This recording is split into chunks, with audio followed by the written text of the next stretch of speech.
Good evening, guys. Welcome out to Revolution. We're going to continue on with looking at Matthew Everhard's video, which is the Textus Receptus, King James, and Satan's Bible, a full review of why I preach from the received text. So last time we did a video, and I enjoyed doing that, and I actually enjoyed the live interaction afterwards. I guess what I've really got to do is learn to change gears, because it did, like, I was inviting people to come on, and so people came on, but I think I wasn't really ready. And I think what I've really got to do is I've got to choose which programs I do live stuff on, or just simply do my program and then say, okay, at the end of it, we're going to open up for live chat, and that way people can open up. And I know too, a lot of people don't watch from the beginning, and so I'll say these things and then they jump on and then they want to go live. And so I think what I'm going to do, I'm going to not go live until I've pretty much completed what I want to do tonight. I should be able to get through this, but he does say quite a lot of things, and so it might take a little while. If it does take a part 3, that's fine. And it might get quite late because it's already nearly 9 o'clock here in Australia at night, and I've got to be up and about at 5 o'clock, and so, which is pretty normal. So let's just get straight into Matthew Everhard's video. And so what I'm finding with Matthew, I know a lot of Reformed guys would be sort of egging him on to become a TR person, a confessional bibliology guy. They would be glad that he's read this book. I guess in a way I find, just from an outsider looking in, I just sort of find that whatever's in front of him, he seems to just go with what he's recently read. So he would read about the critical text, and he's a critical text guy, or watch Mark Ward, and all of a sudden he's an expert on the King James, or he'd turn around and say, oh, I'm a majority text guy now. And it's sort of like a lot of the time when you meet someone like Matthew, he seems very easily influenced. And I'm not saying he's not using his brain or anything like that. You know, he seems like an intelligent guy. But I just think that there are certain things that he says that are quite toxic, and things that he repeats. And so he'll be talking about certain things. And I think he's probably watched, James White do this, Mark Ward do this, and he just thinks he can do this as well. Where I pull people up on this, where they just smear people, they slander people. And so I'd turn around and say, hey, that's wrong. You shouldn't be doing this. He seems to have a large YouTube following. He's got like 23,000 subscribers. And so I find he speaks with confidence. And sometimes, this is called the Dunning-Kruger effect, where the person who actually knows their stuff oftentimes is the quiet guy in the room, just observing everyone. And the person who doesn't know that much is sort of, they say the empty can rattles the most. When I was looking at his critical text video, I came from a position where I assumed he's already looked into, critical text, majority text, Textus Receptus. He's thought these things through. But there seems to be a lot, like he seems to be jumping into the majority text camp. And it's almost like he's just sort of figured that out. You know what I'm saying? Like, he doesn't really know that much about all this stuff, but he's teaching on it. And I mean, it's a bit like watching someone, like, I'm a pre-trib rapture guy. But if I've met people who are like, one day they're post-trib, next day they're mid-trib, and then the next time they're like, oh, maybe, but they will never be pre-trib. It's just that one thing they will never be, sort of thing. It's quite funny.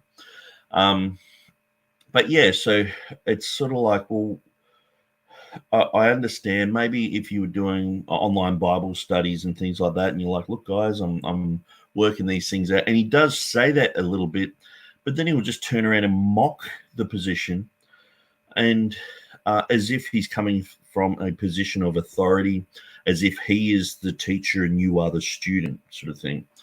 Where I understand that in the world, but in Christianity, I don't really groove on that. Usually people who are usurping the authority of others, I usually challenge that and just say, well, is this true? Is this legitimate? Does this person know what they're talking about? And that's one of the things. Sometimes people who know what they're talking about, the Dunning-Kruger effect happens where they're sitting in the room, they're the quiet ones in the room, and the one who doesn't really know much. And oftentimes this is happening in a church. You'll some people sitting in the church, they know what's going on. The pastor is up there rattling on and doesn't really know that much. And so, but good on him for learning these things. Good on him for getting into this sort of stuff.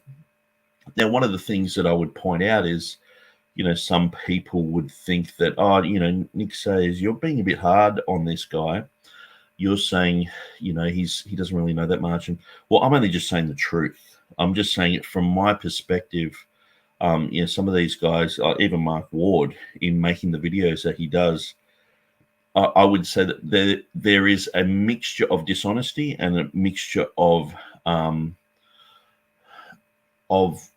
there is a mixture of dishonesty, but sometimes, like say Mark Ward, he actually doesn't know that much about certain topics, and he only really knows what he's been told. He has this mindset that that he's always correct, and he just comes from that platform. He's always looking down, and when you got someone who doesn't know that much always teaching down to you, you get resentful towards them. And so when I've looked at other videos by Matthew where he's saying some pretty full-on things, I'm like, who does this guy think he is? But at the end of the day, this is what I would say to people who would say, hey, Nick says you shouldn't really be, so hard on the guy. Or even Matthew might watch my videos and say, oh, this guy's, too harsh or whatever. He's saying that, I don't know my stuff. And he's also saying I'm lying and all the rest of it and not being humble. And I would just say, look, I could just say I was completely wrong. Does that mean you won't accept the position? So this is one of the things. If everyone who believed in young earth creation teaching was a psychopath, I would still believe it, regardless of who is in that movement or whatever. If, I said a pre-trib rapture, there are all sorts of different characters, and a lot of the time, James White does the usual thing and, just brings up like someone like Tim LaHaye or someone like that. There are a lot of people who are involved in the pre-trib rapture, pre-millennial theology, who I don't agree with or I wouldn't get along with, but I still adopt that position. And what I would say is, if Matthew really is interested in truth, he will adopt this position, even if I was sinfully lying about him and on here just saying he's a moron or whatever, I straight away, I just don't like these type of woke pastors who cry victim whenever you say things. You have to tread on eggshells around them. I just don't like that. And I usually call them out, and people don't like me for doing that, but oh well, tough. It's just like, that's just life. And at the end of the day, I'm here to preach truth, to promote truth. And if I'm wrong, see, if someone was saying stuff about me, I would usually go, well, did they just make a mistake? Say Mark Ward in his book, he's quoted that,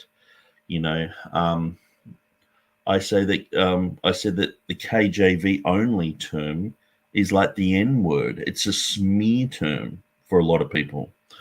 And he mentioned that in his book, and that's all he said, because for him, that's enough to say that I am like Ruckman or Ripplinger or whatever. It's just, look at what he's actually said. But in context, what I was saying was Peter Ruckman is a full-on racist. He's been known as a racist. I've run the Facebook page exposing Peter Ruckman for years, probably about 10 years. And this racism is it's an attack on me by him saying that I'm a King James onlyist, and most people equate King James onlyism to Ruckmanism. He is basically saying I'm a Ruckmanite. That's what James White first ever said to me. And that is basically saying I'm a racist. And so to me, this is quite amazing. And that puts it into context of why I'm saying that. If you're going to call me a certain name, if I'm going to call you a Westboro Baptist type or something like that, the one who guys who pick at funerals and all the rest of it, there's baggage that goes with that.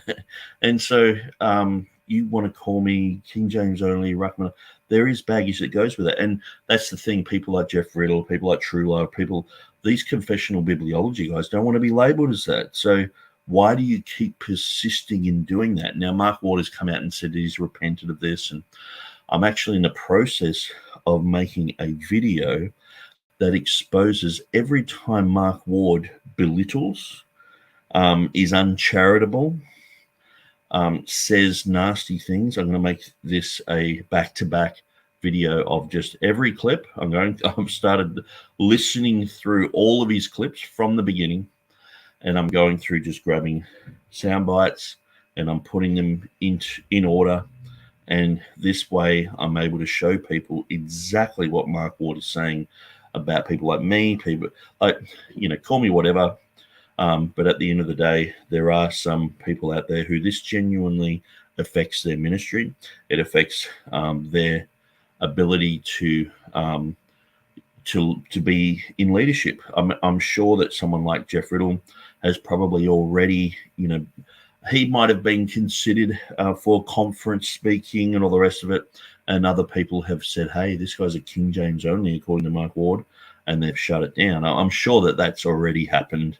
And these guys know this. Like Mark Ward, he postures himself as a wordsmith. He postures himself as knowing the English language so well that he can teach you what the old King James is saying and, replace it with these modern words and all the rest of it. But he can't tell that King James only is a loaded term like Black Lives Matter or something like that.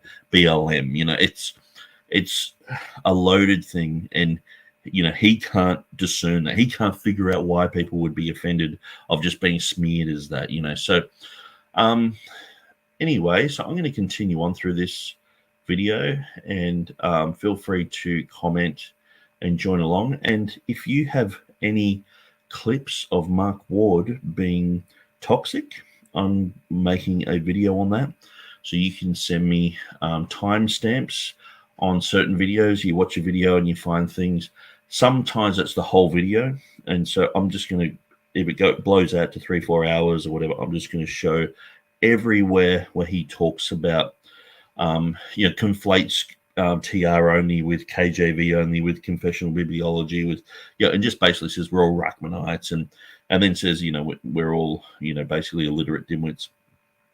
Because this is a bit of a defense, because even the other day I had some people, and they're friends of mine, with Stephen Avery and Brett Malin. And so, is it Malin? Mahan? And so these guys online, we chat quite a lot. And they were sort of like, are you going to say sorry for for saying what I did in a forum? And I just said there's absolutely no need to apologize. So what I'm going to do, I'm going to get my Facebook. And this is the reason why I'm making the Mark Ward video, because people just, I guess, aren't watching Mark Ward's videos. They don't realize how toxic he really is.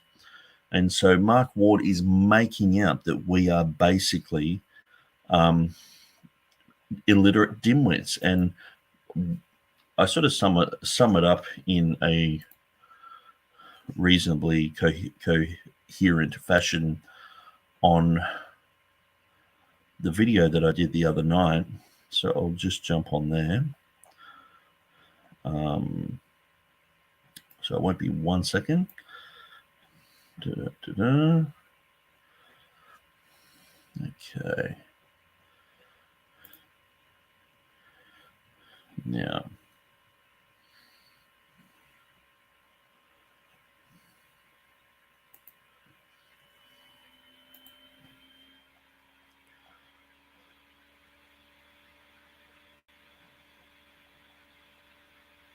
oh, looks like oh no, I thought I thought it had been deleted, but it hasn't. It's the wrong post. Sorry.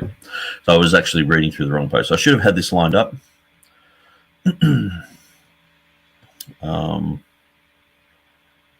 Okay, where are we? Video clips. There's been quite a lot of chat on the Textus Receptus Academy page, because I'm scrolling down here and there's just quite a lot of information. It's great to have a place where people can chat about, King James issues, TR issues, and all the rest of it. Okay, here we are. I'm just going to throw this up here, and you'll see my TR page, letting all my letting you know all my secrets. So this is just like recent media. People have posted this on there, so I haven't. I don't run the memes. I know some people have said, "Oh, Nick, that's a great meme that you made." It's like I don't. If I make a meme, usually you'll know that it's me. Hey, Docky, good to see you. So I'll just go through this one. And I just want to sort of clear this up. Is that the one? Or when I made it bigger, did it die? No, I'm pretty sure that's the one. Actually, it had 18 comments. Here we go. 18 comments.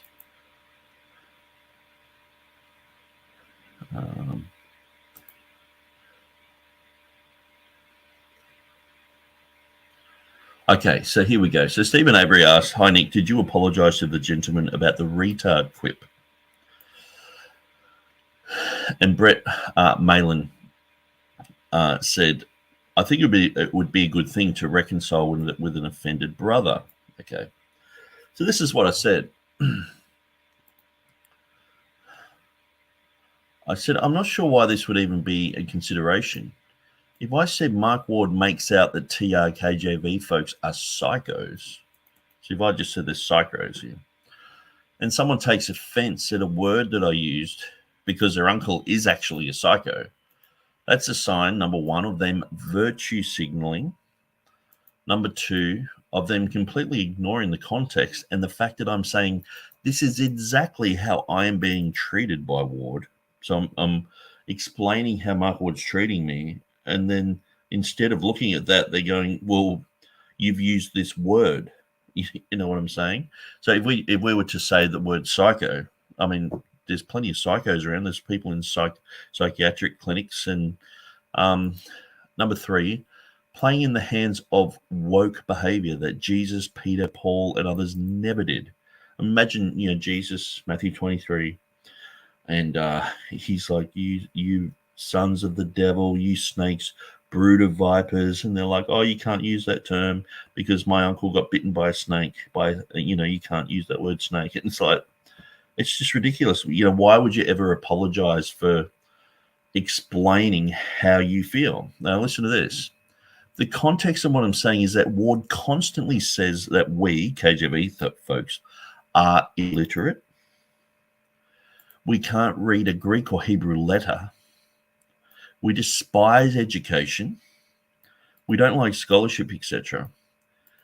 And he basically likens us to the guy in the Deliverance film playing his banjo on the porch. I've attached a picture of him here. And oftentimes when Ward's talking about us, he uses a southern accent, like "You ain't got no King James," but he'll talk like this. It's this mockery. And so Everhard being offended here is merely virtue signaling, a double standard. And I feel zero, absolutely. I mean, I would be minus 1,000 here. I absolutely have no compulsion to placate to this type of wokeness, to someone going, I'm offended, by a word. The tone police. I feel zero compulsion to placate to his wokeness, as it will only make an actor like him worse. He's acting as if he's offended. He also provides a new slander against me because he said that he runs a disability ministry and that he couldn't be part of our group because I said that Mark Ward is making out that we are borderline retarded people. Now, if he's offended, why isn't he offended that Mark Ward's actually doing this to us? He's offended that I've just called it out and called a spade a spade. That's how Mark Ward is making us out to be. Like I said, if he was making us out to be a bunch of psychos, which he also is making us out to be, and I said, oh, he's saying we're mental cases or something. It's like, oh, my uncle's a mental case, or I run a ministry for mentally disabled people, and it's just ridiculous. It's virtue signaling. It's so stupid. He also provides new slander against me by making out that I don't care for disabled people when my stepbrother has spent his entire life in a wheelchair. I guess I just hated him when, the last time I saw him, we watched the whole The Last Stand Cold Chisel concert. That's what he wanted to watch, and we sat down there for 3 hours and watched the whole thing. He was in his wheelchair. He can barely speak, but I guess I just hate retarded people. You know what I mean? It's just, wokeness. So anyway, I just thought I'd mention that on my Facebook before we get into the video. So Doki says, I think it's a generational thing. The schools of the last few decades teach children to say mentally challenged or handicapped and not to say retarded. Yeah, and I actually said borderline. And so I'll like to be borderline retarded is something that is used in Australian culture quite frequently. And so, but at the end of the day, it's, can we just say, like, if he was making out that I was like that, can't I say that? This whole treading on eggshells thing, oh, you got to watch your P's and Q's around this pastor because he runs a disability ministry and all the rest of it. It's like, would it have been any different if I said Mark Ward is making out that we're mentally challenged? Mark Ward is making out as if we are handicapped. I mean, would he have accepted what I said then? No, he probably would have gone off and said, I run a handicap ministry. You know what I mean? It's like you can't just call a spade anymore. But these guys can say that I'm in a cult, that I'm a heretic, and all the rest of it. But to me, this is just a clear indication of someone virtue signaling. And virtue signaling is when they take the moral high ground in an argument. So if you're having a debate with someone, they take the moral high ground and say, they put their flag there and say, look, I'm better than you. They're always looking down on you. They're trying to teach you something about morality, and you're not good because you used a word or something like that, or these guys have done something that you haven't done. So he's running this disability ministry. So he looks down on people like me who are using this type of terminology. Instead of going, Mark Ward is making these people feel like this. Maybe Mark Ward should actually stop doing that to people. Maybe he should stop making out that Southern people are like that, with this Southern twang that he uses in his videos when he's like, King James only, I got my King James only Bible. Why is he talking like someone from the South? Isn't that offensive as well? Why is it just one standard for me, and his friend, Mark Ward, he won't judge him with the same type of standard? And so Nick says, is there punctuation marks in the Greek text in manuscripts? In the original, And I guess, we don't really know. We just know that the originals were most probably, written in all capitals without any gaps. But as time went along, we understood the syntax, the morphology of Greek, and so full stops and things like a semicolon, which is basically a full stop in the Greek. Those type of things were put in there, and so punctuation marks are all in modern Greek. They're in the text of Theodore Beza's. There is quite a lot of punctuation marks, full stops, commas, and things like that appear in the text.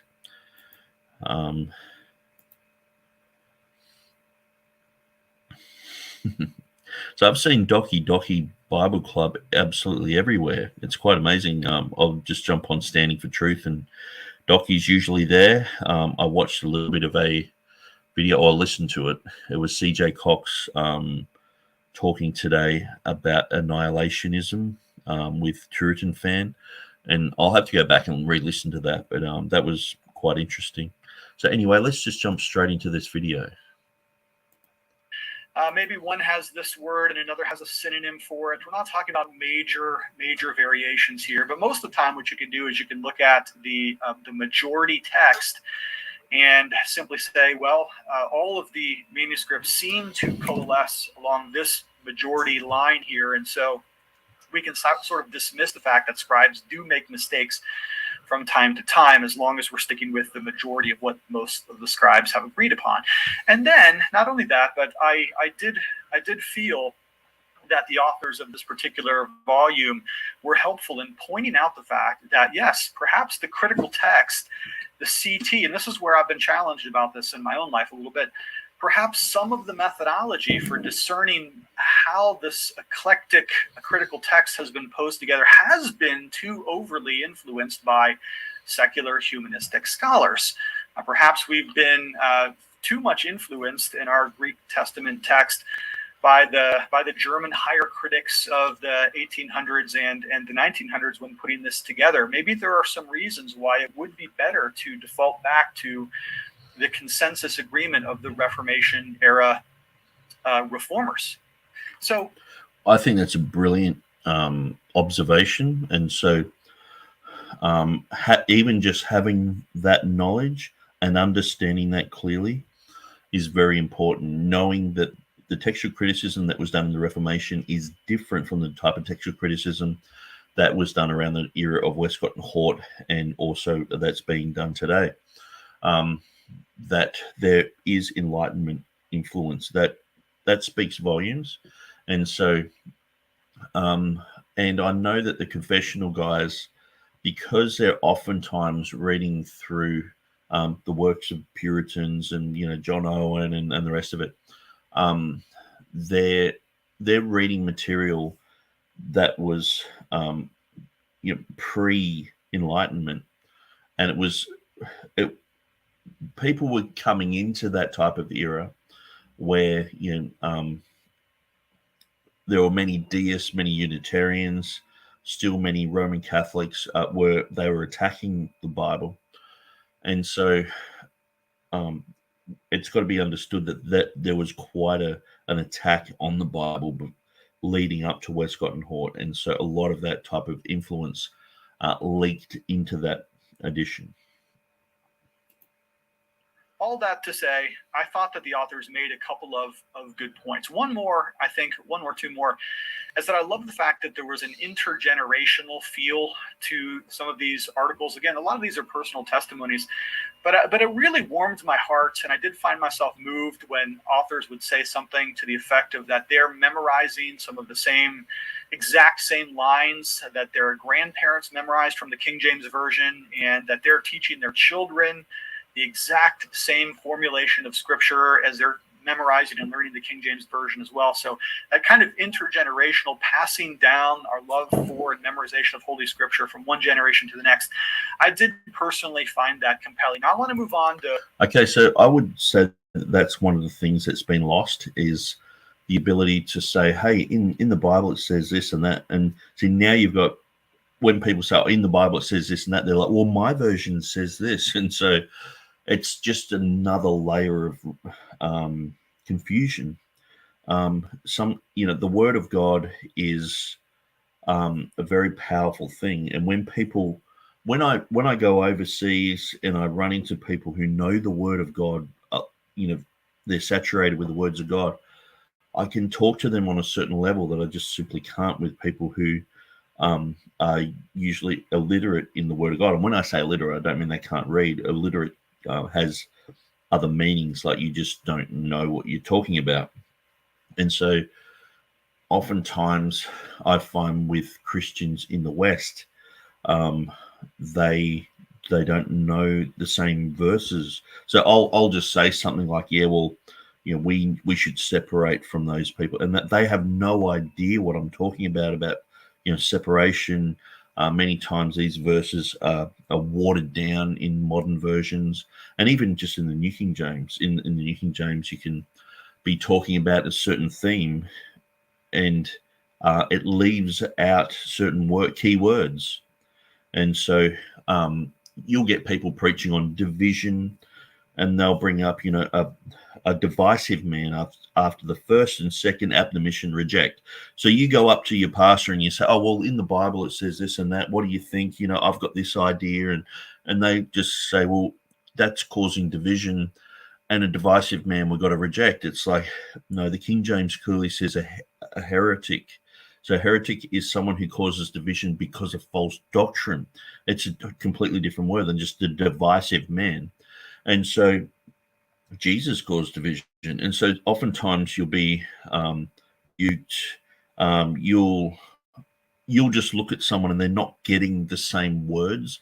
They don't, even some people who are studied, if they're studying a poor translation like the NIV or the ESV, many times they've got a mindset that is so foreign to you. Like they will believe that, say, in the Old Testament, it teaches that if you rape someone, you can marry them and all this sort of stuff, where it's like, for someone who reads the King James, that's just a totally foreign thing. It's a new thing that's come out with the NIV and the ESV. And I get that all the time with atheists. They're like, well, the Bible teaches that if you rape someone, you have to marry them. And it's like, no, that's the modern Bible. So that King James says it's two consenting people. It doesn't talk about a guy raping it at all.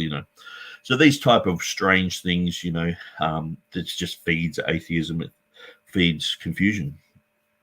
So Doki Doki Bible Club said, I've been told by Christians I can't say the Bible says X because I'm supposedly holding a translation, not the Bible. And so that's one of the things where I believe that the King James is akin to the Greek and Hebrew. When you talk to people who are polyglots, they will clearly say that you can get something that's a translation and it can mean exactly the same thing. Now, I'm just quickly looking around me just to see if there's any example of that I can show you. There's not at the moment. But I've just been buying a few new products lately, and you'll open these products and it's got, in Arabic, in Japanese, in Chinese, and, different types of Chinese, Mandarin, and easy to read languages, and German, in French. And it's how to, put something that's complex together. And I had to buy a COVID kit the other day. And so they gave me this magic torch that you can only read your COVID thing with this torch. And so it cost like $35. It was just a rip. But I had to get it, So anyway, and so the instructions for this, how to put this together. But if you follow it in Arabic, if you follow it in Chinese, you come to exactly the same conclusion. And the thing is there's this lie that, translation can never bring across the meaning of something. Now, I understand if, you're probably looking at, if you have a very good translation, like say the King James from the Greek, you're looking at, 99.9% of absolutely everything will be covered in that. there's only a few tiny little things that if you read into the Greek or into the Hebrew, that you're like, oh, okay, well, now I understand what that means. But hardly ever does it really affect anything. And sometimes too, these things are just sort of known instinctively anyway. Like say, or even scripture will describe it. Like say, if you go, okay, we have to go back to the original languages to understand Hades, Gehenna, and where they stand. And so I'm all for learning Hebrew. I'm all for learning Greek. But at the end of the day, if you look at Hades, it's translated as hell. Gehenna is translated as hell. So after Sheol, the Old Testament Sheol, which had the two compartments, which had Abraham's bosom and where Lazarus was, where Lazarus was in Abraham's bosom and where the rich man was in the burning part of Sheol. So all of that upper part of Abraham's bosom has been resurrected. At the resurrection of Christ, they all went up to heaven. So now there's only the bottom part. And so when it's talking about in the New Testament about that part, it's called Hades, okay? And so that is sort of like a holding cell. It's like a prison, but it's full of fire. And eventually Hades will be cast into Gehenna. Okay, so Gehenna is sort of like the final destination. Hades is sort of like it's like a holding cell until then. And so, but doesn't Scripture itself say anyway that that hell gave up its dead, and they were thrown into the lake of fire, which burns forever? So it describes it. Scripture describes this anyway. So if you go back in the Greek, you can go, okay, oh yeah, I can see that's Hades and this is Gehenna. And in the King James, they're both hell. It's sort of like, okay, well, you got this hell thing and hell gets thrown into the lake of fire. It's sort of the same thing anyway. And when you understand the etymology of hell, it's you sort of understand Hades anyway. So what a lot of people do is they look up Hades and go, this is different from the 2022, modern dictionary definition of hell. Well, go back to 1611, go back in etymology. Hell just meant basically a hidden place. Now, I believe hell is eternal. People will be, forever in hell. But so, so knowing, all I'm basically getting at is knowing the Greek and Hebrew, it's all great. But at the end of the day, a lot of these concepts are in Scripture anyway. There's very few things that I could say, hey, knowing the Greek and Hebrew has taught me this extra thing.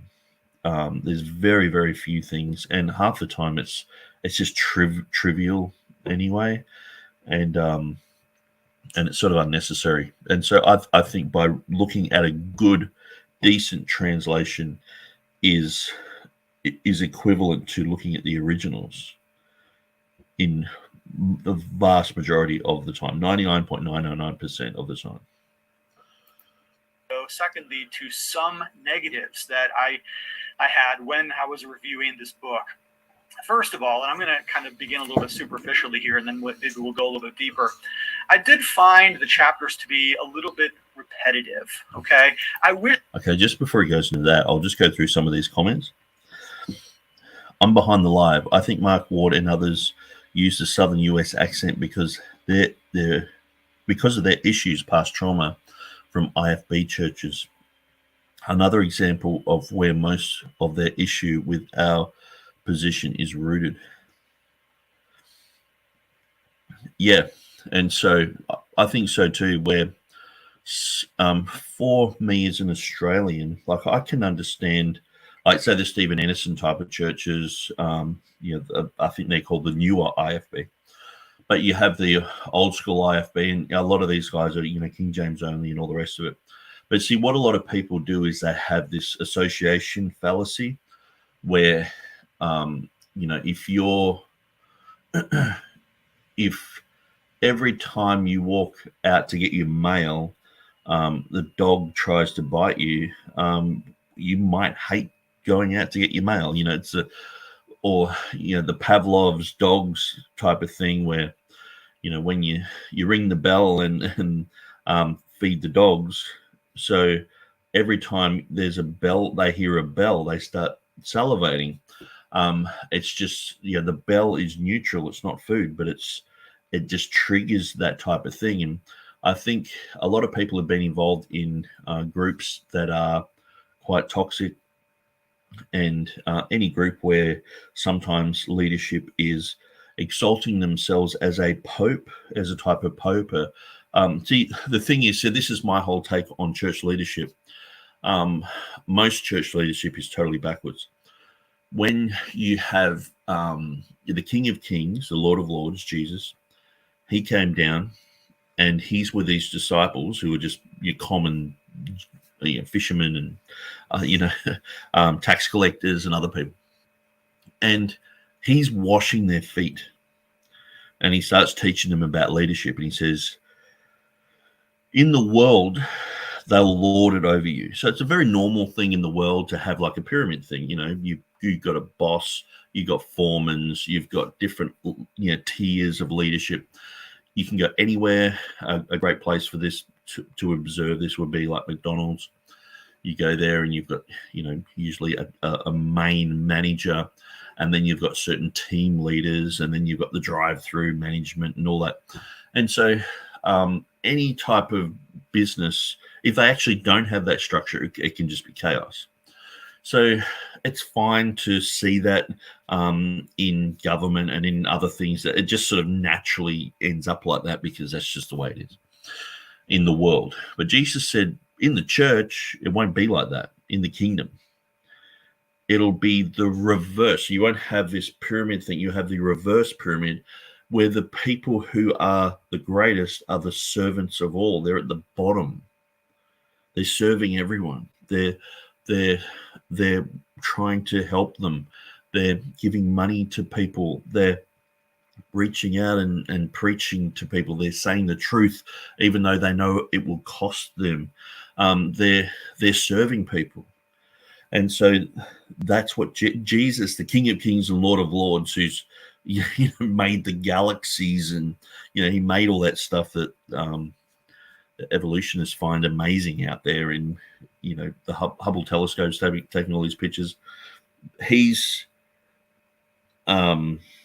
made all that, and he's humbled himself. He's washing these fishermen's feet.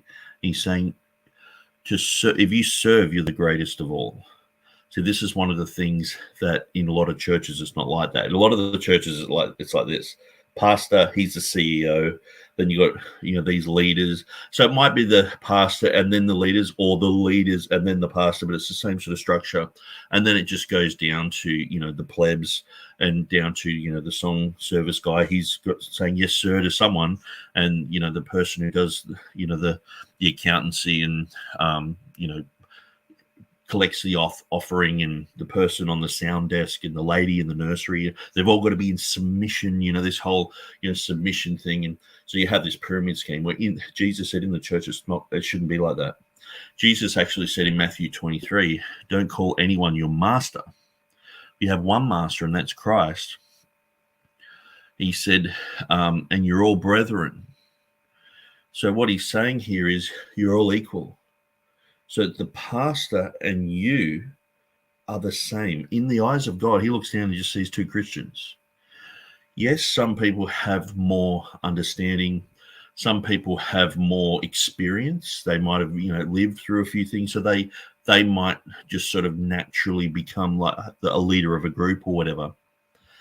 But they're only just to guide and to help, and they're to come underneath people and ignite fires under them, not come dominating over the top of them and demand respect and all this. That's what they do in the world. So that's why you see schizophrenic pastors. You see a pastor one day, he's operating in the Spirit of God, and he's serving people, and he's down the soup kitchen doing things, and or whatever people do. And then the next day he's saying, you have to listen to me. I am the anointed man of God. I am this and that. And it's like, no, you just serve everyone. And then you're not pointing to your own authority. You're pointing to the Word of God and what the Word of God says.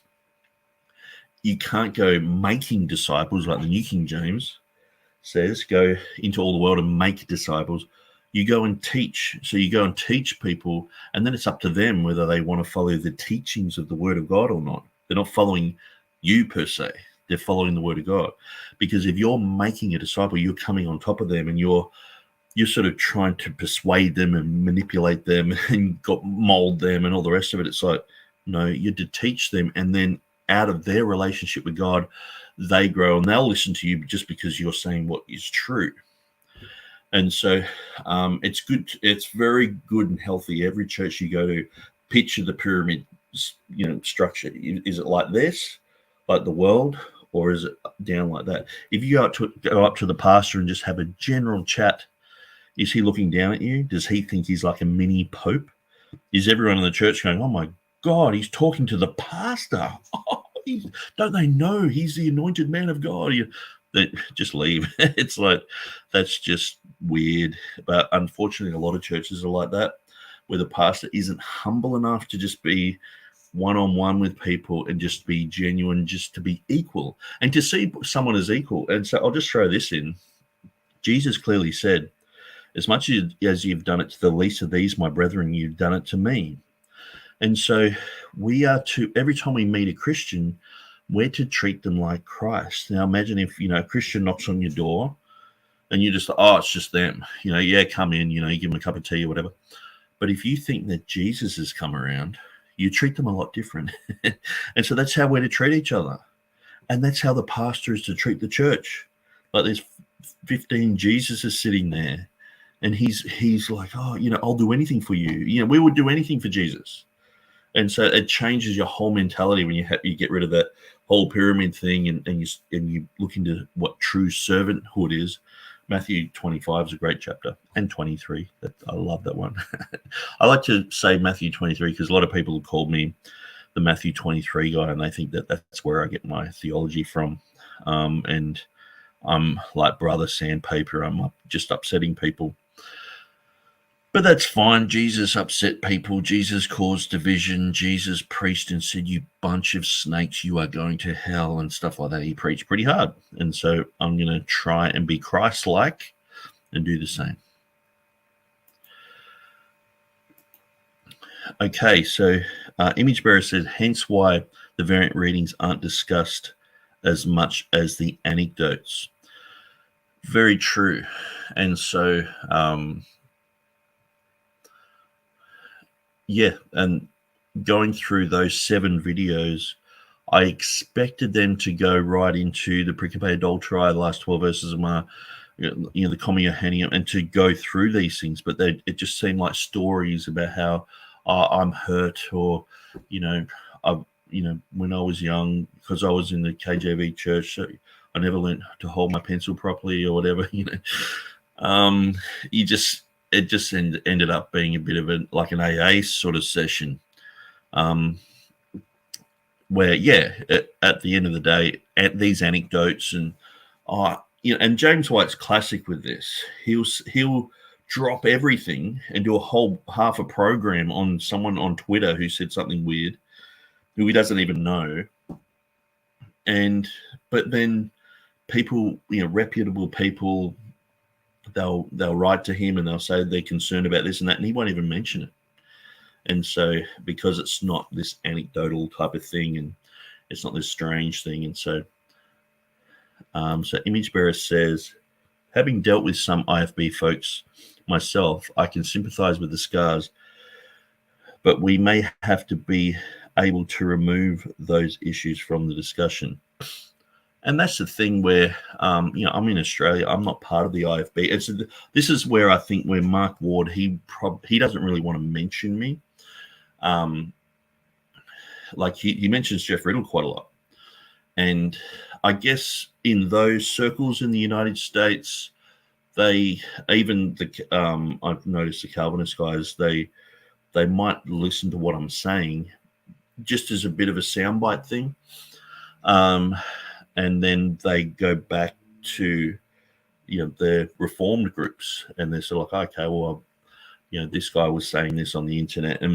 But sometimes I've listened to their podcasts, or I've listened to certain what people are saying just on interviews, and I'm like, you got that from me. I'm the only one in the world who's saying that at the moment, and you stole that from me. I don't mind. I want people to. All of this stuff that I know, I've begged, borrowed, stole it from people like D.A. Wade, and and I'm openly telling people where I get my information from Will Kinney, from wherever. But sometimes there's things that I've nutted out and I throw it out there, and people are like, oh, this one little thing, and I'm like, hey, that's mine, But yeah, there is that association fallacy, and so I think Mark Ward and Timothy Berg and these other guys don't know where to put me, because they can't put me in this, the southern crowd where they, where I'm like from the south and I've got a Confederate flag and all the rest of it, and I'm in my pickup truck and all that sort of stuff, or the banjo guy on the porch, and that's why I'm just pointing out that's how he makes us feel like that. And so obviously this guy was mentally disabled, and so he's trying to make out that we're like that, So anyway, let's just continue. Riddle and McShaffrey had done a better job of challenging the contributors to not do the same thing over and over again in their chapters. And when they found that the chapters were, in fact, falling into a predictable pattern, they should have gone back to the contributors and challenged them to stir up some new ideas or to come at it from a different angle. Because, I'm going to tell you, in 20 chapters, some of them I felt like I read over and over again the same arguments and the exact same points, even using the exact same quotation. So let me give you the formula, and then you've pretty much read the book if you hear the formula. So pretty much every chapter, not all of them, but many of them start off with the author saying, I grew up on the King James. I strayed from the King James in college. I got wild. I went with a 1984 NIV. I got crazy out there. And then I realized that there were some mistakes in the translation, or there were a couple of verses that I couldn't find in my King James version. And so I came back to the King James version, the authorized version. And then there's always, in every single chapter, a citation from Westminster Confession of Faith, chapter 1, paragraph 8, which we're going to look at here in just a few moments. Or there was a quotation of the London Baptist Confession, chapter 1, paragraph 8.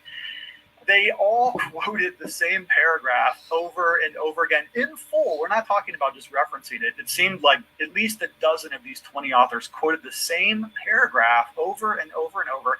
And then they would go back to a quotation from John Owen, or the same quotation from Francis Turretin. And then they would end up saying, therefore, you too need to reject the modern translations and do what I did, which is embrace the authorized version in the King James Version. So once you've heard that formula, you've heard it 1,000 times.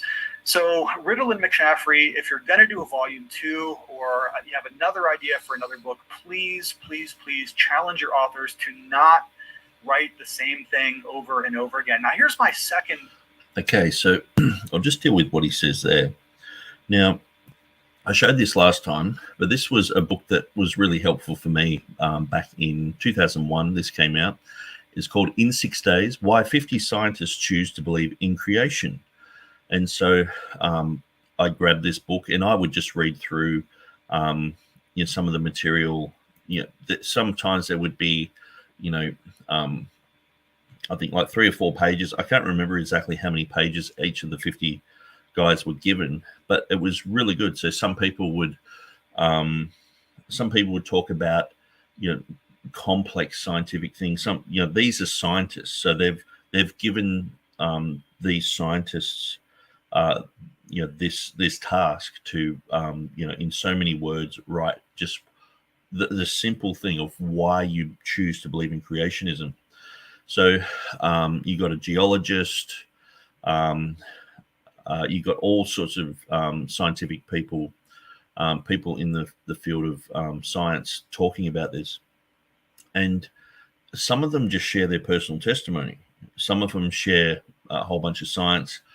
But it was a great book in its day. And so obviously, this is exactly what's happened with the same book, and with the book that we're talking about at the moment. So I'm just going to go to receive text Riddle.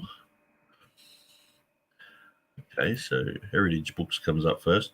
So this book here is obviously, they've just said in so many words, just tell us why you preach from the received text. for them to go through and then edit each one of them, yeah, I think John Ashton, is he from Adelaide? He actually believes in the Textus Receptus position, if it's the same guy I'm talking about.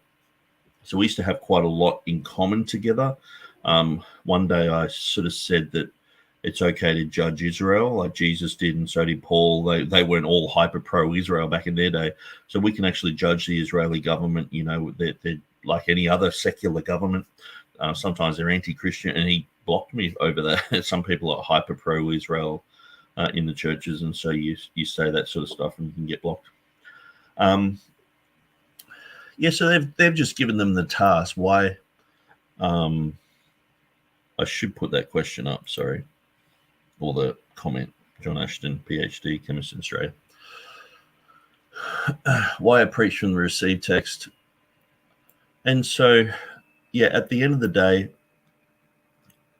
I think for Riddle and McShaffrey to go through and say, "Oh no, we've already heard, John Owen quotes. Let's get rid of that."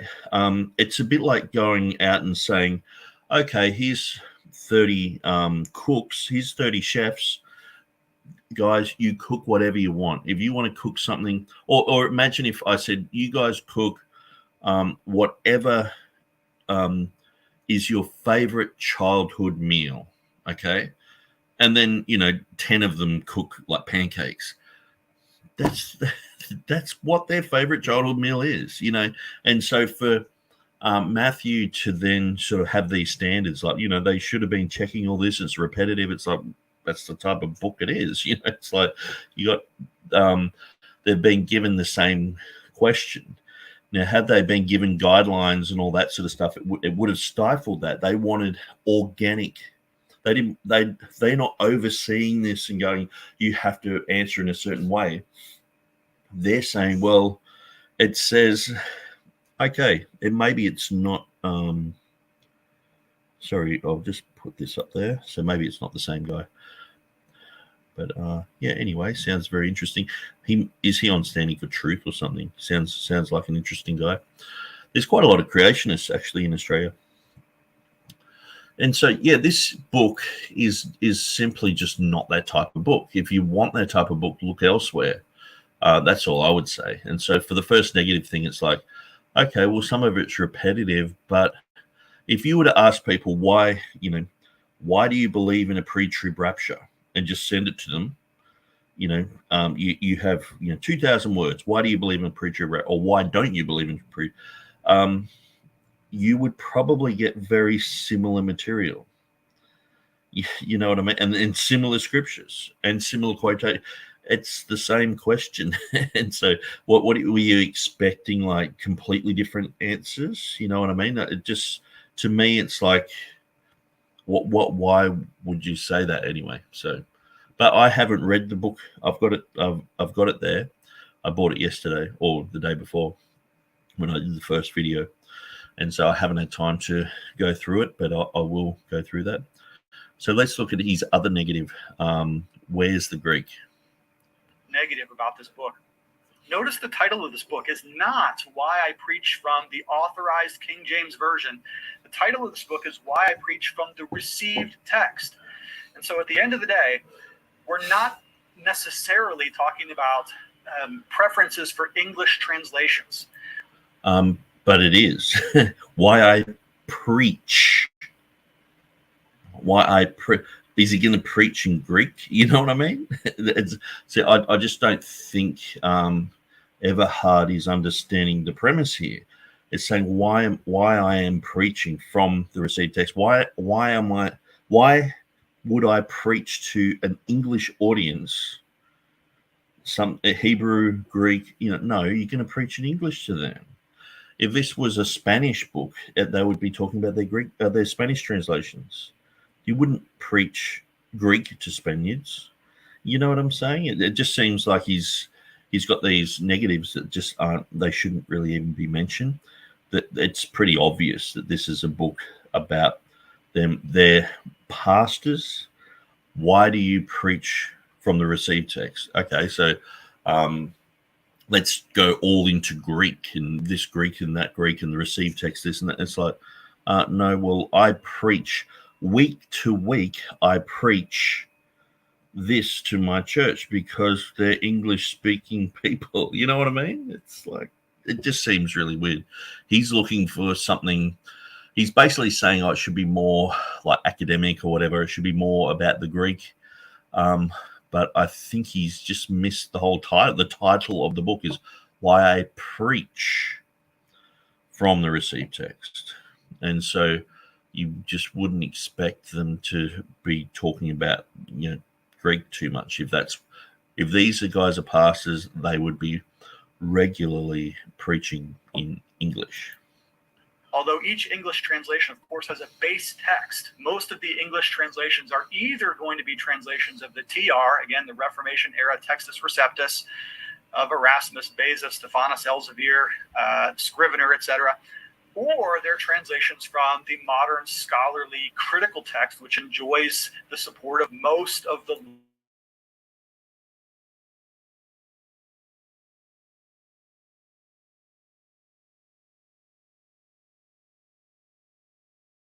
printed text that you're preaching from.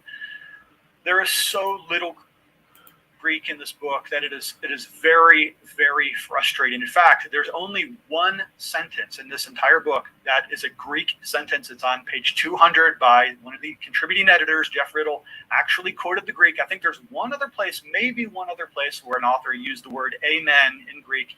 Other than that, brothers, we are not really talking a lot about the Greek text here. There is not a lot of in-depth work here about the Greek text. Brother. So what does it say in the title? Why I preach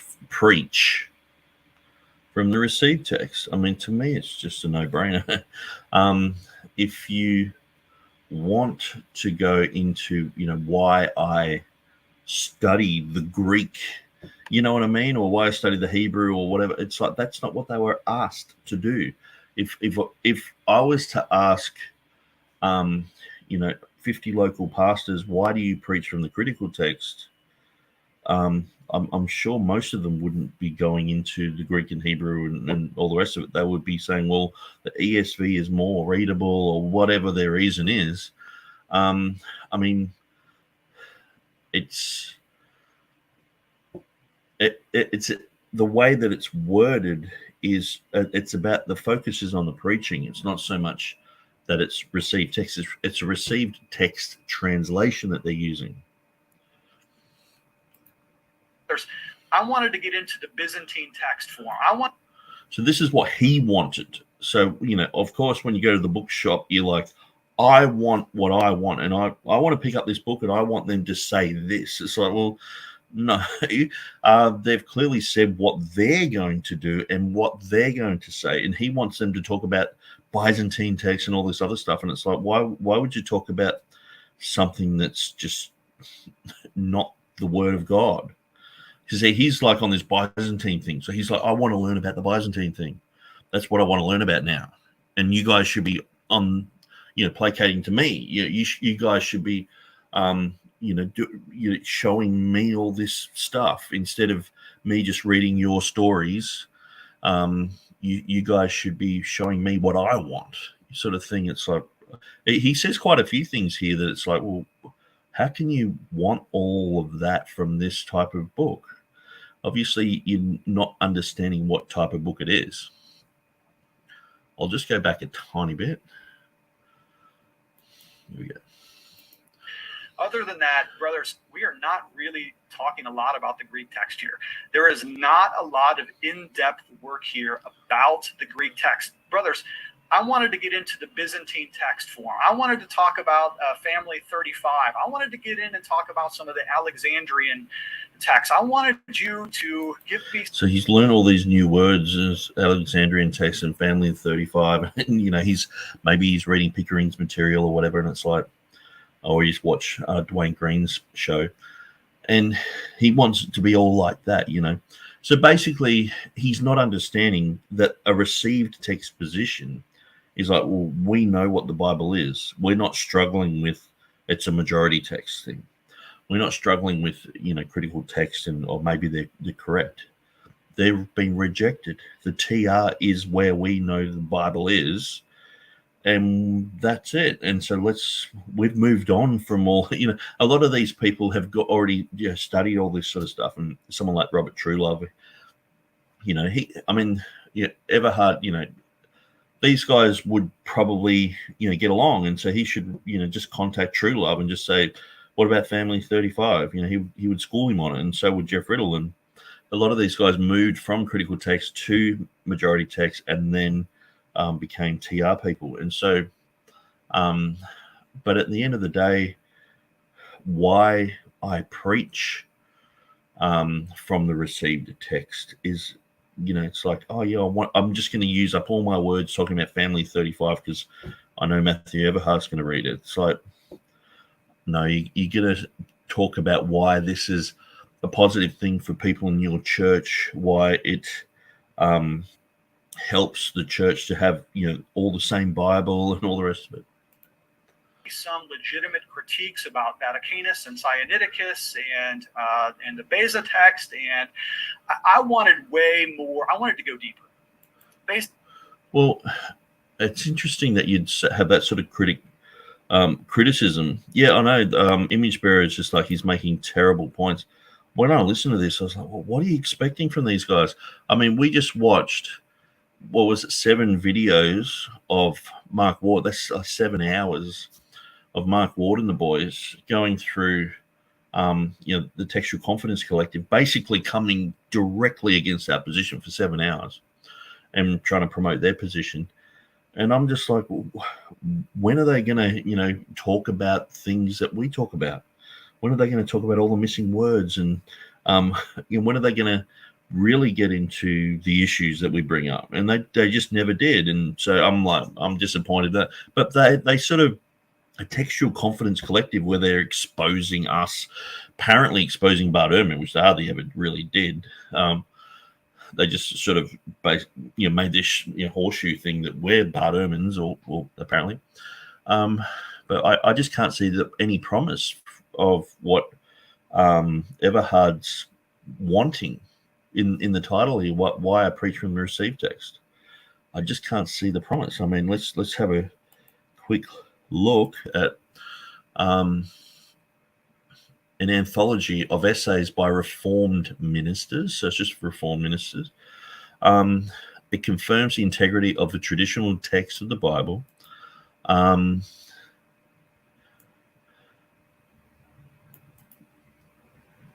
Okay, so I just can't see where they're going to go into all those issues. What's he expecting? If you want all those issues, you can just go through Jeff Riddle's blog. There's plenty of stuff online you can look at. So anyway.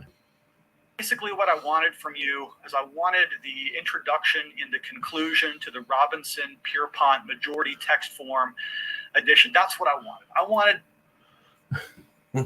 And so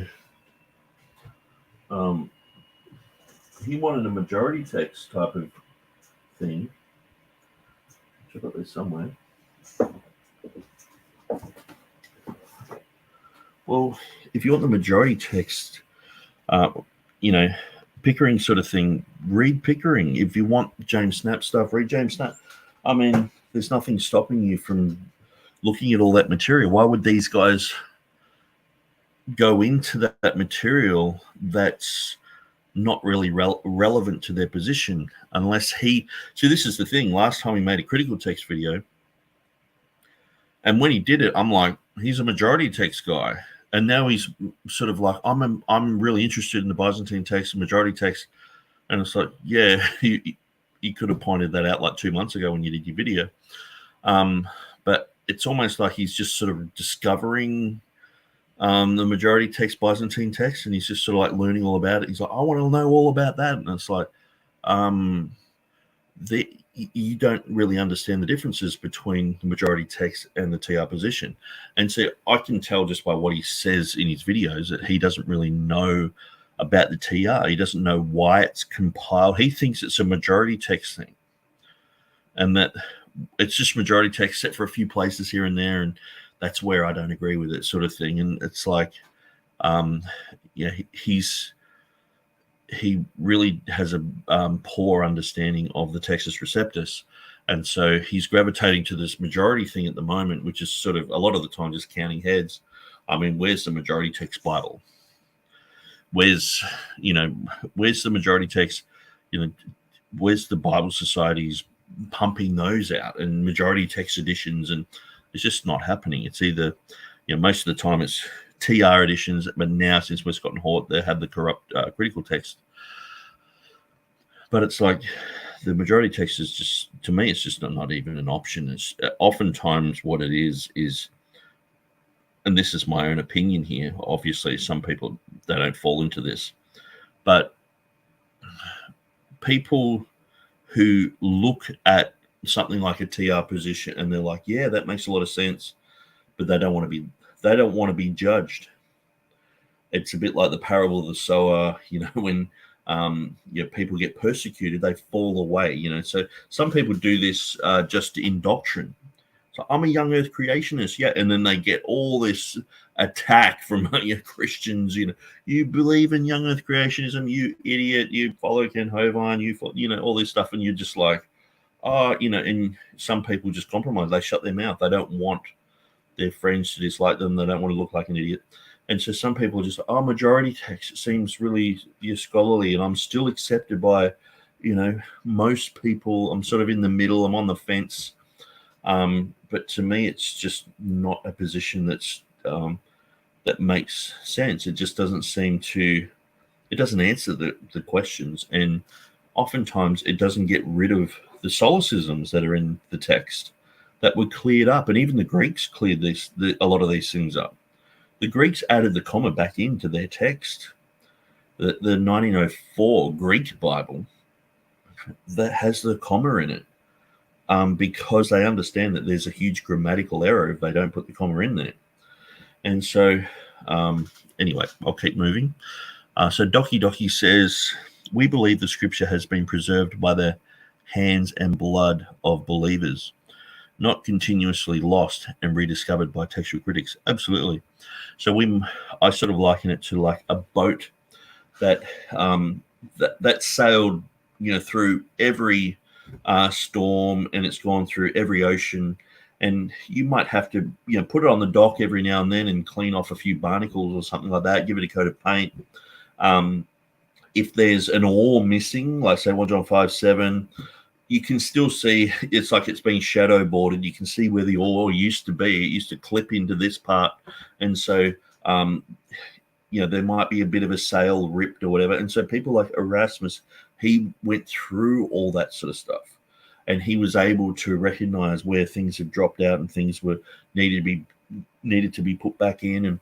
And so the people in the Reformation period, they worked on that type of thing. They worked with manuscripts. They brought it through into printing, into the new technology of printing, and then they nailed it. The text of Beza is pretty much the King James, but there was about 20 translatable differences between the 1598 of Beza and the King James. And so the King James translators created their own TR, which is very, very similar to Beza. And that is where all the words of God are found. And so the thing is, we don't believe the words were lost. We just believe that they were in a different format, in a sense where these guys are still looking at manuscripts. They're still looking for the word of God. Where we were like, okay, well, we're transitioning from one technology to the next. So this had happened before. This had happened with unctuals. They had to change from the technology of using all capital letters to minuscules. And so they went through that transition, and every manuscript that went through that transition was Byzantine. And so then they've gone from that into printing, and it's like, okay, well, we've got the printed text and we've got manuscripts and we're going along, and finally, yep, we've nailed that. And it happened in 1611. I mean, you're looking at 100 years before, they hadn't even printed the Greek text. In 1511, it hadn't been printed yet. I mean, Aldous, he did 6 chapters of John in 1506. He was a good friend of Erasmus, but apart from that, the word of God wasn't around in Greece. So it just took a while, where it would probably happen quicker today with the internet. Preserved by God via the hands of believers, I mean to say. Yeah, absolutely. That's the thing. It's followed the church, and that's why it's called the received text. Why I preach from the received text is the name of the book. Received by who? Received by the church. And so there's always been a fringe of, scholars who will just come against everything. And it's just a shame that those scholars got very loud around the era of Westcott and Hort, and people are just believing their rubbish right up until today. And so I believe a lot of those people were unbelievers. And a lot of them were heretics too. Like someone like Bengal, he predicted, he named the date that Jesus would come back and things like that. A technical level commentary or introduction or even an argument between the various editions of the Greek. What I got instead was a very brief reference to the TR, followed by paragraph after paragraph after paragraph of advocation for the King James, which is the best TR edition. You know what I mean? It's like, but see, the thing is, he's already anti-King James in his mind, I guess, by going through Mark Ward stuff. He's like, King James. He wants to try and bypass the King James. Like the King James is like this massive elephant. Like it's just, I mean, even just in secular society, the influence of King James is just huge all around the world and on all Bibles. But he wants to sort of bypass that and go to the Greek and all this stuff. And it's like, no, this is the received text. And the thing is, I'll just jump on my website and show you this. I'm pretty sure I read it last time, but it's always good to remind ourselves. So this is my website.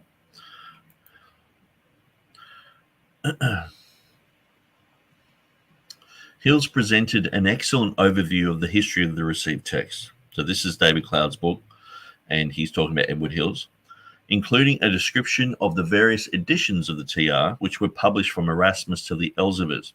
Hills also pointed out that the King James Bible represents a unique form of the received text, and he believed it was this precise form which should be followed. And these are the words of Hills.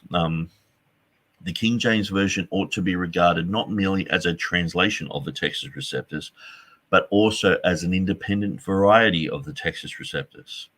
But what do we do in those few places in which the several editions of the Textus Receptus disagree with one another? Which text do we follow? The answer to this question is easy. We are guided by the common faith. Hence, we favor that form of the Textus Receptus upon which more than any other God, working providentially, has placed the stamp of his approval, namely the King James Version, or more precisely, the Greek text underlying the King James Version.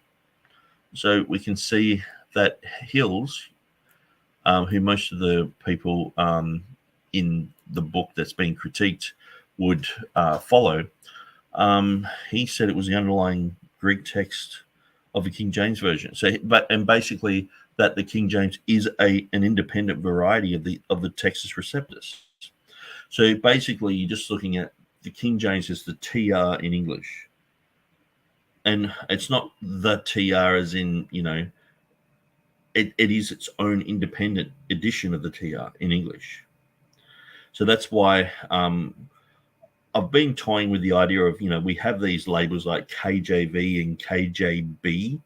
Now, I know some of the Ruckmanite crowd would say KJB because it's a Bible, because it's not a version, because this is the Bible, sort of thing. But I thought, because a lot of people don't understand the twofold nature of the King James, it is a translation, but it is also the culmination of all the words, the first time this ever happened, of all the words just in one place, in one volume with all the books there. And it just so happened to be in English. Now, had they done a parallel, Greek and Hebrew on the side, there would be no King James only movement or anything like that. We would go to all of those. We'd look at the English, we'd look at the Greek, we'd look at those, but they didn't do that. They just went, okay, it's in English. So that is the final edition of the TR. And even Westcott and Hort, Ellicott, Scrivener, they knew this. when they were doing their update of the King James, they said, well, we have to make the Greek text that they didn't do. So 250 years later, Scrivener's like, okay, well, I'll produce this. Now, he said there was 190 changes. I've only, I believe it's only about 20. I'm halfway through a study on that. It's taken years. I've been studying that for about 10 years. And yeah, so anyway, hopefully that gives you a bit of history. So I would say KJV, it's a translation, but it's also KJB. It is the Bible. Where do you find all the words of the Bible? There. And it's a version of the Greek and Hebrew, but it's also an edition of the Textus Receptus and Masoretic text. It's its own unique edition. So that's food for thought. I nearly said food for thought. Now, I know that biblical confessional bibliology has tried so hard to separate them from the King James only movement. However, see, what happens is these guys, they don't understand what the King James only tag is. Half the time it's just slander. Most of the time it just means Ruckmanism. If you were to jump on any forum on Facebook and say, hey, my friend's King James only, what should I do? And say, oh, they're a cult. Their Ruckmanism is bad. And, they just basically say like they're a cult, they're brainwashed, they're Ruckmanites, and that's what people think King James onlyism is. But then if you just promote the King James, oh, you're a King James only, so it's just this smear term. It's like saying you're a racist. People will just say that you're a racist because you voted for Trump or something like that. You're a racist. And so we know that these type of words, they're scarecrow terms. They're designed just to end the argument. So you're putting forth your argument that, oh, you're King James only. Oh, okay. It just stops all logical discussion. So here, like nearly every critical text person, they conflate all these types of King James only labels, and they're just, you're King James only. And this is what Mark Ward does. This is what James White does. In James White's book, he has 5 different types of King James onlyists, including majority text guys. So Matthew Everhard is actually already a King James onlyist. If you don't believe me, there's James White's book. It's here somewhere. But according to James White, here it is. Everhard is already a King James onlyist. Let me prove this to you. Okay, so I'll just enlarge in this a little bit. Now we have under Group 2, received text only, or that's Group 3. Group 2, the textual argument. Now it says, a large spectrum of people come together in this second group, joined by the common belief that the underlying Hebrew and Greek texts used by the King James translators are, for various reasons, superior to all other language texts.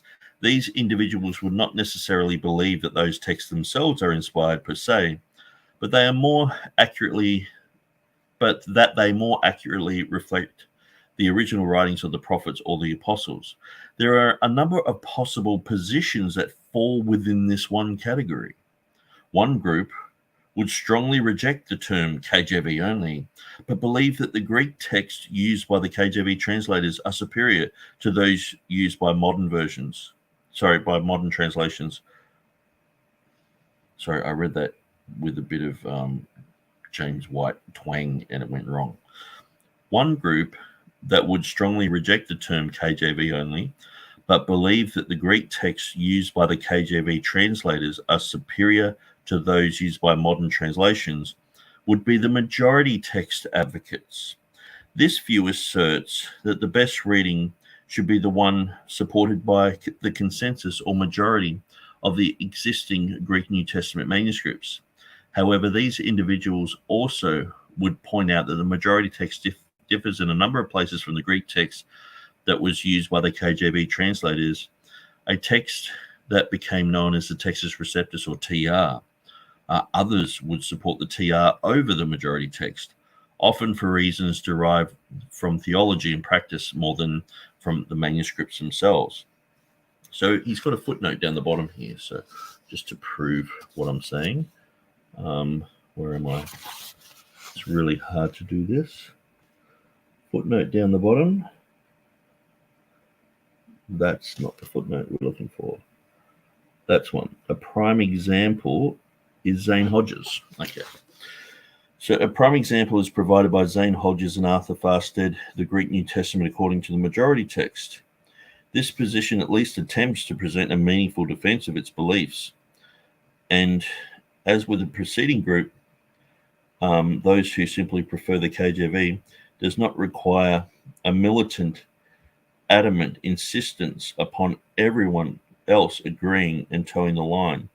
Both Hodges and Farstead have been quite helpful in providing information in support of their own position and have been Christian gentlemen in their demeanor and scholarship in their contacts with me, even though I am not in complete agreement with their particular position on textual issues. Another representative of the majority text comes from Pierpont, Robinson, McBriar, etc. And so why is that mentioned? Why are they mentioning the majority? It says there are a number of possible positions that fall into this one category. So basically, James White's book is the King James only controversy. It should say why every other position than the critical text position is cultic. That's what he should say. Because, Dan Wallace basically says that the majority text position is they are modern day Marcionites. So he includes sort of us in that. So it used to be sort of conflated. Majority text and TR was sort of like this close thing, but then it's sort of separated, and people who support the majority text, like Hodges, Farstead, they've come out and said, we're not King James only. We don't even follow the TR, But it's like, why are they mentioning in category number 2? So this is the problem, that they don't have proper categories for the King James only person. And so half the time, if you're just not a critical text person, you're in a cult somewhere, Nick, that KJV or KJV response would make a great YouTube short. YouTube shorts get recommended to unique new audiences around the platform. Yeah, cool. I'll take that into consideration. Docky, thanks for the heads up. Okay, so let's continue with this critique. When what you put together is chapter after chapter, paragraph after paragraph of arguing for the use of the authorized version to the exclusion of every other translation, it ends up coming off like another King James version only work. So that's the thing. It's what would, how do you define King James only? It's like you use the King James and you don't want to read anything else. Oh, you're King James only, but that carries the baggage of Ruckmanites, people who believe that the Bible floated down on a cloud from heaven. I've heard that so many times. I don't know anyone who believes it, but people say it, if it's good enough for Paul, it's, if the KJV was good enough for Paul, it's good enough for me, sort of thing. And so oftentimes these guys are poisoned in their mind against the King James. They don't see it as a wonderful blessing. They see it as a curse. It's like Greek, Beezer and all that stuff. And then we just need to bypass the King James because that's just a translation, sort of thing. And so I would say that the authors did not impress me necessarily with their contributions related to the Greek text itself. Now, but, obviously you are trying to learn Greek. You're trying to learn about the Byzantine text. You've gotten a book that is about the received text. It's not going to be talking about your Byzantine things. And obviously they're preaching in English. So it's not going to be about the Greek. And so, I'm going to say this, and I hope I don't get in too much trouble. Okay, because this is the negative part of the video. So he actually repeats that quite a lot. So I don't want to just keep going over it and stopping it every time he does it. So we'll let some of it run, and you'll just keep repeating that. I'm looking through the list of all of the contributors here, which I printed from the publisher's website. And I've got to tell you, over 20 pastors that contributed chapters only 5 of them had MDivs, which is kind of the standard ordination degree, which usually entails study of the Greek and the Hebrew languages to the point of mastery so that you can get ordained in Reformed denominations. There were only... So I guess this is beef between his Reformed thing and other people's Reformed thing. Everywhere else has standards. I mean,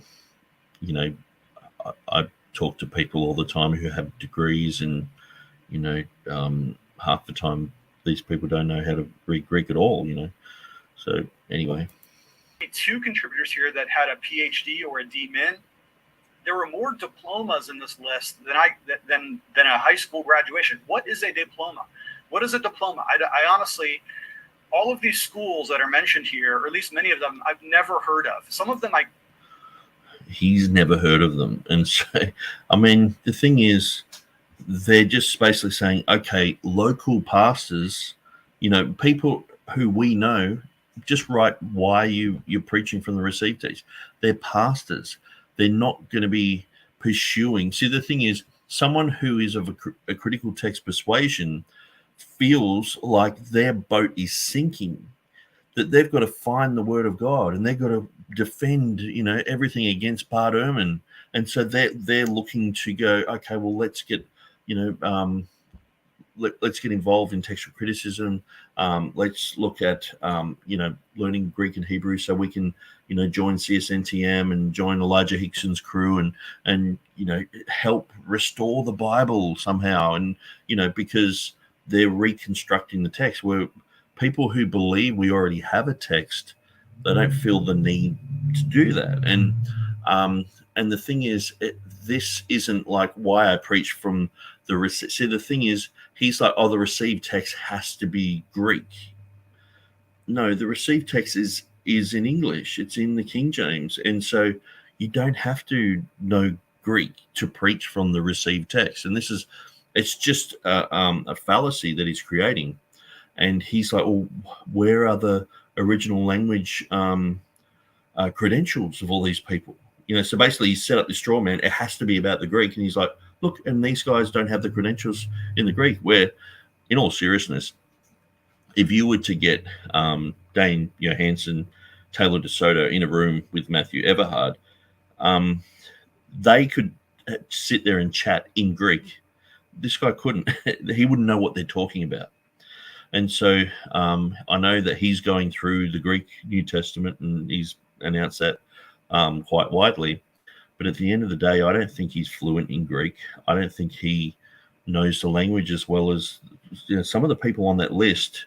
I know their level of Greek, and it's really high. And so, and the thing is, just because you don't have some accreditation doesn't mean that you haven't gone to the nth degree to study these things. And see, people who are trying to climb an academic ladder oftentimes have all these accreditations.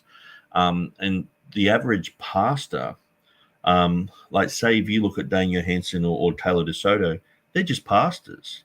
They're not trying to climb up the ladder and work for, Tommy Wasserman or anyone like that, like half of these other apologists are. And so they're like, I'm getting this PhD, and that gives me the credibility to debate against this guy and talk about this. And it's like, they're not doing that. They're just preaching. They're pastors. And so they're not going to be like, we have to be academic. Like the thing is, I understand he's saying in their denomination, you have to be sort of academic. You have to have these academic credentials to even be a pastor. Where I would throw that out. Like personally, for me, it's like, Jesus chose fishermen and tax collectors, just basic people, and they turned the whole entire world upside down. Even the Sanhedrin were like, well, these people are ignorant and unlearned people, and they recognized that they'd been with Jesus. They were just basically repeating. So the thing is, the Bible is all written for us. All we have to do is just repeat the words that are there, and you're saying what Jesus said, and you'll turn the world upside down. But, I'm not against scholarship. I'm not against learning. I'm not against, people getting a PhD. That's fine. But I just wouldn't say that would be a qualification for ordination. To me, someone who has a heart on fire for Jesus Christ, they will do a lot more than someone who is just learned. And see, to me, it's a bit like the accreditation that they do here in Australia. And so someone can be a master chef. They can have run restaurants, like a particular friend of mine ran restaurants in Venice, here in local restaurants, like 6-7 staff running a huge kitchen and creating meals that are getting talked about all around Australia. But he has to go back and get his credentials to get a pay rise. You know what I mean? To me, that's ridiculous. They should just recognize that this guy can do his job, and pay him accordingly.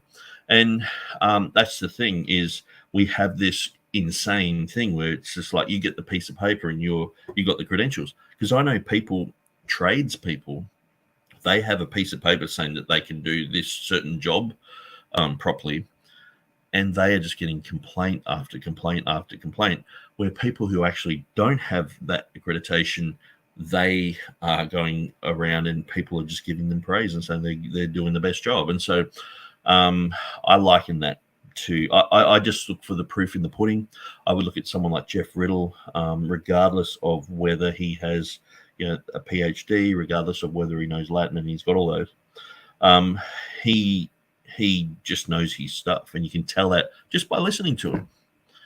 And so to me, that speaks volumes more than an alphabet soup after someone's name. Googled and could not find. I could not find a school, for instance, called the Florida Institute of Biblical Studies. I could not find an institute called Golden State School of... I'm just going to try that. Was it the Florida Institute for Biblical? He's saying, I couldn't find this, I couldn't find that, and so they mustn't exist. What are all these guys lying? You know what I mean? And just because it's not popular doesn't mean it's not real. Okay, well, I just found it instantly. Here we go. Florida Institute of Biblical Studies. First thing on a Google search. Private, non-profit. Okay, so it's only new. That's why it's been going for 2 years. But it is on Google. It's got the address there. There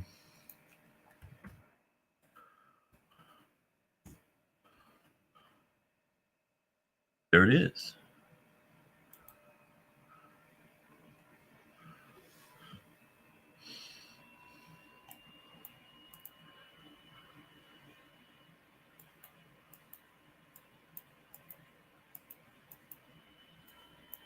Apparently that's it. Looks like a church up here, church sign. Oh no, it's a veterinary clinic. So it looks like there's a bunch of shops in there or something like that. So they've got something in there.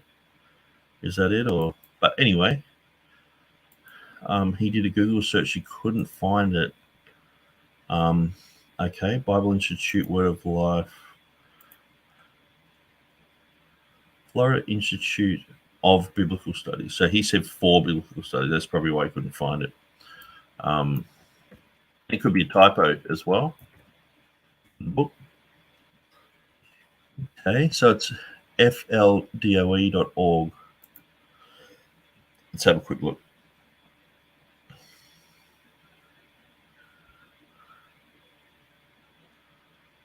Oops, didn't go anywhere. No, it's downloading. Sorry about that. But if we go to this address, sometimes it's really interesting if you do this, because it'd say he couldn't sort of find it from a Google search. Okay.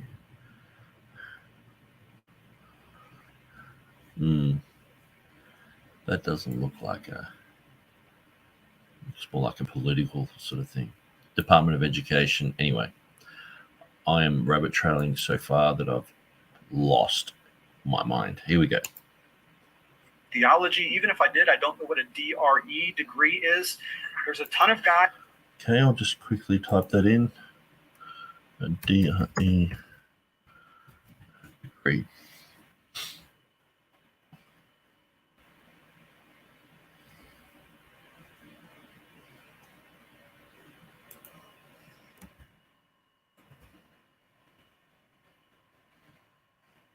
Could be a typo.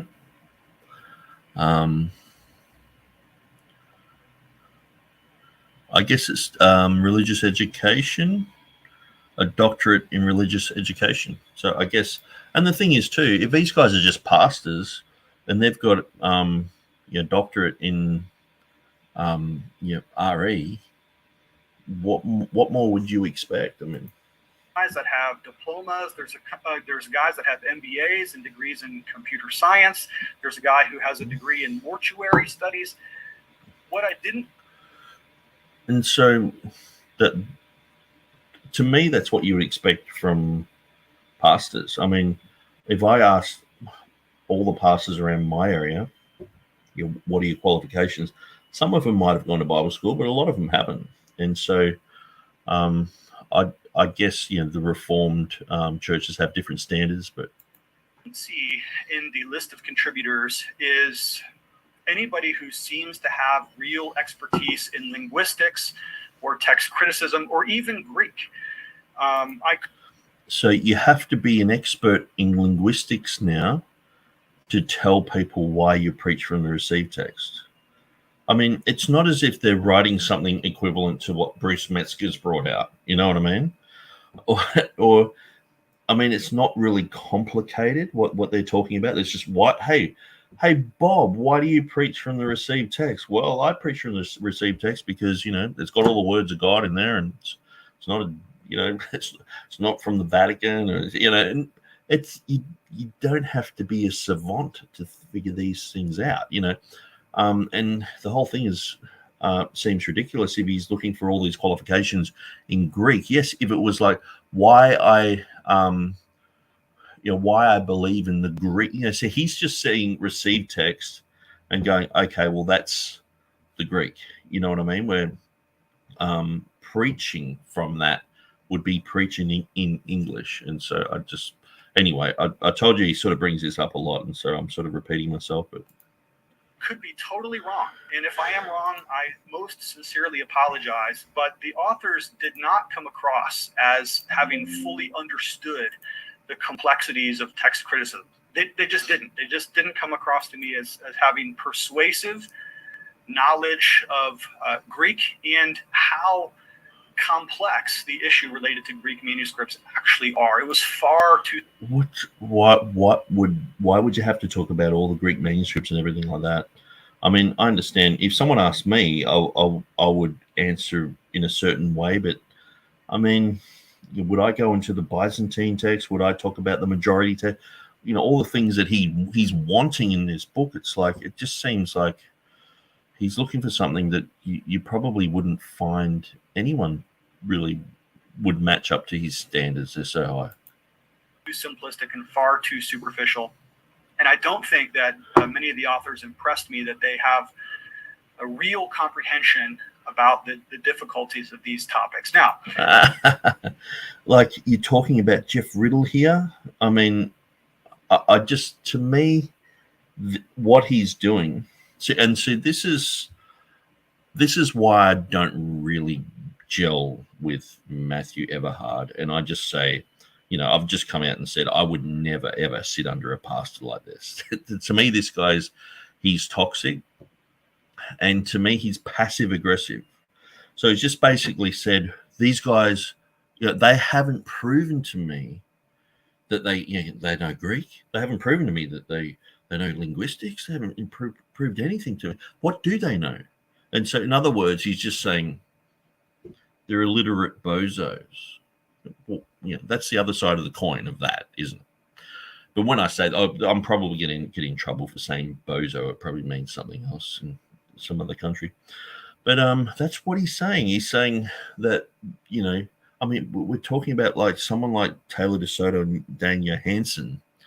I mean, these guys know their stuff. And the thing is, when they came on the scene, they were like a breath of fresh air into the TR movement, because they'd been grounded in critical text stuff, and they came out of that, and they knew a whole bunch of philosophy that came behind that, which sort of elevated a lot of the argumentation into the philosophical realm. We're before that we're arguing verse by verse, and this letter and this word over here, and which is still happening, but it just was more like, hang on, yes, we're looking at the trees, but let's look at the forest for a second. And it was like, yeah, these guys are getting it, and they were challenging Peter Gurry 2 or 3 years ago, right to his face, and saying this and that, and so I just can't understand, what does everyone have to be up to their level? Can't you just have the average pastor in America saying his opinion? It just, I don't know. It just seems like Everhard's just like, let's just listen to what he said just in that last bit again, and you can just see it from my angle, where it just seems toxic. I mean, because I know some of these guys know Greek very, very well, like fluent, absolutely. Like you could drop them off in Athens and say, go and order me a Souvlaki and a gyros, and they'd come back and say, yeah, I ordered it, and that they would know what they're talking about. They know Greek, they know Greek history, they study these things, they know this stuff, and knowing these guys and knowing how Matthew is talking about this group collectively like this, it's quite amazing. It's ridiculous. It's very silly. Anyway, so there's a growing number of seminaries that are becoming cemeteries for the faith. Yeah, absolutely. And that's why I don't recommend people go. You're better off. There's just better resources. The whole seminary thing is like, man, that should have even disappeared when printing started. I mean, people could just be self-taught and maybe get a tutor in to teach you a few things, but it's like, you can get the best teaching on the internet. Why would you go somewhere where it's not as good and learn, just so you can get a certificate at the end, so you can be accepted by people like Everhard? What's the point in learning Greek at the best seminary if your liberal professor there destroys your faith? And that's the thing. These people have actually maintained their spiritual health by not being involved with, the alphabet soup. I'm not saying that. Well, see, the thing is, a lot of critical text guys have those sort of testimonies where they went to, they were TR people, and they went to these seminaries and they lost their faith. And they're like, I lost preservate. Like, you look at Elijah Hixson and Peter Montoro and Timothy Berg, and they're like, when I went through a crisis phase and just sort of, I didn't believe in preservation. But a friend of mine just wrote this recent book, and now we believe in preservation. We believe that, And so they went all over the place. So a lot of people just get thrown into Bart Ehrman world. And so these received text guys, they don't feel that they have to go there. And a lot of these guys are self-taught, I know it. And, I know Matthew Everhard, he might be, trying to impress people by saying, but see, the thing is, he's not impressing anyone who knows their stuff, or just knows even just a cursory understanding of the critical text. When he got on there, it's like, I'm a critical text guy, and as he kept talking, I'm like, no, you're a majority text guy. It just didn't make sense what he was saying. And now he's like, I'm interested in the majority text. It's like, well, where's he going to go from here? But hopefully he comes to a TR position, but I just can't see this genuine type of, he's just sort of mocking people. Anyway, I'm halfway through a rewind, so let's go for it. I could be totally wrong. And if I am wrong, I most sincerely apologize. But the authors did not come across as having fully understood the complexities of text criticism. They just didn't. They just didn't come across to me as having persuasive knowledge of Greek and how complex the issue related to Greek manuscripts actually are. It was far too simplistic and far too superficial. And I don't think that many of the authors impressed me that they have a real comprehension about the difficulties of these topics. Now,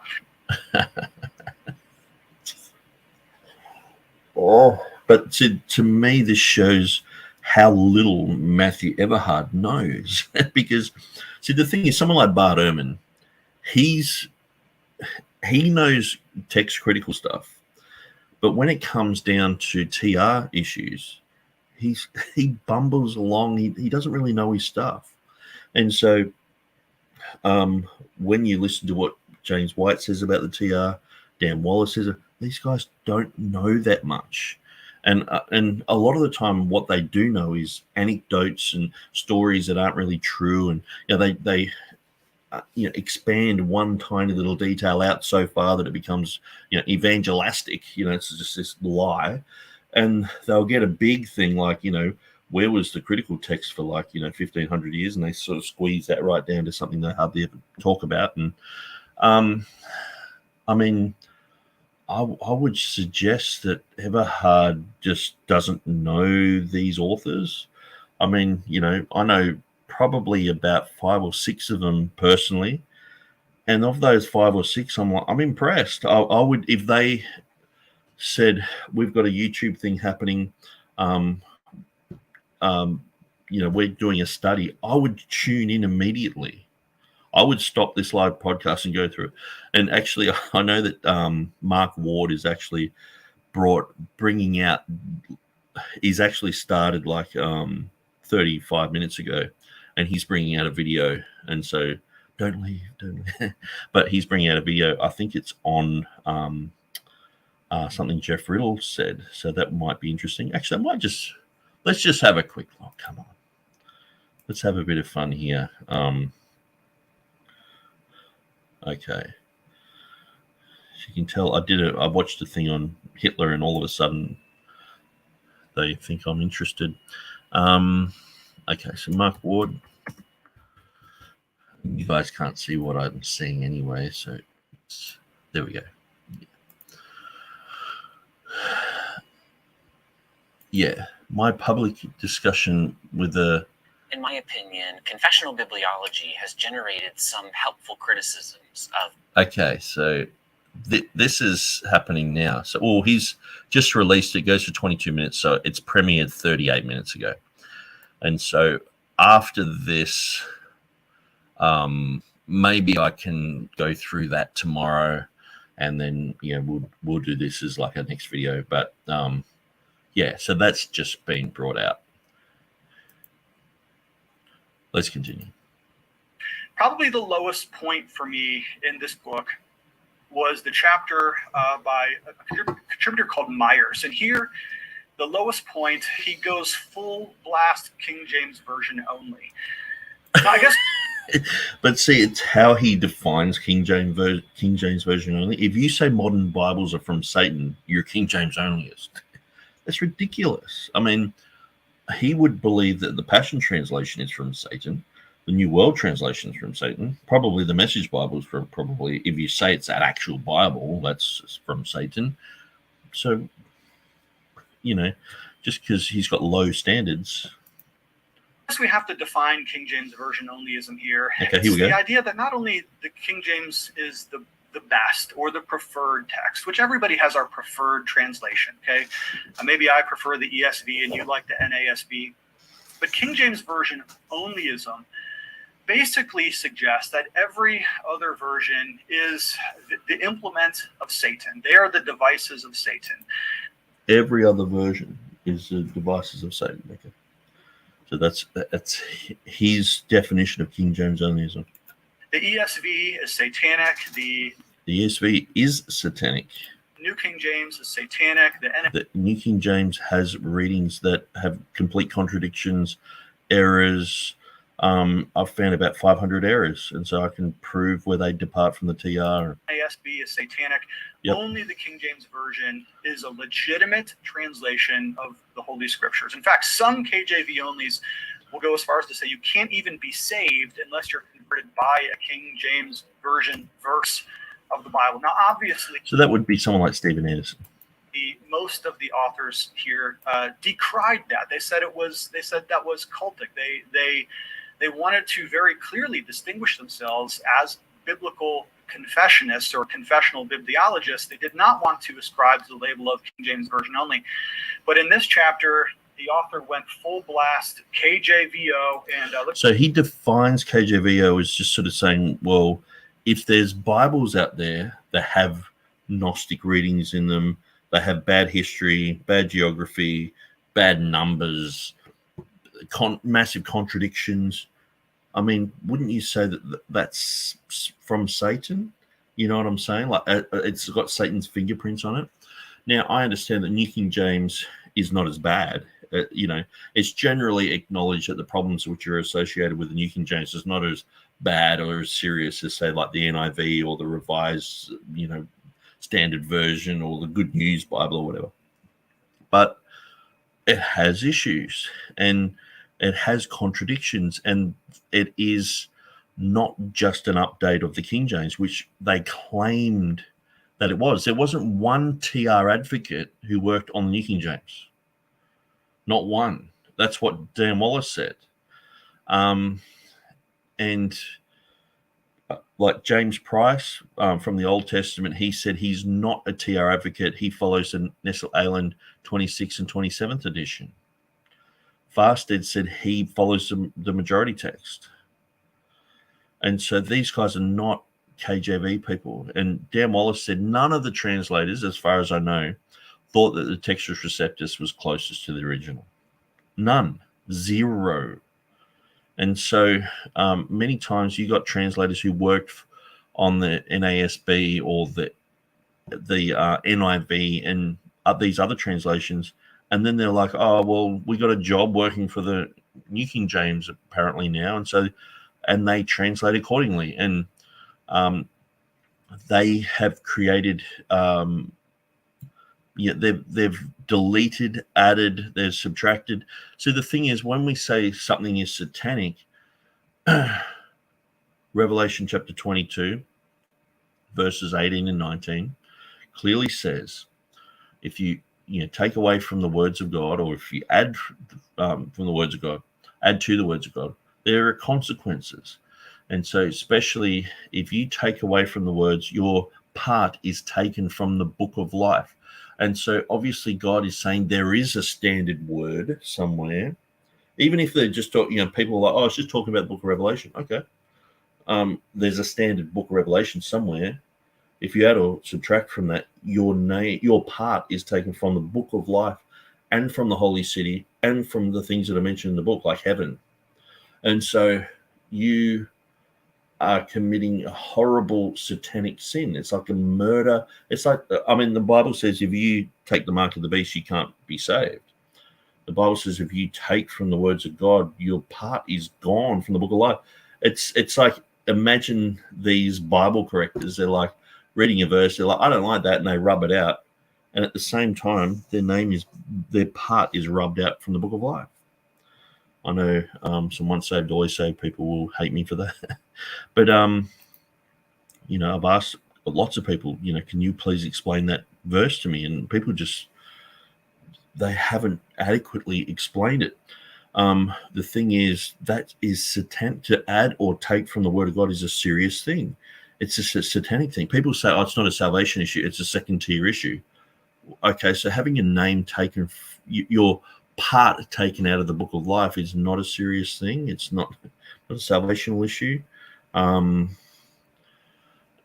Okay, so let's just continue. Let me read you the passage here. He says, modern translations based on Satan's Bible that omit some of the Word of God include, and then he names them, the New American Standard Bible, the New International Version, the English Standard Version, and many others. I thought this was a low point of the book, and honestly, I would expect more from Jeff Riddle than Christian McShaffrey. When somebody turns in a chapter that arrives at the very conclusions that you're trying to separate yourself from, you should have rejected the chapter and or asked the author for some serious revision. I found so he's just set up this thing. It's like if you tease other Bibles and say they're from Satan, you know, you should be checked, and you know these guys should have cut that out of what he said. It's like it is just purely satanic. Like some of the readings that are in, like say the New American Standard Bible, blaspheme the Holy Spirit. When you say, instead of, you know, God, Jesus, he didn't consider it robbery to be equal with God, but made himself of no reputation. And they changed that to, now I'm going to have to go to it. Okay, so where is that? I'll just quickly jump on here.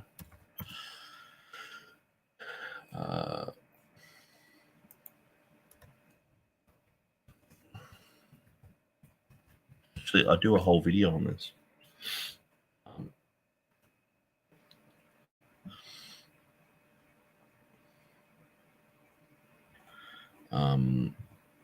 Yeah, so I can't find it straight away, but I do a whole video on this. So if you search for in my YouTube list, probably maybe about a year ago, you'll find one that talks about the NASB and the blasphemy of the Holy Spirit, where you know, Jesus is saying that he constantly would say I am to people, so they're picking up rocks to throw at him, saying you make yourself God. And but then it's said that he didn't make himself known, or he didn't think God had to as something to be grasped. I'm pretty sure that's what it says, but he did.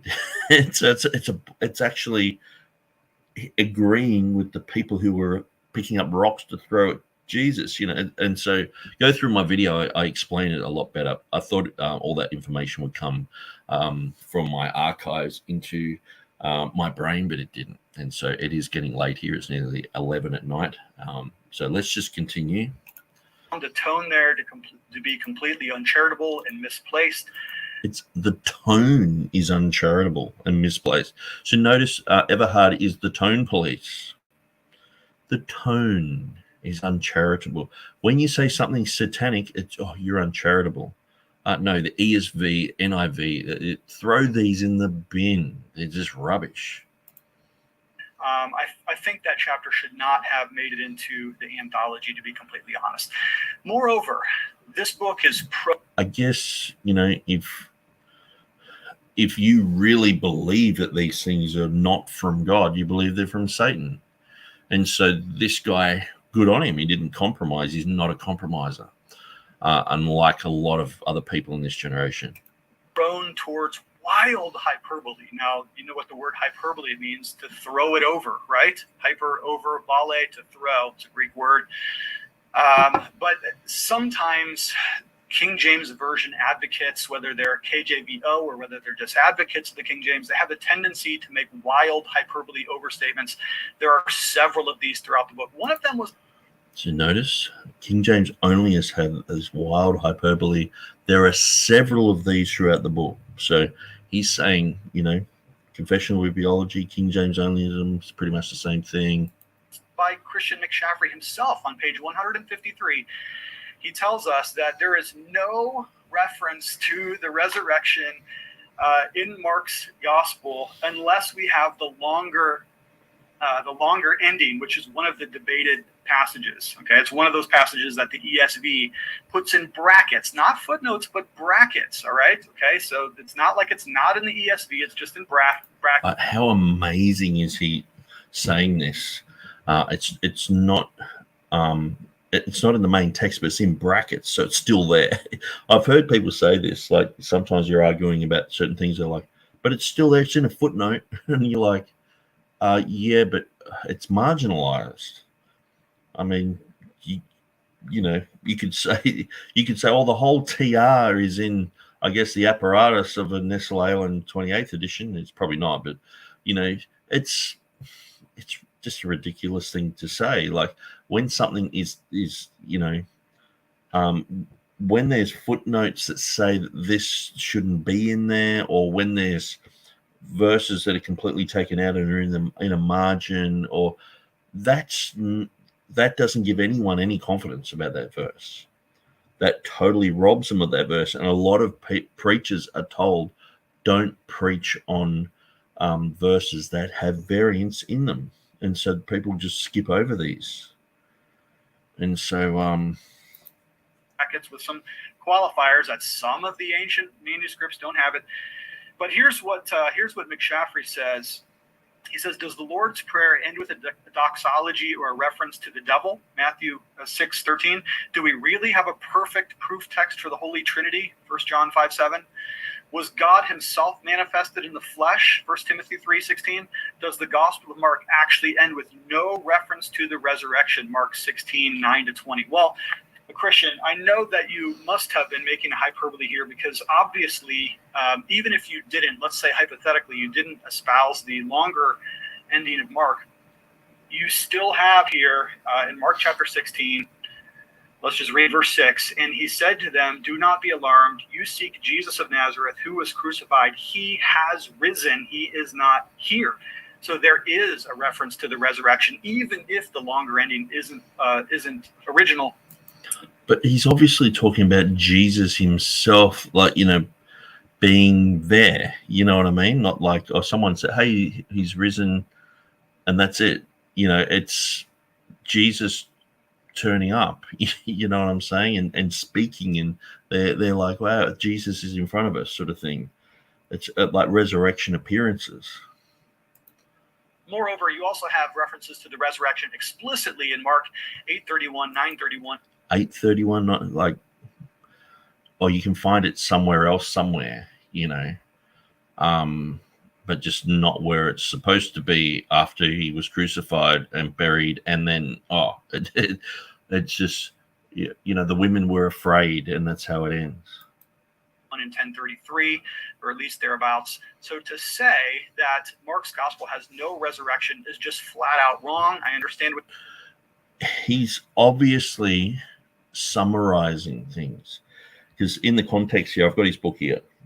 It says, do we have a perfect proof text for the Holy Trinity? 1 John 5:7. Or do we really have a perfect proof text for the Holy Trinity?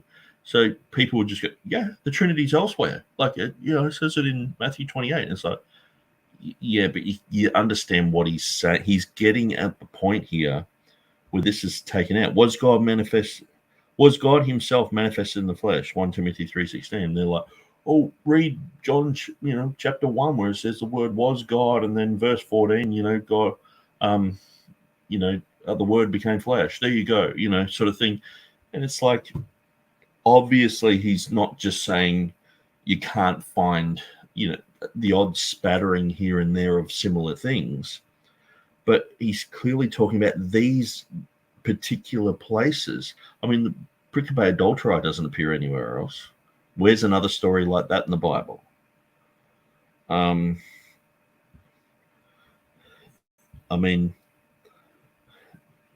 what he clearly says here, does the Gospel of Mark actually end with no reference to the resurrection, in a sense where he's summarizing that to go, is the resurrection, where Jesus speaks to his disciples, gives them a whole bunch of orders, talks about a whole bunch of things, does it really end like that? I don't think he's reading here, there's no reference to the resurrection at the end of Mark, where it says, does the Gospel of Mark actually end with no reference to the resurrection? And so obviously he's talking about the main, 12 verses that are deleted from there, not just a tiny little spattering of an angel going, oh, yeah, he's risen and the women are afraid. He's talking about that section there that is basically all about the resurrection, and where he appears to people on the road and things like that. And so what you're trying to do, Christian, you're trying to make a strong statement about how important the resurrection account is. By the way, I myself do hold to the longer ending of Mark. I think it's original. I think it's authentic. So he was a critical text guy like just 2 months ago, but now he's holding to this, and we're like, you're majority text, and now he's like, I'm majority text. I think it's canonical, but you overstated the case, and you overplayed your hand when you mistakenly said, and it's easily disproved, that Mark has no reference to the resurrection if the longer ending is not included. Does it say that? It just clearly says, like, listen to this. Does the Lord's Prayer end with a doxology or a reference to the devil in Matthew 6:13? Do we really have a perfect proof text for the Holy Trinity? 1 John 5:7. Was God himself manifested in the flesh? 1 Timothy 3:16. Does the Gospel of Mark actually end with no reference to the resurrection? And so it's, I mean, you know what he's talking about. It's not like, you know, obviously you can go, oh, well, the Trinity appears elsewhere than 1 John 5:7. You can say that sort of thing, but it's like he's generally saying that the whole story of Jesus is deleted from there. And then he's saying he agrees with those verses anyway. I just can't understand. There's another wild hyperbole here on page 69 with the chapter by De Geer. So I'll just go through some of these comments. So marginalized means the translator doesn't believe it belongs in the Bible, but the publisher does. Cha-ching. Yeah, absolutely. And that's where Stephen Boyce is like, we need to get rid of the pericope adulterae and just delete it from our Bibles. And Dan Wallace is like, we need to delete the last 12 verses of Mark, the pericope adulterae, those 12 verses, and be honest with what the text really says. But like you're saying, there's money to be made in these new Bibles, and when those readings don't appear in the Bibles, people don't seem to buy them and so the publishers are like, yeah, don't delete those. Or in brackets. Absolutely. Good point. All scripture is given by inspiration of God and is profitable for doctrine, for reproof, for correction, for instruction in righteousness. 2 Timothy 3:16. Absolutely. That's a really good scripture. Image Bearer says, apparently they disagree with this verse because if it's in brackets, the doctrinal value isn't important. Absolutely. And most of the time you'll hear James White say, oh, what doctrines affected the last 12 verses of Mark? What, snake handling? He says there's, drinking poisons. It's so ridiculous. And, they don't even understand the verse. They don't, or they probably do, but they just want to mock it because they understand that there's, just in those 12 verses, there's probably, 10 doctrines affected. And so, sometimes watered down, sometimes deleted. I'm pretty sure there was an ascension there too that's deleted.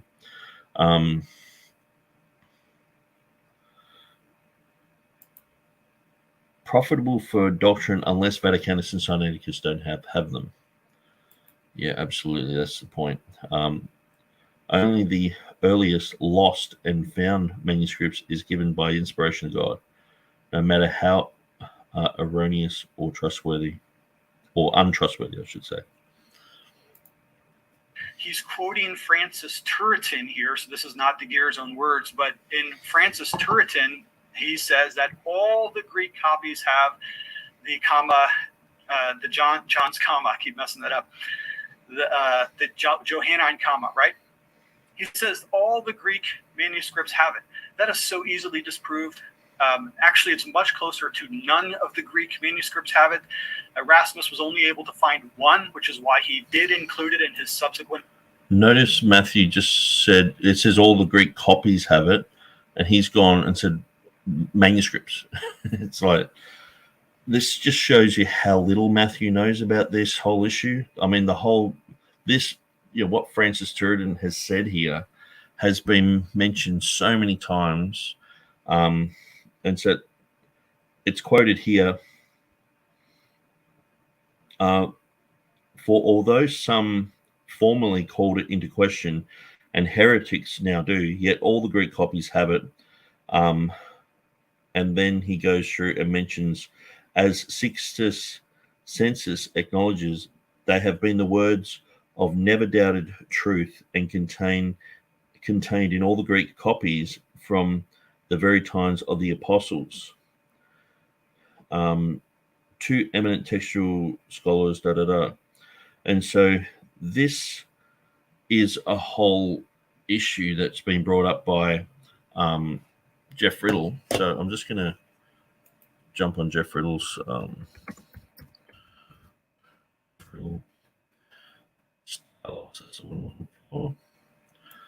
so I'll just quickly jump on there. Stylos. I won't be 1 second, guys. I'm looking at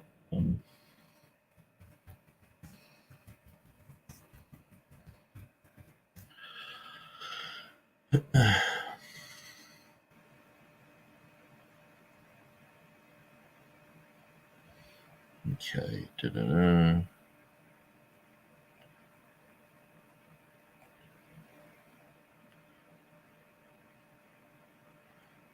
No, it's not on jeffriddle.net, but I know that Jeff Riddle's talked about this direct quotation. So this is a quotation that's commonly talked about, and so it's got to be taken into consideration the context of what these guys are saying. And so Matthew should really know, if he's going to critique this, he should know exactly what they're talking about when they're talking about the copies.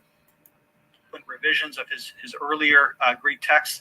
The original 1516 did not have it, but as you already know, it was later put in when he found one very, very late, perhaps even contemporary, not sure, hard to date it, manuscript that did have 1 John 5:7. But to include this is just factually wrong. Francis Turretin may have very well believed it. Francis Turretin may have very well seen some manuscripts that have it. He may have heard from another scholar that they all have it. I'm not challenging the fact that Francis Turretin said this.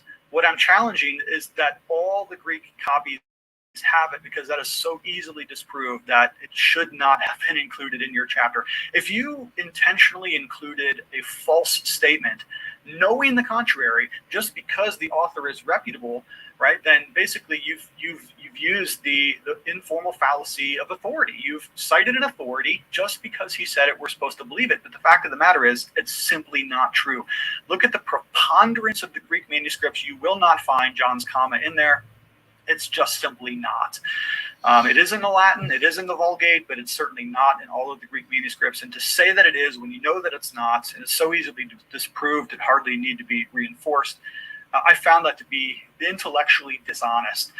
Here's one more. And so he's saying like some really strong things about this. And as I'm reading through the, because I've read, maybe I need to go to Taylor de Soto's site. I'm pretty sure he mentions this.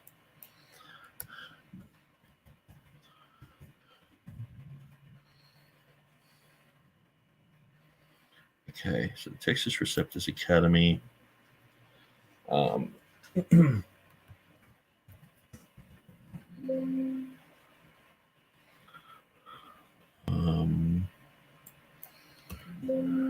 Nope. Okay, so I'm struggling to find. I thought it would be easy, and I'll just find something on that, but I'm just going to keep trying for a second. Okay.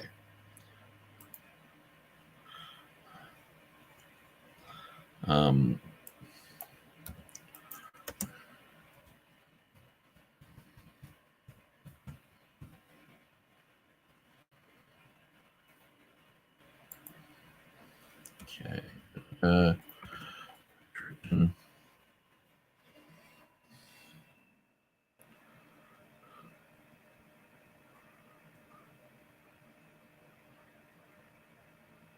Okay, so anyway, I'm pretty, like, you know, I really wish that I could find the pages that I was looking for, but I'm pretty certain, like 95% certain, that in that context, when it's talking about the copies, it's talking about the printed copies, in a sense where, like, even Jeff Riddle would define that as, you know, from the Protestant copies.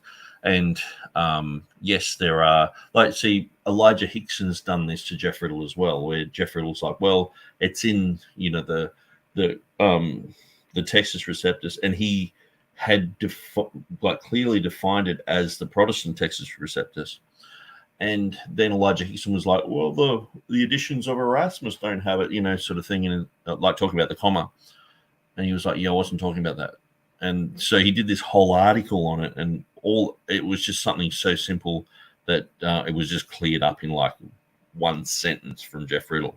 But it ended up being videos and all the rest of it. And so, and I'm pretty sure Matthew Everhard, he just needs to do homework on that, because he's the one bringing out, that he's saying all Greek copies, he means all the manuscripts. That's exactly what he said. So we'll just move on from there. If anyone has any info on that. So Puritan lied. How can that be proven now? Yeah, and there is a lot of information written about that. I mean, I've seen it all over Facebook for a long time. And so let's continue. And I think Dane Johansen is a good guy. I've had some good interactions with him online. But on page 113, he makes the statement that the authorized version, again, notice the conflation here between the received text and the authorized version. The conflation, I mean, the authorized version is the final edition of the received text, but Everhard doesn't know that. That's what Hills said. Is the standard of all Reformed Bible preaching. He doesn't qualify that, but I think my good friend Johansen misses the point that the entire Reformation was not English speaking, that there was German speaking Reformers and Puritans, there was Dutch speaking, French speaking, the Reformed movement. The Dutch Stuttenvertaling was inspired by the King James Version. Most of the Bibles that came out were based around the King James Version. People look to the KJV as a standard. Let's say, is much broader than just the authorized version of 1611. And not only that, but that's anachronistic to even say that. Well, you're creating some different standards here. I mean, if you said, oh, well, people are using and reading the ESV, and I'll go, hang on, let's get that soundbite. No, what are they reading in Africa? What are they reading in the Congo? See, you're wrong. It's just why are you talking about foreign languages and the Reformation just wasn't just English. Obviously he's talking about English speaking people when it's why I preach from the received text, why I, as an English-speaking person, preach to an English-speaking church from the received text. So I'm going to talk about an English Bible based on the received text. I mean, it's just, to me, it's a no-brainer. Because anyway, I'm repeating myself. 1611, but many of the reformers came long before it. Okay, so I just found that to be a wild hyperbole. Again, I understand the point that you're trying to make, that the authorized. The texts that they use are basically akin to the King James. They're nowhere near the critical text. And so, even Luther's text, you're looking at something that is very similar to the English King James.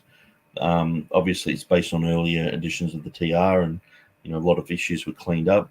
But Image Bearer says another terrible argument. The reformers agreed on the readings, and it's really hard to listen to Everhard. He just seems to be, he just doesn't like this book, and so he's just bringing up these things as if this matters. Like, obviously he's speaking about English, an English version that he uses to preach in English to English people in his church, but then he has to bring up foreign languages, and there were reformers before 1611 sort of thing. It's like, well, as if Dane wouldn't know that. You know what I mean? Like, obviously give him the benefit of the doubt and read beyond that.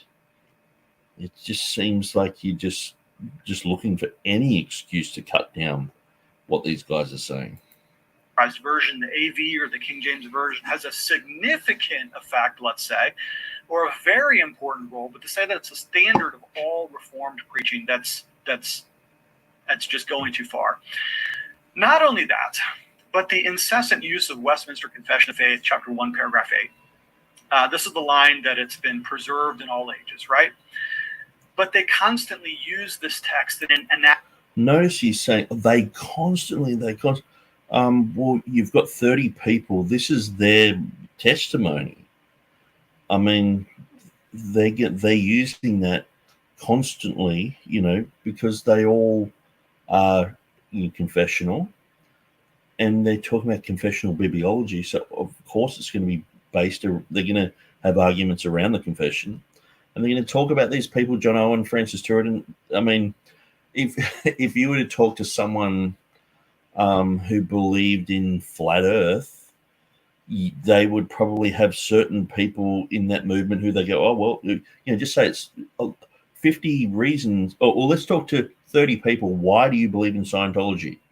Well, L. Ron Hubbard, the Book of Dianetics, blah, blah. Yeah, they would say similar things. They would mention similar people. It's anachronistic way. Now, let's remember that the Westminster Confession of Faith was written in 1646, 47 with the proof text, right? But to suggest that the authors, the Westminster Divines, were arguing against the critical text, which didn't come about until the late 1800s, right? That is anachronistic. And so what the reformers were actually arguing against was against the Roman Catholic preference to the Latin, which is why Westminster Confession, chapter 1, paragraph 8, talks about the Greek and the Hebrew, because Well, actually, the London Polyglot had come out. There were a lot of variant readings that were being talked about during this time. And then,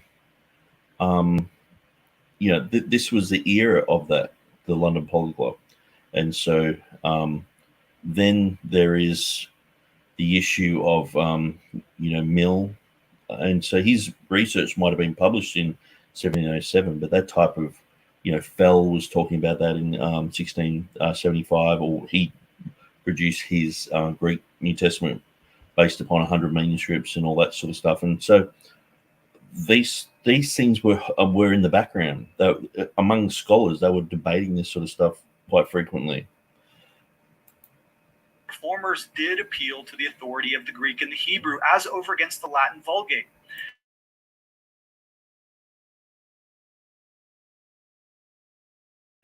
Paragraph 8, it's as though the authors of the confession are choosing the TR, the received text, as over against the critical text. That's the way they quote and cite the paragraph. But I think it's anachronistic to do that. And I realize that some of the Baptist Reformed guys that are contributors to this volume, they don't have presbyteries to appeal to. So their view. They don't have presbyteries to appeal to. So there's his denominational, concept coming out. You have to have a presbytery. I just hate this type of stuff, and that these are the sort of churchgoers who I just try to avoid because this is a sort of guy. If I was out street preaching, they come up to you and say, "Who's your pastor?" And you're like, "Jesus is my leader. I follow Christ."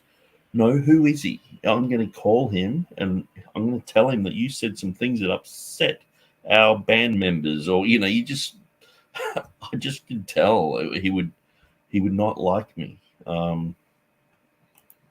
Jews never had to be tested by a presbytery when they go to be ordained. But I would challenge the Presbyterian brothers, if you believe that is what the confession is stating, that the confession itself is arguing that we must use the TR. I would simply go to your presbytery and ask if that's the consensus way that your presbytery interprets the Westminster Confession of Faith. I'm going to argue. I mean, even here in Australia, like Presbyterians are just like, our denomination is just totally collapsed. We've failed. We're in bed with Rome. What do we do? Sort of thing. And like, because I've gotten a lot of newsletters over the years and pre-internet days, and some of the really good stuff was from Presbyterians, and because they would talk about these type of issues, and where most other people would just sort of talk about other things. And so, the consensus, I'll just put that up. It's like, you've got to ring up all these people and see if they would agree with you. It's like most people hate the Textus Receptus. They hate the King James. they would agree with you. And so anyway, so Image Bearer says, yeah, the issue he has here with repetition in the essays is an inherent feature of a collection of essays by people that are all reformed and are speaking about the same subject. Yeah, it's like, I mean, wouldn't you expect, I know I'm repeating myself over and over, but it's like he keeps talking about this and it just becomes really annoying. It's like, man, just get over the fact that, this book isn't what you thought it would be, get over that. The variant readings are known and rejected. Hopefully he'll research this issue, or perhaps someone like Dane can point them out to him. I'm sure Jeff Riddle's going to do some videos on this. Dane, apparently he's chatting with this guy, and so, they'll be a lot more charitable than I am. I'm just like, what a load of rubbish, and I just say it how I see it, and I try not to lie, or and I'm not saying Dane would lie or anything. These guys are just a lot more patient, I guess, and they bite their tongue a little bit, and he actually went overseas with Stephen. He converted Stephen Anderson into being a confessional bibliologist. He's pretty good. You got to be good to do something like that, and so. Nice slant against Reformed Baptists out of nowhere. What about the Reformed Presbyterian writers of the book? Strange detour. Yeah, so this is where he's getting into the weeds of that whole, Reformed Baptist. Because even people who say they're Reformed, sometimes they're not Reformed Baptist, but then you got Presbyterian Reformed and, the consensus. You got to get the consensus. That probably in most presbyteries, they will so not. Can I just ask you guys, I'm going to mute my mic for a sec, but I'm going to play the video. Does the sound still come through the video? I won't be 1 second. I'll just mute myself. Okay.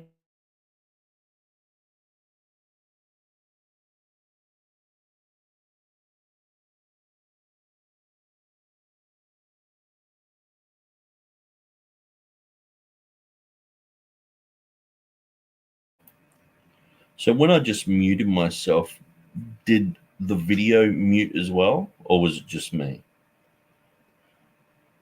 Can I get someone to answer that? So I'll just go back to where we were. No sound. Yeah, okay, that's really good to know, because I was sort of in between things, muting myself and having a sip of water and watching the video. And yeah, so sorry about that. So obviously the sound is going through the mic from the video. Okay, that's really good to know. Thank you very much, guys. Do that probably in most presbyteries, they will not say that that's the point of the Westminster Confession of Faith in that particular chapter and paragraph. And so what we end up here in this book is a constant conflation between two ideas. We are conflating or confusing what is the Textus Receptus, the Greek printed Reformation era editions of the New Testament, with the King James Version itself, which is the English translation of the TR.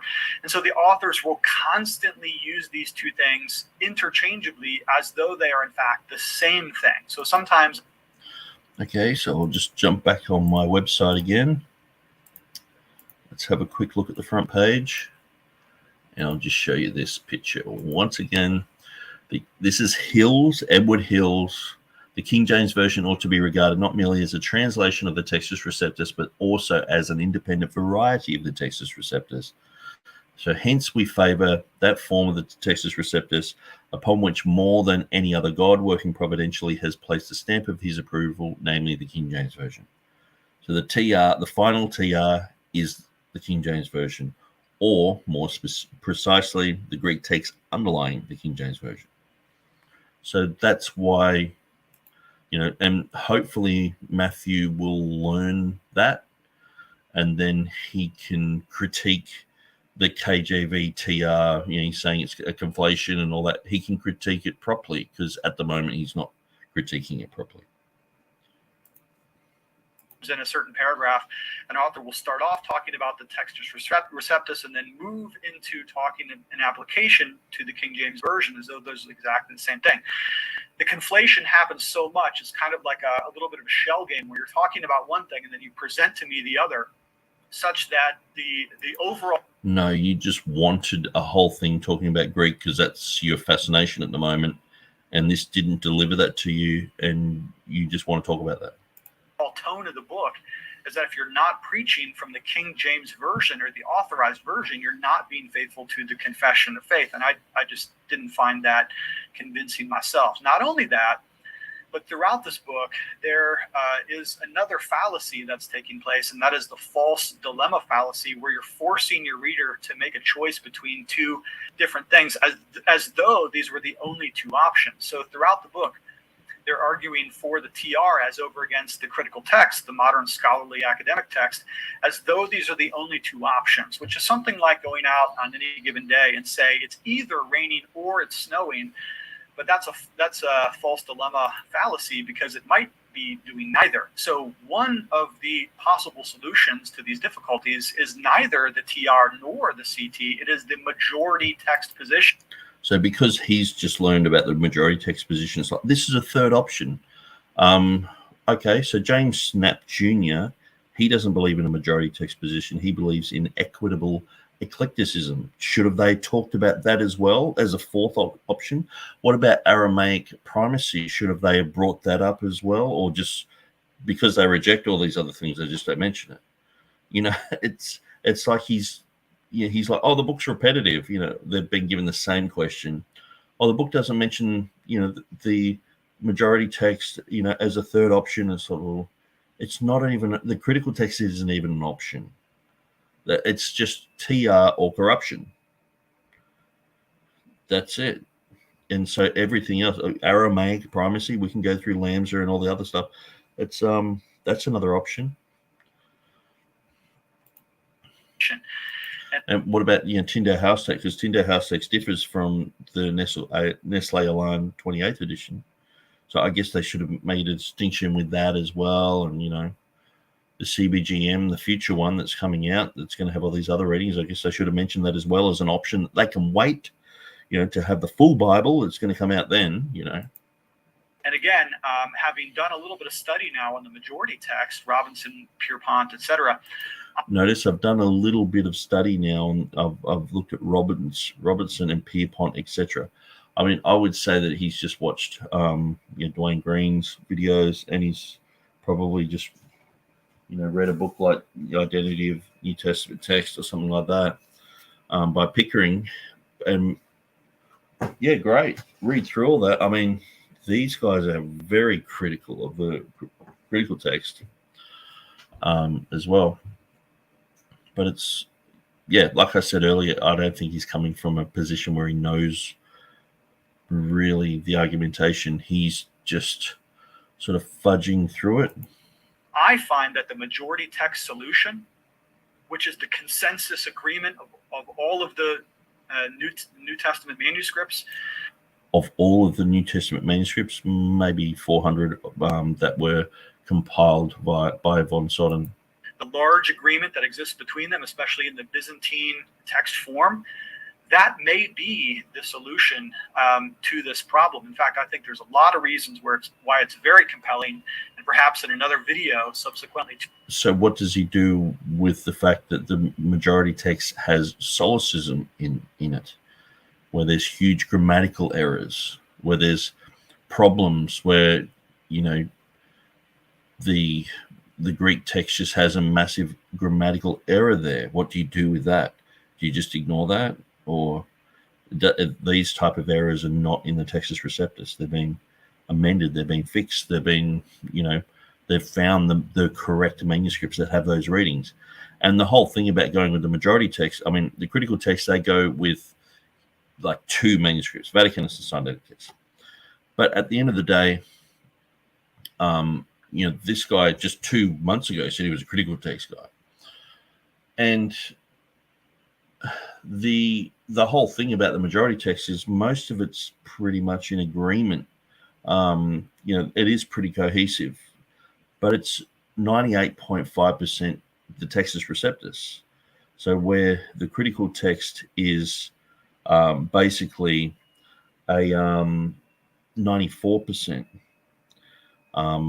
in comparison with the Textus Receptus. So there's 6% change, where the majority text is 1.5% change.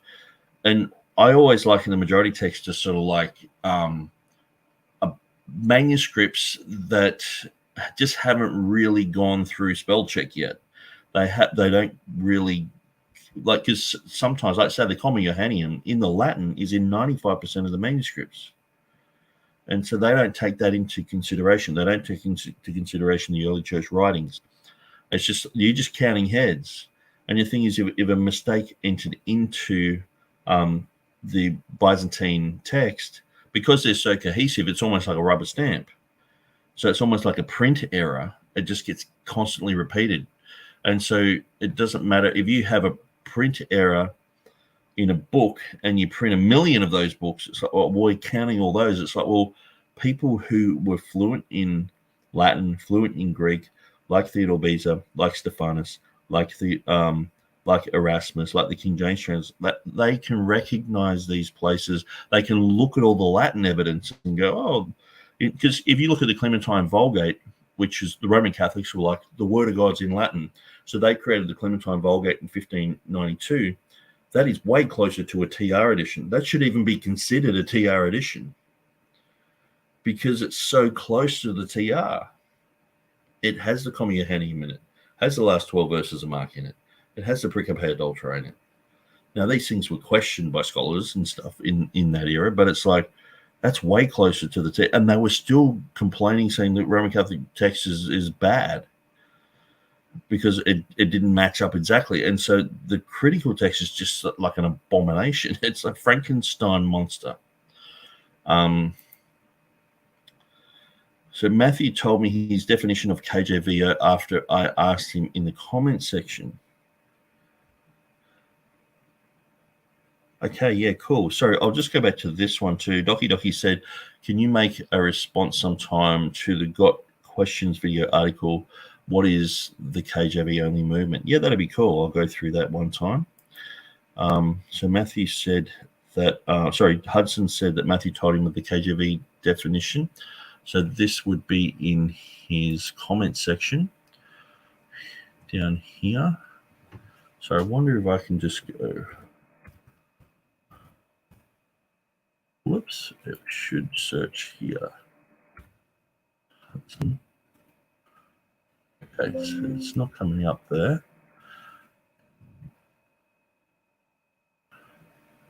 So yeah, a lot of confessional guys are jumping on there and asking questions. So maybe instead of us looking for that, maybe you can let me know about that. That'd be cool.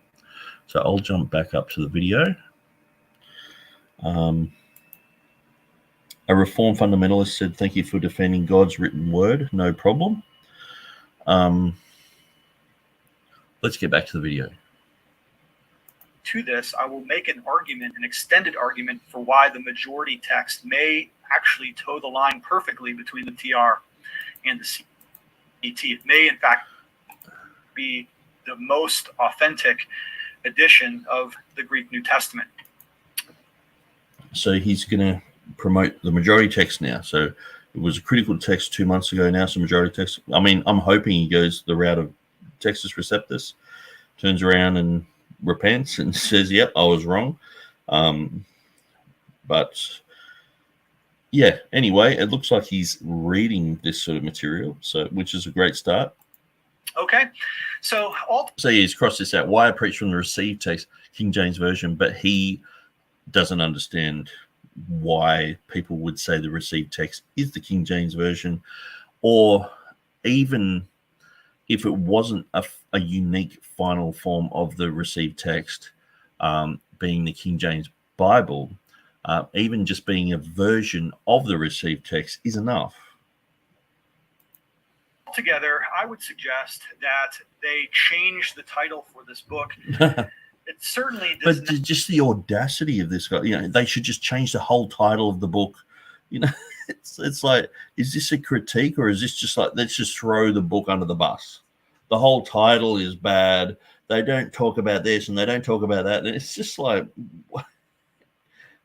Who does this guy think he is? Like, seriously, I know he's got a lot of confidence, but that's like I'm saying, that the Dunning-Kruger thing where you don't, like, I would say that if you got anyone in that list of guys who wrote in this book and sat them in the room with Matthew, they would know more about text criticism. They'd know way more about the King James Version, the Textus Receptus, and even the critical text than him.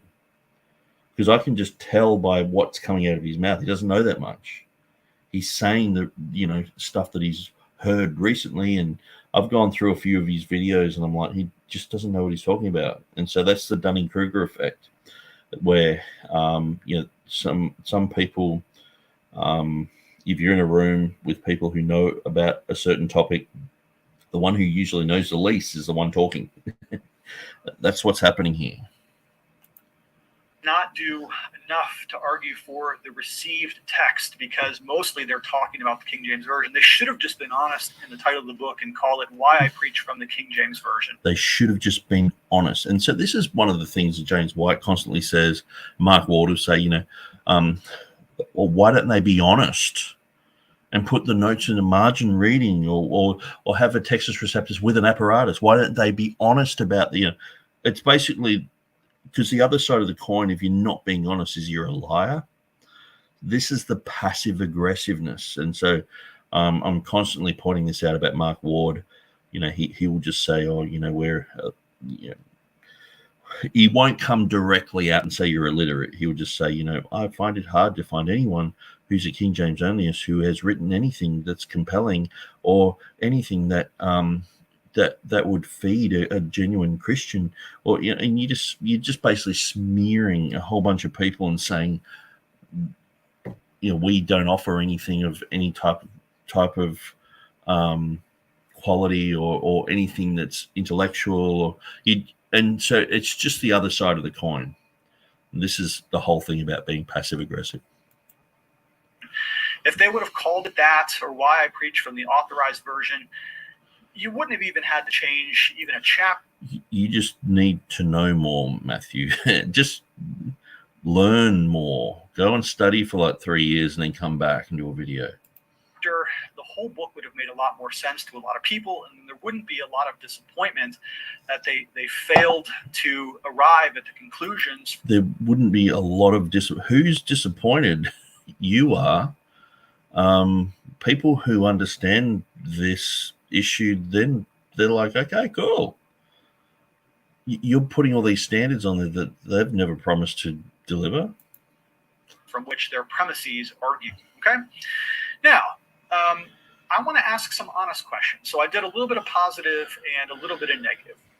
Now I have some actual questions for you, and I am most sincerely asking these questions. I'd very much like to know the answers. Unfortunately, none of these chapters gave me the answers that I was looking for. And so I'm going to throw this out there, that if anybody in the biblical confession camp or the confessional bibliology camp wants to answer these questions for me, again, I am willing to sit at your feet and learn from you and listen to you as my brother and my father. First question for you, please. And that's good. I hope he is that humble.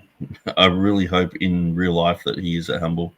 And look, the thing is, I'm sort of mocking Matthew in a sense because of him changing. And I just want to be clear that like he made the "I'm a critical text only" guy when he talked. It was like, you're actually majority text. Now he's coming out saying I'm sort of majority text guy, and so we're sort of mocking that. But it's like, well, I'm glad that he has changed. I'm like, I would say the majority text is way better than the critical text. You've sort of come out of I don't want to say that this is about him, but it's like you've come out of Nazism and you're in Soviet Bolshevism at the moment, and it's like, just get completely out of both of those, sort of thing. You've jumped from one to the other. Now, one is way worse. You're going to end up spiritually dead if you follow the critical text. If you're going to follow that to its ultimate conclusion, you're going to be like Bart Ehrman. But you can end up like a James Snap Jr. or whatever. If you think these guys are spiritual guys and all the rest of it, it's like I'm just not really sure. I know everyone's like, Maurice Robinson, he's butter wouldn't melt in his mouth, and Pickering and these other guys wrote letters that are almost like love letters to each other. And, they said, we trust in God, and Elijah Hixson likes to bring this type of thing out and say that, these people are, just such genuine Christians and all the rest of it. And I mean, I just don't know. I mean, anyone can say that sort of stuff. I mean, Jehovah's Witnesses talk in that sort of language, our leader is such a good guy. He's exemplifying good Christian character and a loving guy and so hospitable and so lovely. And Jehovah's Witnesses talk like that. Seventh-day Adventists talk like that. Look beyond that. And see, this is the thing. There's not much spiritual discernment. People aren't discerning. But I would just say he's jumped, from the raging inferno thing that's going to turn him into Bart Ehrman. He's jumped from that. Okay, he's jumped out of the fire. He's into the pan, but the pan is going to heat up pretty quickly, and you're still going to burn if you stay there. Get out of the whole thing. Turn back to the Bible. Turn back, like when I'm saying turn back to the Bible, all the words of God, where they are in the received text, in the King James Version, reflective of the original Greek and Hebrew. So let's continue. Please answer this. Why is there no love for the New King James Version in this book? In fact, everywhere you will read against the New King James. Now, again, the title is Why I Preach from the Received Text. And the New King James Version, the NKJV, is a translation from the TR. The New King James Version. Okay, I'll just show you where some places where the King James Version departs from the TR. Okay, so let's have a quick look here. Departures from the Textus Receptus. So this is my website. I'll make this nice and big so we can all have a good look. Oops, and I jumped a whole heap of pages.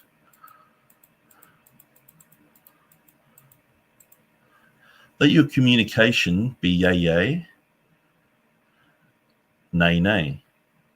So this is the King James. But it says here in the New King James, let your yes be yes. And your, so I've got omit in the King James, but obviously I don't believe it's omitted from the TR, but it's omitted from the New King James. And your no, no. For whatever is more than these is from the wicked one, where the King James just says cometh of evil. So evil, this is the problem. When they say it's the wicked one, you're thinking of Satan.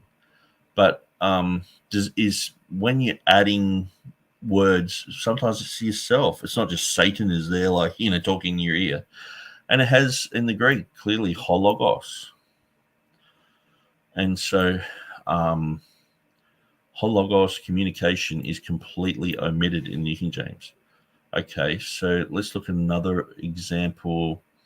Matthew 24:13. But he that endureth unto the end, the same shall be saved. Here it has, but he that endures to the end shall be saved. It doesn't say the same. Okay, where it has utos. Utos there is means the same. It's omitted here in New King James following the NIV. Now it says, that holy thing that shall be born of thee shall be called the Son of God. And it says, that holy thing which is born not of thee will be called the Son of God. Exu, of thee. It's omitted in New King James. And this isn't like, I haven't gone through everything. This is just where, like, I get a little bit of time. I'm like, okay, I'll throw another one of these up, because it takes a while to go through and put it all underline and get the Greek and go through it all. This parable Jesus spoke unto them. Jesus used this illustration. What, to them? Or he just was drawing in the ground? Or, Afdois. Afdois hot Jesus. Nevertheless I live. I am crucified with Christ. Nevertheless I live, yet not I, but Christ liveth in me. What a scripture. New King James. I have been crucified with Christ. Okay, so you got a semicolon there. And so basically that's what it's regulated to. The nevertheless I live is now that. So obviously words have been omitted. Yet not I, it is no longer I who live, but Christ lives in me. So you can clearly see where the nevertheless I live is gone. That they may teach young women to be sober, but then New King James departs from that and says that they may admonish the young women to love their husbands. To be sober is just gone, and there's no difference in the underlying Greek text. Here's a good one. 1 John 3:16. In the original King James has a love of God. Now, I believe this is an italic error in the post-Blaney editions, where they just went a bit overboard with the italics, and they put this in italics where I don't think it needs to be. And there are some editions out there that don't have these in italics. Hereby proceed with the love of God. So clearly it's not in italics in the 1611, but it says, by this we know love. Where's of God? The New King James guys just completely delete it. To Theo.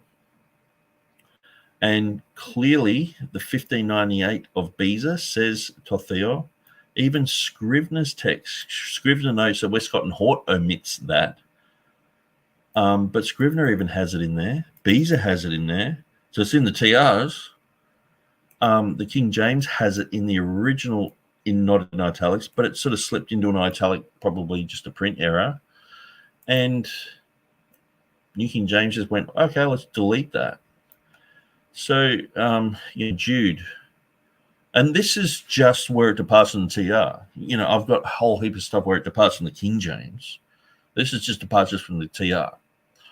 I write to you of the common salvation. Here they have our common salvation. So usually you'd see that in an NIV or something like that. But so while the Textus Receptus and majority of the manuscripts have the common salvation, as does Tyndale, Geneva Young's, etc., but Sinaiticus and Vaticanus have our salvation, and the New King James follows it. So, people are like, the New King James is faithful to the text. I'm just showing you a few places here and there where it's not.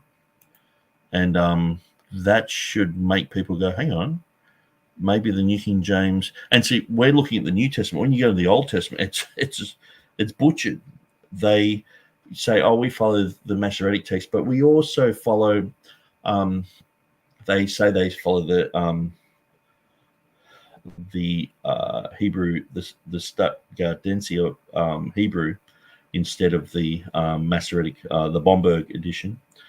But they also say that they follow the Septuagint, the Targums, the Dead Sea Scrolls, the Samaritan Pentateuch, and a whole bunch of others. And so there's a difference. It's not just a New King James. It's a new translation. Okay, so we've got. I'm still here listening, Nick, Bob. How you doing, Bob? The New King James and the King James is like the Communist Manifesto to the U.S. Constitution. The New King James to the King James. Yeah, it's there's a lot of differences, and when you start going through all these differences, it's like, say that where that issue, I'll just bring it back up, of the New King James, where it's in 1 John 3:16. This isn't even mentioned in the marginal notes. Not even mentioned in the New King James, where it has all these other places New King James mentioned it. That's not mentioned. Why are they deleting? Why are they? Let's just go to 1 John 3:16, and we'll just quickly check the Greek. I'm pretty sure I've done this sort of study. Okay, so we can see Totheo. It's clearly there in the TR. So why are they deleting it? And look, I've underlined it. This is Beza's Totheo. Charitatum Dei in the Latin. And then it's got Beza's footnotes talk about tot theo there.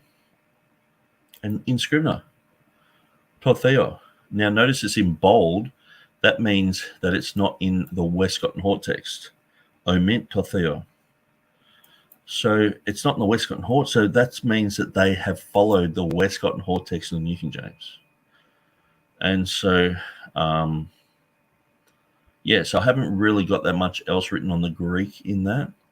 But in the English of God,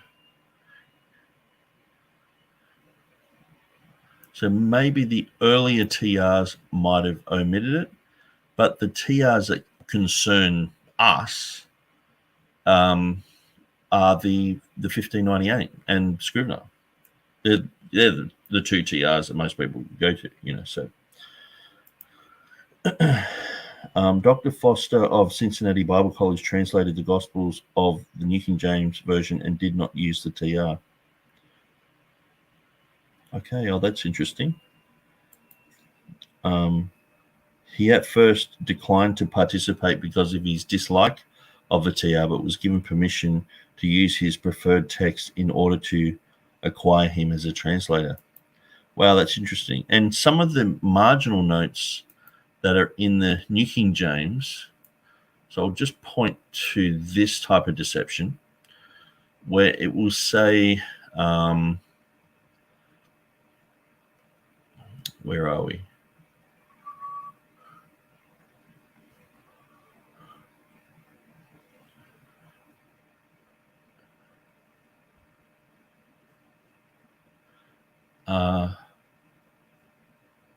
Like the Septuagint reads, and then it will have the King James Version, as if that's where the King James Version got it, where instead of saying, no, the Hebrew reads this. And so, like, here's an instance where the New King James and the King James, one has not increased the joy and one has increased the joy, saying the exact opposite thing. So a lot of people don't realize how bad the New King James is. Here's a good example. Okay. Prophesy, they turn that into prattle. To them becomes to you, that they shall not take shame, that they shall not return insult for insult. It's like it's just totally changed. And then the footnotes say literally to these. Then it has Vulgate reads, he shall not take shame, which is pretty much the King James, that they shall not take shame. So obviously in the context it becomes they. And so by saying the Vulgate, he shall not take shame, and so maybe that's not a great example. But sometimes what they do is they're making out that the King James isn't following the Hebrew. So by mentioning that it's in the Vulgate or it's in the Septuagint. And so anyway, I'll move on. Matthew's answer to what his definition of KJVO, some hallmark would include any or all of the following: reinspiration theory, KJB corrects Greek or Hebrew, denial of possibility of any English update. So I guess Westcott and Hort, Scrivener, Ellicott, the Revised Version Translation Committee in 1881, they were King James only because they corrected the Greek with the English. Matthew needs to study these things out a bit more. Is translated from exactly the same Greek-based text as the authorized version. And yet throughout the book, what we get is nothing but disparagement for the New King James Version. So for instance, on page 127, we're told that it's filled with contradictions. On page 154, we're told that it's not accurate. On page 172, we're told that it undermines the text. On page 201, we're told that it has problems. And on page 223, we're told that it raises doubts. And so if we are honestly arguing that we should preach from the received text or the TR, then there should be theoretically no problem with the New King James Version, since it is in fact translated from the same base text as the King James. But throughout the book, there's a running theme to reject the New King James and instead embrace only the authorized version or the King James. I would love to hear why we didn't include any authors that preach from the New King James, why there was nothing positive said about the New King James Version. Perhaps, I think McShaffrey said that he used it for a bit. Doesn't say much positive or negative against it. Practically every time the New King James Version is mentioned, it is in the form of derogation. It is being dismissed. It is being belittled in some way. My question to you, why is that? Second question. Try Google, Matthew. Understand the obsession with brackets and footnotes. Okay, so I'll just answer this. Okay, so this is a continuation. So we have, number one, a re-inspiration theory. KJV rejects Greek and Hebrew, denial of possibility of any English update, denigration of all other English versions as satanic, salvation only possible through the use of the King James Bible, and denial of necessary translations into other world languages. Of these marks, the only one just cuts out there. So which one do we fall in? Re-inspiration theory? No, I don't fall into that. Neither does the authors. Corrects the Greek and Hebrew. Well, that's pretty much what Scrivener did in a few places here and there. So I don't think that that's just his misunderstanding. Denial of possibility of English update. I mean, I've done one. And most of those guys know about that. Denigration of all other English versions as satanic. Yeah, we would fall into that, but as I mentioned earlier, what does that really mean? He would think that the Passion is satanic. Salvation only possible through use of King James Bible. I don't believe that. I don't think anyone in the book believes that. Denial of necessity, sorry, I probably should say, of translations to other world languages. I'm in the process of finishing the Urdu Bible. I've done a Khmer Bible from TR. Of these marks, the only one I really saw in this book was number 4 above. My 1, 2, 3, 5, and 6 were not present in this book. However, the presence of 4 in the chapter of Myers is alarming. Okay, that's interesting. I'll be back in a minute.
Sorry, no, the rapture didn't happen. I'm still here.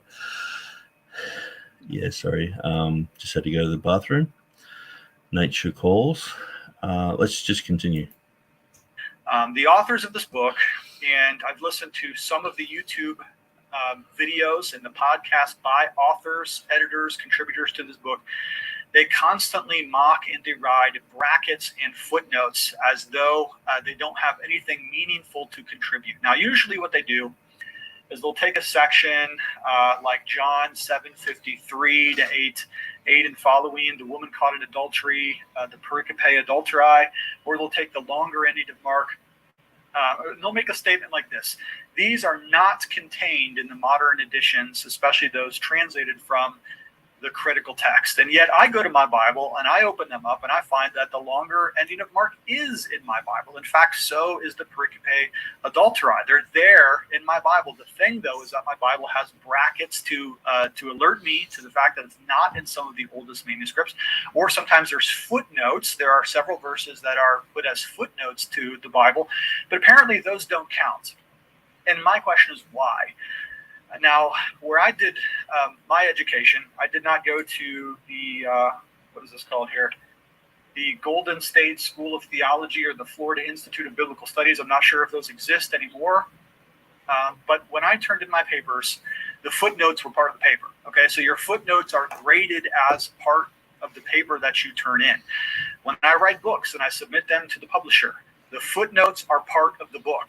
And so this constant beating of the drum that the modern translations and the critical text translations cut these out of the Bible, or they're removed from the Bible, or they're missing from the Bible, and yet I look up my Bible and they're there, they're just in brackets or in footnotes. Like, I don't understand. Why is that the kryptonite that seems to terrify every confessional bibliologist? And yet, ironically, quite ironically, I was listening to a podcast by Jeffrey Riddle recently where he's defending his interpretation of Psalm 12:6 from the King James Version. Okay, so before he says this about Jeff Riddle, okay, so I'm just going to, maybe I'll just enlarge in the screen. Oops, I'll enlarge in this one. Okay. Now, if you have the critical text, which I've got conveniently on my phone here. Hopefully you can see that. Okay, so it's got these critical text signs there. Okay, so it talks about the square bracket, what the brackets are for there. And you can just pause that and read that. But it clearly talks about, the diamond and the double brackets. Okay, so the double brackets indicate that the enclosed words, generally of some length, are known not to be part of the original text. These texts derive from a very early stage of the tradition and have often played a significant role in the history of the church. It's got the pericope adulteri there.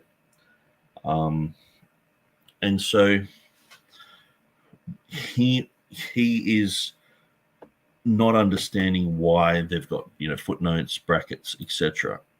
Now, the reason that they have these is not because he likens them to when he was doing his studies to be a pastor. He put footnotes at the bottom of the page that people would read and go, that's why he said that, as if that's what they're doing. It's like, it's just the worst interpretation of what footnotes are. Like the worst I've ever heard.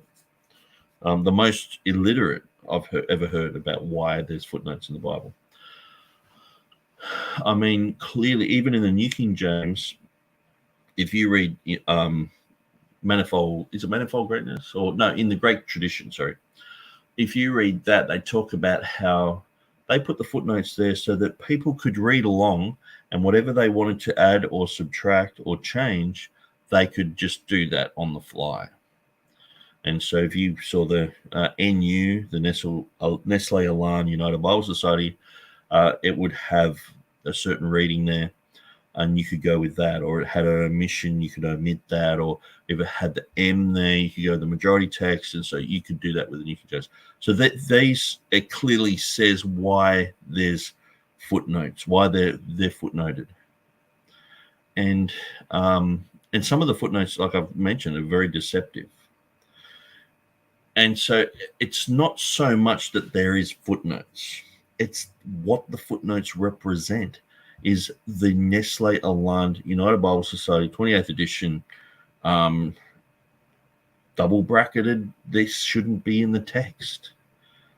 And he's like, "Oh, it's in the text. It's in my English Bible, so that's fine." It's like, well,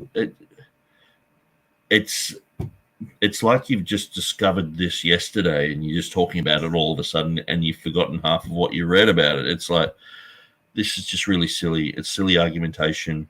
To say that this is equivalent to you doing your homework and diligently putting footnotes as references, that is not what's happening in modern Bibles. Absolutely, it's just so not there. I don't even know an example of how I can say that these are just so far apart from each other, as you might expect.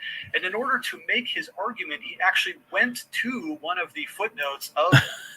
So the thing is, the King James has footnotes in it, okay? Marginal notes. And here Everhard's like, to make the argument, he actually went to one of the footnotes, and it's like, yeah, if a footnote is saying something positive, go to it. If it's saying something ridiculous and negative, it's like, do you really need to know, like say in the Revised Standard Version, do people really need to know that in a Syriac manuscript, it says that Joseph is the father of Jesus in Matthew 1. I think it's 1:18. Instead of the birth of Jesus was on this wise when Mary, or it might be verse 16 where it says, but anyway, it just says clearly in the Syriac, in like one manuscript, Joseph is the father of Jesus. They put that as a footnote there so people can know about that. Why are they doing that? It's not in any Greek. And even if it was, do we need to know that? Why? There are stupid footnotes. Dean John William Burgon talks about the stupid footnotes in a Revised Version. Back in his day, there was only one manuscript with 616 in it, but they put that in as like a marginal note, or some say 616 sort of thing. And it's like, it's just deceptive. It's unnecessary. It's ridiculous. And so the authorized version, the footnote related to him or them in the Hebrew of that text. So he's trying to mock Jeff Riddle for basically pointing out that in the authorized version, it has the he there, where it has they, but that's exactly what the Hebrew says. And it's not saying a different manuscript says it. It's actually just showing people who, like someone like Matthew Everhard, who doesn't really know the languages properly, who would come up to these type of conclusions, because you can see his logic by just going through this video, that he would come up to a conclusion like, it says he there. And it's like, well, you got to read everything in the context. It's talking about they or them. And the thing is, too, a person who is fluent in Hebrew would understand those type of things. And so the reason they put these marginal notes there are because some people would still own older editions of the Bible, the Geneva, the Bishops, and other Tyndale, and they would go, hang on, my one says this or that. And because, obviously Tyndale, he was still learning Hebrew while he was in prison. So he wasn't, completely fluent in that language. He probably knew his stuff better than most. But it's like, when you look at someone like, say, John Boyce, he knew that language in a way more superior fashion than someone like Tyndale. So Tyndale did a great job where Boyce came in, he would go through these older editions and say, well, put a footnote there saying, because someone who knew a little bit of Hebrew would just see the he there, but in the context, obviously we've gone with, them or whatever it turns out to be. And so, it's just ridiculous that he's comparing, going to a footnote in the original King James, and he's actually going through the Textual Confidence Collective where they bring up the footnote. And so it's not like Jeff Riddle's like, oh, my best argument is this, and talking about a footnote. No, he's brought that up because the Textual Confidence Collective had brought it up. You know what I mean? And obviously they read the King James, so they're going to go through the issues that are there in the margins and things like that. And it's just, so he's probably got this mindset that it's an alternative reading. That's what they have, instead of like, no, these are issues that help people who can't really, fluently know the languages. Like say in Revelation chapter 13, when it talks about, and he will cause all to receive a mark in their right hand or in their forehead. The word receive there can mean give, and so they have a marginal note saying or give. The Greek says or give. So they're putting that in there not as an alternative reading, but because people who have this, lexical concept of reading Greek and Hebrew, like someone like Matthew Everhard would have, and they're not fluent, they would look up in a dictionary and go, oh, it means give. Maybe we should change that. Or it's like the King James translators like, yeah, we know it means that as well, but obviously we're gone with the main reading here, sort of thing. Let the reader understand, he has to make his argument based on a footnote reading from the King James Version. So my question is, why? Now, Jeff Riddle has to base his argument on a footnote. He didn't at all. That's what the Hebrew says. So he could have just gone to the Hebrew and shown it, but conveniently the King James guys are like, it means he here, which in context has been changed to them. And it's like, it's not saying this verse is deleted or this, these 12 verses are gone. It's not saying something like that. They're the footnotes that they're coming against. It's like, it's so frustrating to listen to this. And this is why I just say, I just don't know if he's purposely being this vague or if it's just I think it's both. He seems to be a little bit vindictive against people who are in the TR movement.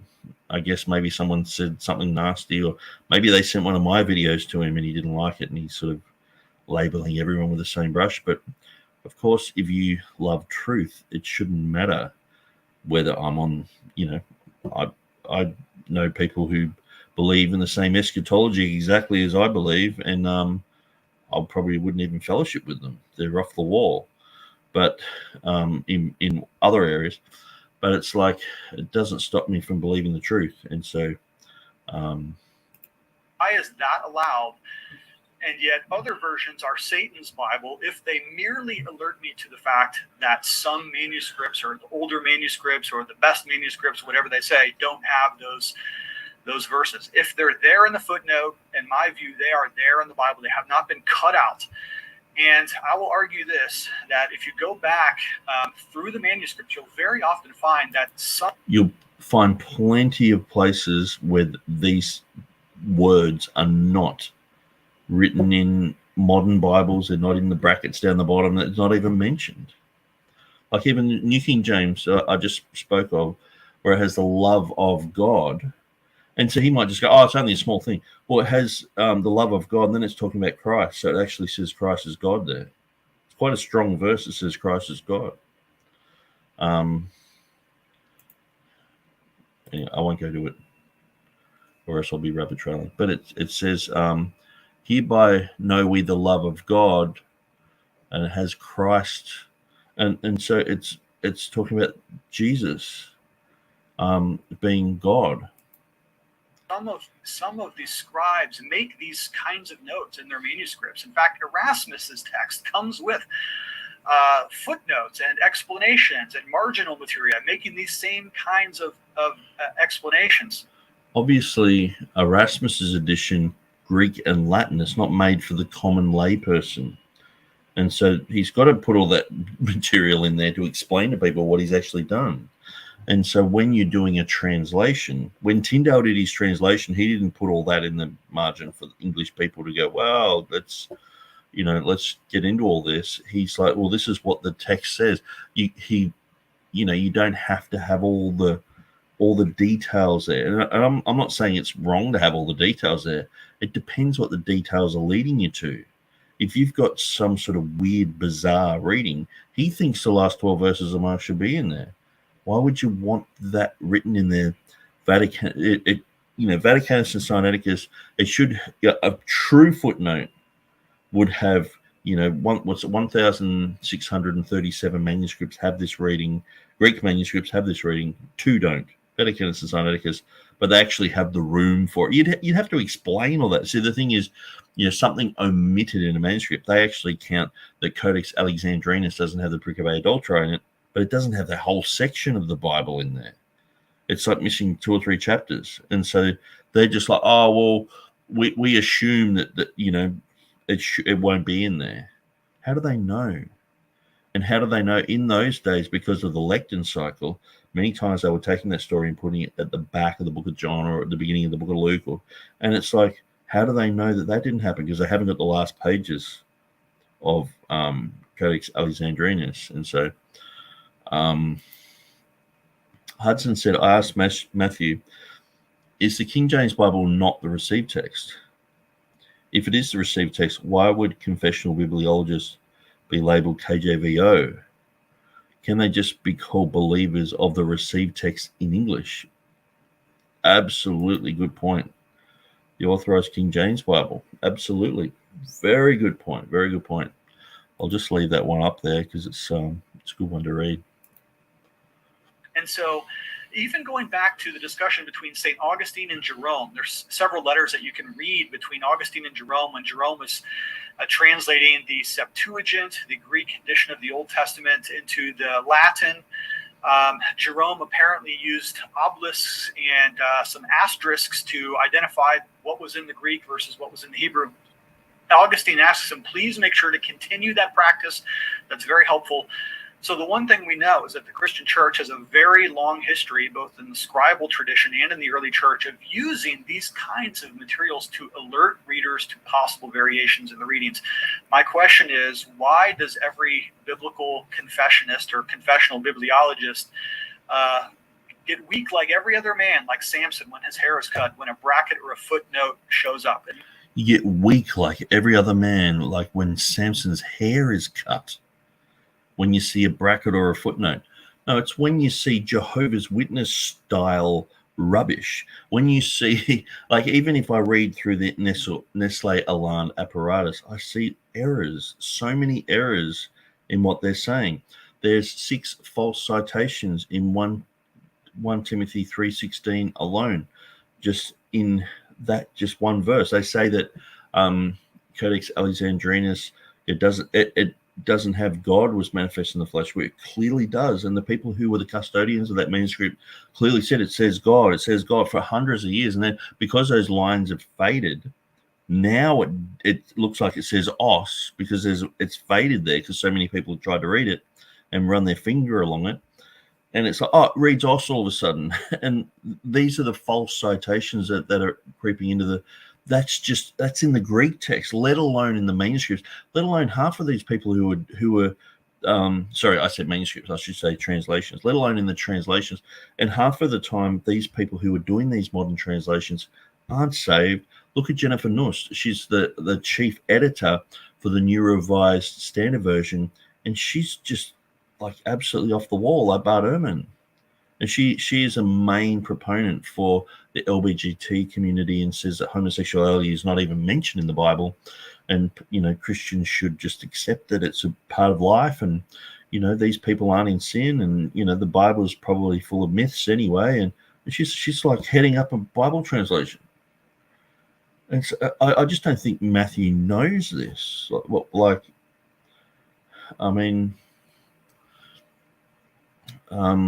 Okay, so Docky said the New King James deviated from the received text in over 400 more places than the New World Translation did. The New World Translation ignored the received text 767 times. The New King James ignore the received text in 1200 places. So I'm not sure about that, because I would say the New World Translation is actually based upon the Westcott and Hort style text, the same text as the ESV and the NIV. So, I mean, they take out like the last 12 verses of Mark and Pericope Adultera. They like, it's really, really bad. And so, like, say the text now as it stands, like the Westcott and Hort style Nestle Alarm text, it has 2,900 less Greek words and 8,000 changes. And so, yeah, I'm not sure. That would have to be taken into context of what they're actually saying there, because the New King James is based on the TR of Scrivener. It's way closer to the King James than something like the ESV, NIV, or the New World Translation. So I just sort of mentioned that. Hey, Docky, I saw your question about the Got Questions video. Reminded me of a video Robert Truelove responded to a wretched video. Yeah, I think I did. I also did the wretched one on my Facebook. In my view, that's just the scholarly and the academic and the intellectually honest way of alerting the reader to the fact that, yes. The intellectually honest way. No, it's not. Most of these footnotes and brackets are dishonest. A lot of the time they're saying that the King James is agreeing with the Vulgate or something like that, when it's actually agreeing with the Hebrew, and the Vulgate agrees. And so that these footnotes, even in the New King James, are dishonest, let alone the NIV and ESV. They're way worse. So he's saying we need to be honest. Well, if the footnotes were honest, we'd leave them there. They're not honest. And who wants to know about corrupted Bibles? Why don't they just have footnotes just with Codex Beza?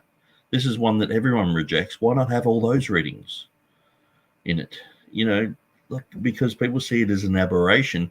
We see Codex Vaticanus and Sinaiticus as an aberration. Why have all the information about them when they have dumb, stupid readings, when they talk about the wrong location, the wrong genealogical lists, the wrong history, all that? Why do we need all that in there? Does it edify anyone?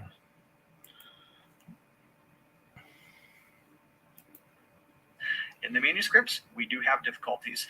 Next question, and you are going to have to answer this question. Dane Johansson tells us on page 108 that this is a tertiary question that confessional bibliology does not have to deal with. I completely agree with my brother Johansson that this is a tertiary question. This is the question. The question is, which edition of the TR is the one? If you are arguing, as you did throughout this entire book, that the TR, the Textus Receptus, has every jot and tittle right. And believe me, this is one of the hyperbolic statements, the hyperboles that is rife throughout this entire work, that the TR has every jot and tittle. And they'll even say things like down to the letter, even down to the grammatical word order. McShaffrey makes that argument. If every single jot and tittle is absolutely correct in the TR, and everything else is to be rejected, or in Satan's Bible, or whatever else it is, then you have to answer the question, which edition of the TR? And that is the very issue that nobody in the confessional bibliology movement seems to have the audacity to answer. And I'm challenging you. I mean, Edward Hill said it was Scrivener's text. Most of these guys who I've talked to say Scrivener. Dane says it's Scrivener. Christian McShaffrey says it's Scrivener. I mean, Jeff Riddle says it's Scrivener. I'm going through with a fine-tooth comb going, okay, well, there's a difference here and a difference there. But, I mean, I'm like, man, Scrivener's text is pretty much the King James. There's a few unnecessary changes in the Greek, but if you translate them into English, they're not translatable. It's like the spelling of the name David, D-A,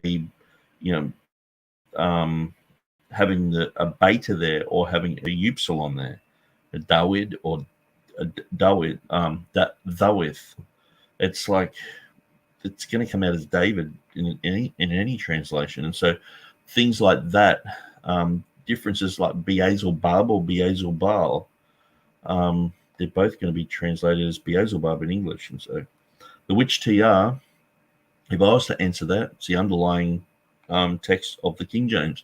Some people feel that Scrivener has already completed that. But the thing is, it's not as if the TR just didn't exist. I mean, the Bible Society were using the Textus Receptus, the Masoretic text, and they were to use the King James Version as a guide. And so that was the Bible Society. And so I just, Matthew's like, oh, which TR, which TR? And it's like, these guys have answered this question over and over and over and over. It just seems like if Mark Ward says, hey, they haven't answered my question yet, people are like, oh, wow, they haven't answered the question yet. It's like, ask these people themselves. Mark Ward is just full of rubbish. And so it says here, there's probably an overlap. I got those figures from Which Bible Should We Trust by Les Garrett. Okay, so I haven't seen that one. Which TR? And the book is pointing to the King James. It seems to be a disingenuous question. Yeah. Well, see, Everhard doesn't know. He doesn't understand Hills. Doesn't understand that Hills basically said it's the underlying text of the King James. And so he doesn't know that. He's just sort of probably only just learnt about these things in the last year or so. And I can just tell he doesn't know his stuff, Like even here, he's got the 1567, which is not a new edition. It should be 1582.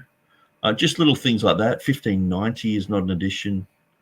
So he's just sort of throwing these ones in there, and it's sort of like as if he just doesn't know. And 1565, 1567 is the 1565, but it's just in a different format. And the 1580 is the 1565 in a different format because the 1582 came out, which was a different one. And so he's like, which TR? And he doesn't know. He doesn't know these things. He has no idea.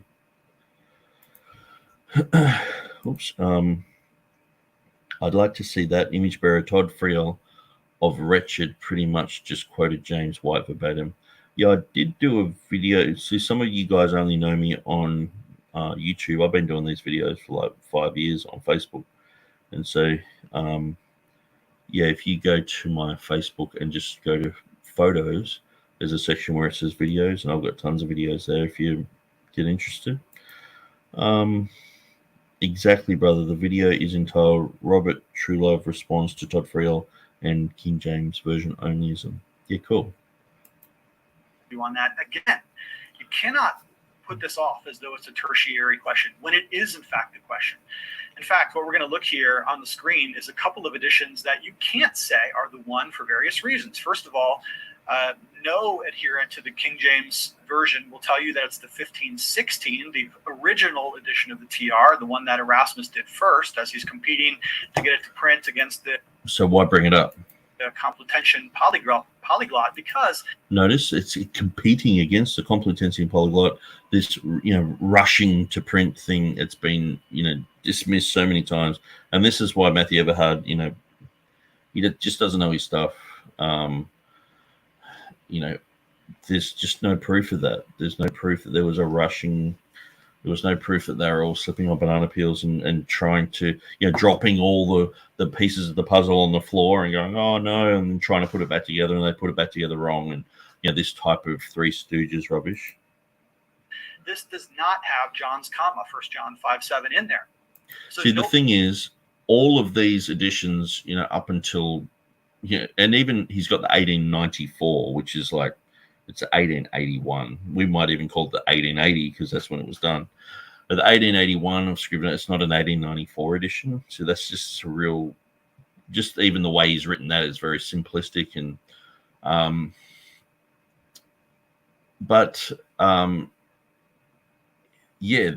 like the issue is, actually, I'll just quickly rewind it. I just lost my train of thought there.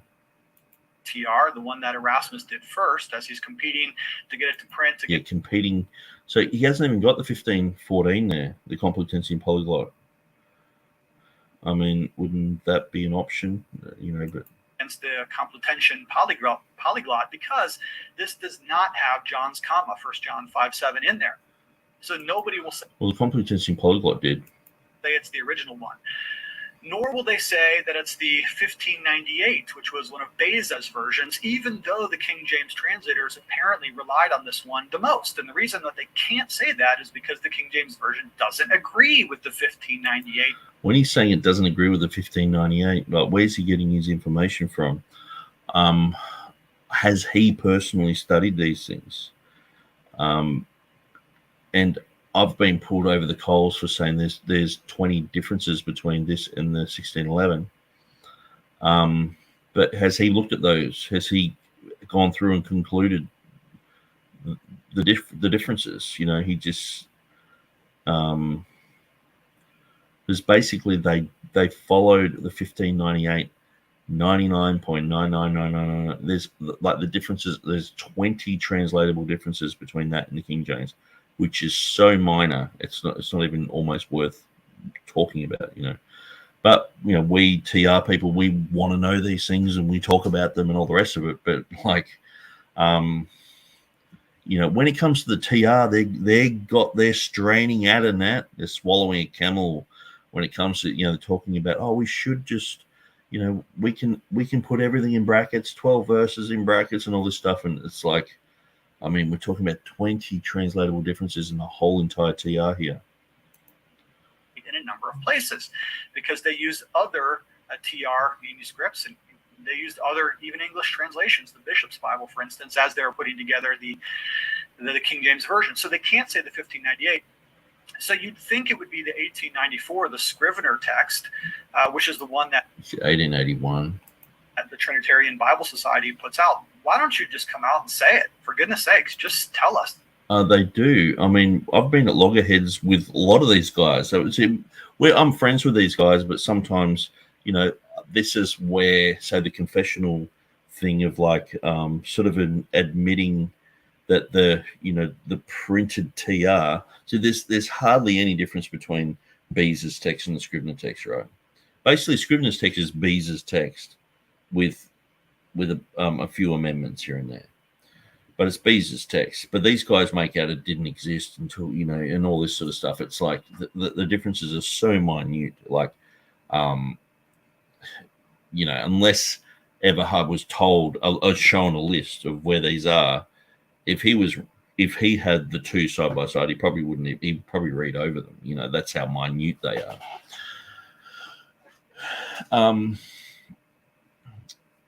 But at the end of the day, it's starting to get late, and I'm losing my train of thought because it's nearly 1 o'clock here. But I want to finish this. Which is the one that the Trinitarian Bible Society puts out. Why don't you just come out and say it? For goodness. I mean, yeah. So that's what I was getting at. Like Dane's basically said in videos, it's the Textus Scrivener. Stephen Anderson, you know, because he did the video with Dane, it's a Textus Scrivener. They were like, oh, the amen is missing off the book of Ephesians. And, you know, Stephen Anderson's like, I just wrote that in, you know, there we go, it's fixed. And so most of these guys are holding to Scrivener's being the best. And I hold to that as being the closest to the King James. Edward Hills, when he has that whole statement about, you know, the underlying Greek text, he goes on to say that it's Scrivener's. See, that's the thing. If Everhard actually knew this, he wouldn't mention it, because it's just like this. It's like, why would they say that when everyone knows that? It's like they're stating the obvious. He wants them to state the obvious. He wants to be taught by these guys. When if he actually just sort of, you know, studied these things a little bit, that he would know what these guys are getting at and what they're saying and how they're all basically saying this, you know. So Hudson says, sorry, off topic, why does Eastern Orthodox English Bible have a different Old Testament canon? Do they believe the Codex Sinaiticus for justification? I think they go with Codex Alexandrinus a lot of the time. Yeah, but they sort of go with, I'm pretty sure they go with some of the apocryphal readings. They have an extra psalm. And so they many times have gone with the Septuagint And so I think what this comes down to is like a nationalism where you have, God bless them with a good, Greek New Testament, but they have gone, well, the Old Testament written in Greek must be the inspired words of God too. Instead of just humbly admitting, no, it's in the Hebrew, they're like, no, the Greek text is better than the Hebrew. And so they focus on the Greek. And so, and this just shows you that they make flaws like that. And so just to go with absolutely majority text, sort of position is sort of like, okay, so you're going to accept everything that these guys, the Orthodox Church, you're going to accept everything from them, or can you compare it to the Latin and the early church writers, and maybe go out of the closed class of witnesses and look at the Syriac and the Arabic and the other, Ethiopic and other versions and things like that. So Docky Bible Club says, EO, favorite line, you wouldn't have the Bible if it weren't for us. So that's Eastern Orthodoxy.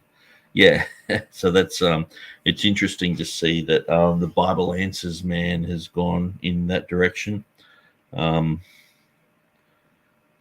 I guess you reject the TR, and where do you end up? Everhard really should have talked with Dane, Jeff, or any of these men before this video. It would have saved him and his viewers a lot of time. Yeah, and I wouldn't be up at 12:30 at night in Australia here showing where he's wrong, because there's a lot of wrong. For goodness sakes, just tell us that it's the Scrivener edition. Just the way he says it. For goodness sake, be honest. It's like, dude, I would hate to have a pastor like this. You imagine him grilling you over something, some little detail or something in your life, and you're like, no, you got all the details wrong. Oh, for goodness sake, be honest. Just, dude, you know what I mean? Like, just. And I'll tell you why they can't do that. And that is because they know that Scrivener himself says that he intentionally collated this edition so that it would agree in conformity to the King James Version. So 20 places. Wow. Really, And see, he knows instinctively that Scrivener's text is the underlying Greek text of the King James Version. So there is a sense in which... But he has this whole King James only bad, King James bad, King James bad. So you can never agree with the King James or what the translators did. You've always got to look down on it and just think it's like, colonization or killing natives or something. It's like has been reverse engineered to match exactly with it. Reverse engineered. Okay. In 20 places. AV or the King James Version. And so they know that. And so they can't say that it's this one. Not only that, but this is super, super late in the game. In fact, this is contemporary with Westcott and Hort, right? And they've been telling us all along that Westcott and Hort are way too late in the game, okay? And so it would be super ironic if they chose as the Jot and Tittle's text, the 1894, when it's contemporary to the very editions that they're accusing of being novelties and far too late in redemption history to be the one. So obviously my take on this is it's the underlying Greek text of the King James. Scrivener did a very good job at trying to produce that 250 years later. Had the King James translators done a parallel text, they wouldn't be talking about this at all, but they didn't. So it was in English, and the choices that they made can easily be amended. And so once I have finished my studies into Scrivener, I'm going to go through and change those places so there's no argument. That's the only reason I'll do it. Not that I really will go, oh, that's the text that we're going. It's just like, okay, there you go. There's no argument anymore. They can't because they know. So just be honest. Call them liars. Yeah, well, and that's the thing. They never point. Yeah, they will say, oh, Nick Sayers or whoever it is come against them. Oh, they're uncharitable and all the rest of it. But these guys say exactly the same thing but in a passive aggressive fashion, where they'll say, "Oh, why can't they be honest?" Well, so you're just basically saying they're lying to us in the book. Just come out and say that. They're so used to using these politically correct terms that it just seeps out of them, and they just keep they start to actually believe that what they're saying is charitable and nice and everything. It's just passive aggressive.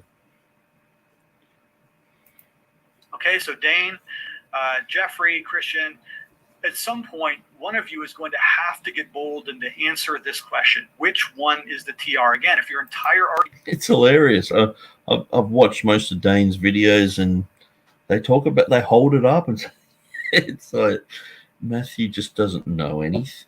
It's like the Dunning-Kruger thing, man.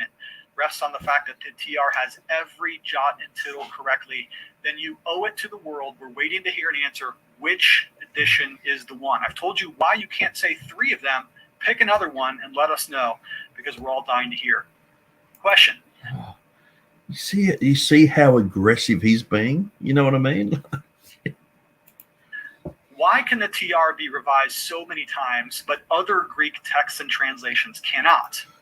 Pretty much because the TR was the only thing that existed.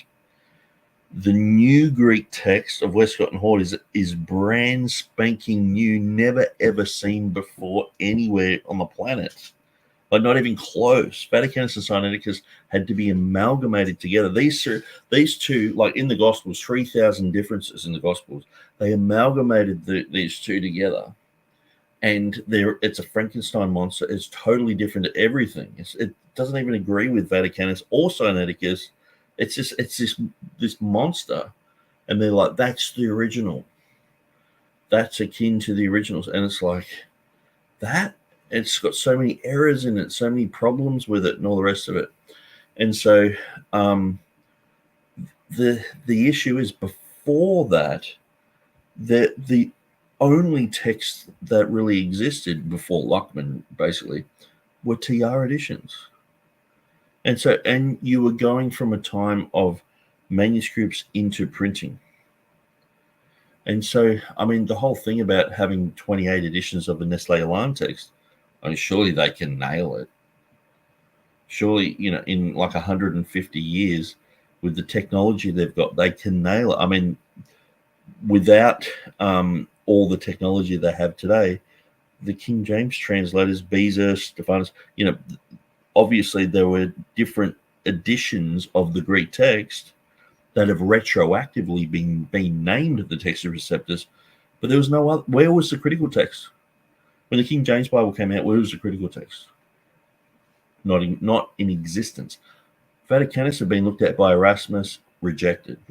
John Mill said it was a back translation from the Latin, rejected. 1707. People just rejected it. All of a sudden, the thing that's at the bottom of the barrel has been, at the top of the barrel. Let's do all these updates on that. And it's like, it's not so much how many times things are updated and all the rest of it.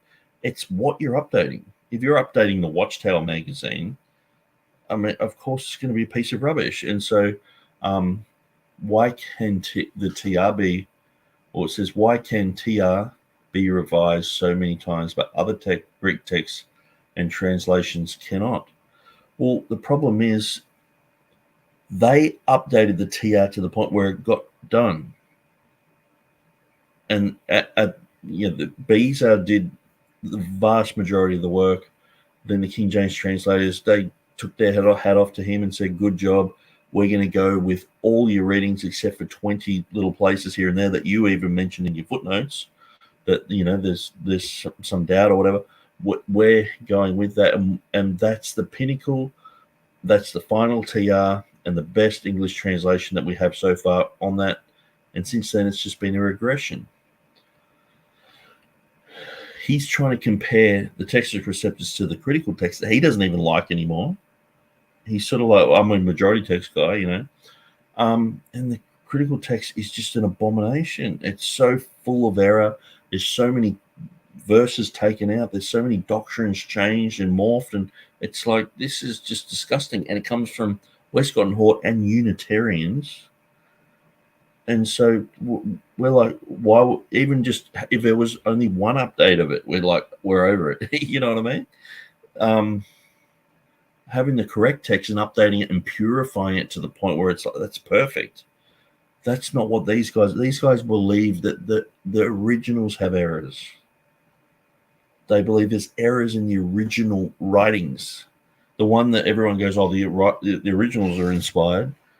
Metzger said there was errors in those, and they're reflected in Vaticanus and Sinaiticus, and they're in their Bibles today.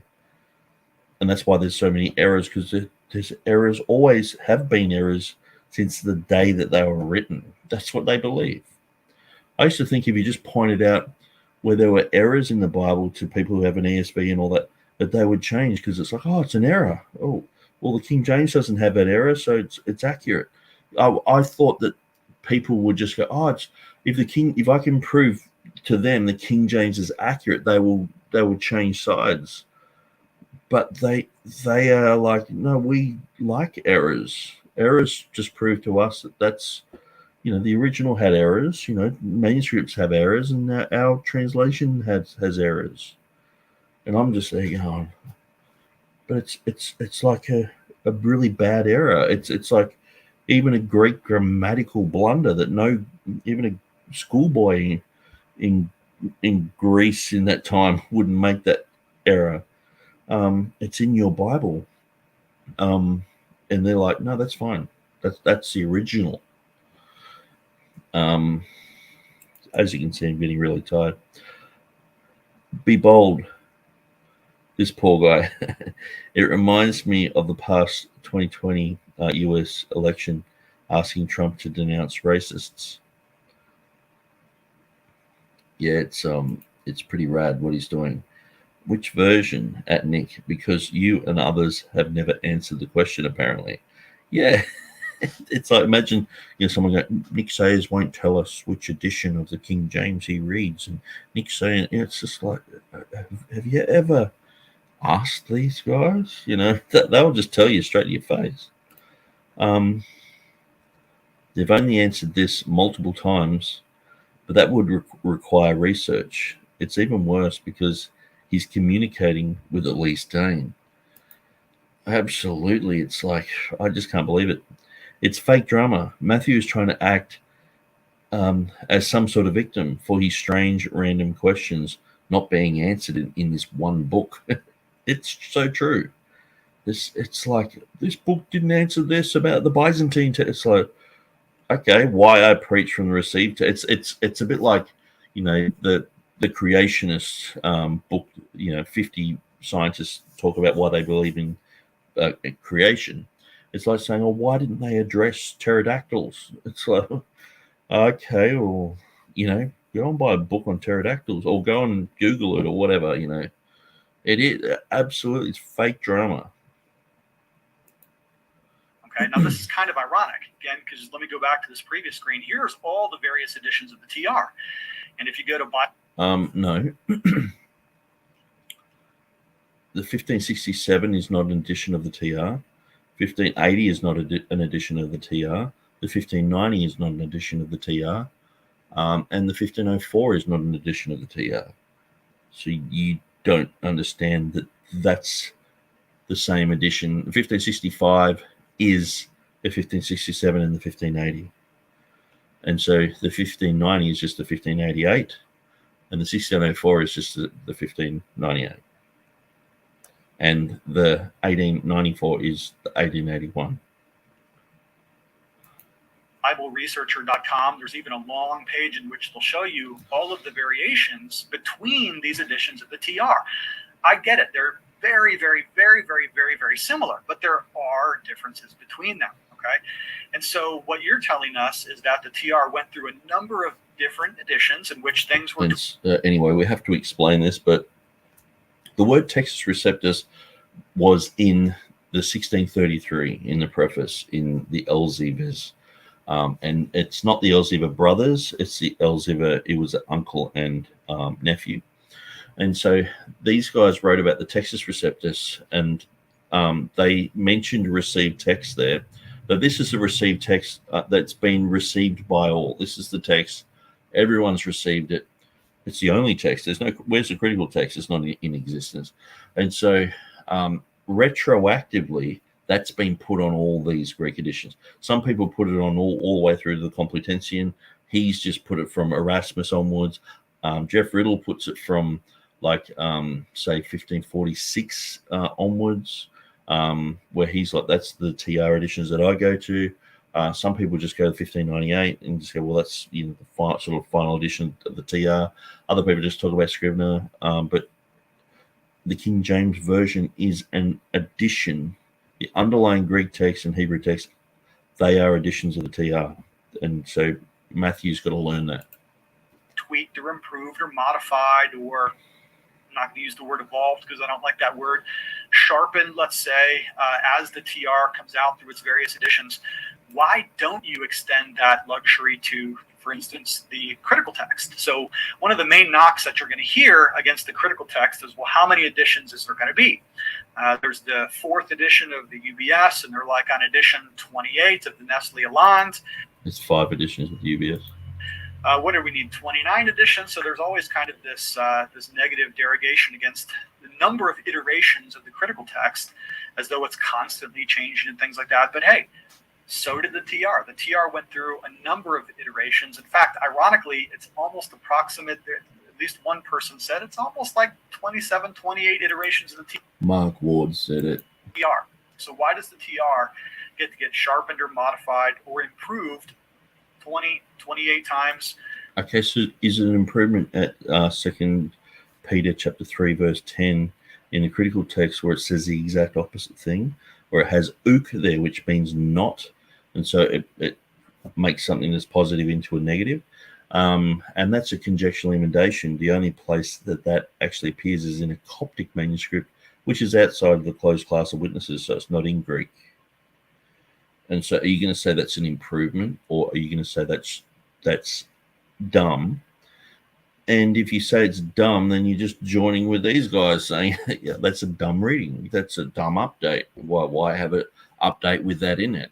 Why don't they go back, a session, and to just go 28 editions. Oh, there was about 28 TR editions and all that. It's just, you're talking about two totally different things, both called the Bible, but just like you would call a political manifesto, you could call the Constitution of the United States a political manifesto, but you could also say that things were written in Stalinist Russia, or the Communist Manifesto by Marx. Oh, it's the same thing. You know what I mean? It's politics. So. And other texts don't get to do that. Same thing with the King James.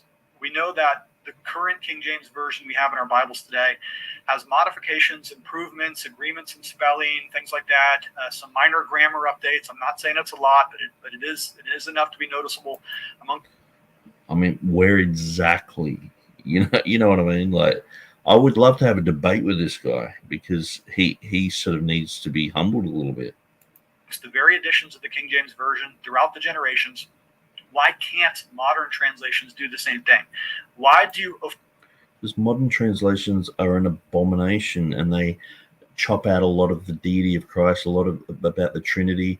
They chop out when Jesus rose from the dead and what he said, and orders that he gave to the church. And it says, instead of God was manifest in the flesh, he appeared in a body, or who appeared in a body, which is ridiculous, as the predicate without a subject there. Greatest grammatical blunder in their whole text. The Commuhanian is taken out. And afford your text and translation the opportunity to improve and to sharpen and to make corrections over time, but you deride and reject other texts and translations. Okay, so is 2 Peter chapter 3 verse 10 an improvement? So is that an improvement? Even James White, when I put him up on this, when he was doing an hour-long session about me in some Bible school, he jumped from the Nestle Alarm 28th edition and said, because I pointed out and said, well, you've got a conjectural emendation here. And he went, I go with the Tyndale House text now. And everyone was shocked, like, you've been promoting this NA28 for years. And then all of a sudden, like, someone's pointed out conjectural emendation, because he was like, conjectural emendations are so bad, so bad. And I'm like, well, the King James has 0 conjectures. So Edward Hills, he was only going with the material that he had. Now we've got more material. We're like, actually, there's no conjectures in the King James. But there are in the critical text. And James White's like, oh, no. It's just all reversed back on him. So he jumped to the Tyndale House instantly. And so this is the thing. Matthew Everhard thinks that these guys are having good information. Even James White rejected the NA28. It's like, it's bad. And people, even Stephen Boyce is like, I go with the Tyndale House text. He's just following James White. I go with the Tyndale House text because, the Nestle Alarm 28 has conjectural emendation in it, and we don't go with that. So I'm going, so they're saying they're rejecting that text. But here you are scolding TR people for saying you should reject the text. I mean, even James White and Stephen Boyce, they've rejected it. It's like, get with the program, man. KJV, 2 Samuel 21:19. And there was again a battle in Gob with the Philistines, where Elhanan, the son of Jaarogam, that's a really hard word to pronounce at nearly 1 o'clock in the morning, a Bethlehemite slew the brother of Goliath, the Hittite, NIV, killed Goliath. Yeah, it's interesting. So they have the brother in italics there, but when you look at the corresponding verses, I'm pretty sure it's in First Kings, it clearly says the brother of. And so the NIV has him killing Goliath, which causes issues there. So, for doing the very same thing. Question. I really wanted the answer to this. Nobody gave it to me. Why does the TR retain? I really wanted an answer to this. No one gave it to me. Did you ask the question? Or I was expecting, I went to the cupboard, I opened up some jam, and I was expecting honey to be there. What are you talking about, man? You're just becoming unhinged. Latin Vulgate readings that are not found in the majority text. Now, Edward Hills does say this, but he's going on information of Scrivener and Hoskier and these other guys. They're all the readings in the TR are based on Greek, all of them. Now there is strong Latin evidence for some of those Greek readings, way stronger than Greek evidence, but all the readings can be backed up. And so that's why all you have to do is just use logic. 1 John 5:7 wasn't in Erasmus's text because he didn't have a manuscript that had it. And he was saying, if I had a manuscript that had it, I would have included it. And then he went to the Codex Britannicus. He went there and said, there it is. And so he included it. And so obviously he wasn't including things that weren't in the Greek. How come all of a sudden, why didn't he just go to Latin and put it in there?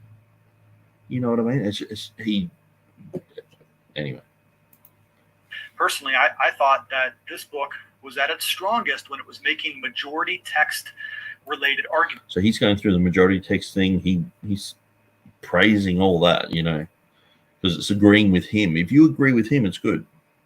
In other words, I find that to be rationally convincing. Rationally convincing because it's his point of view at the moment. Do want to be in the mainstream, the majority text stream, what Christians have always had, and their Bible. Christians have always had. So what about the majority of Latin manuscripts?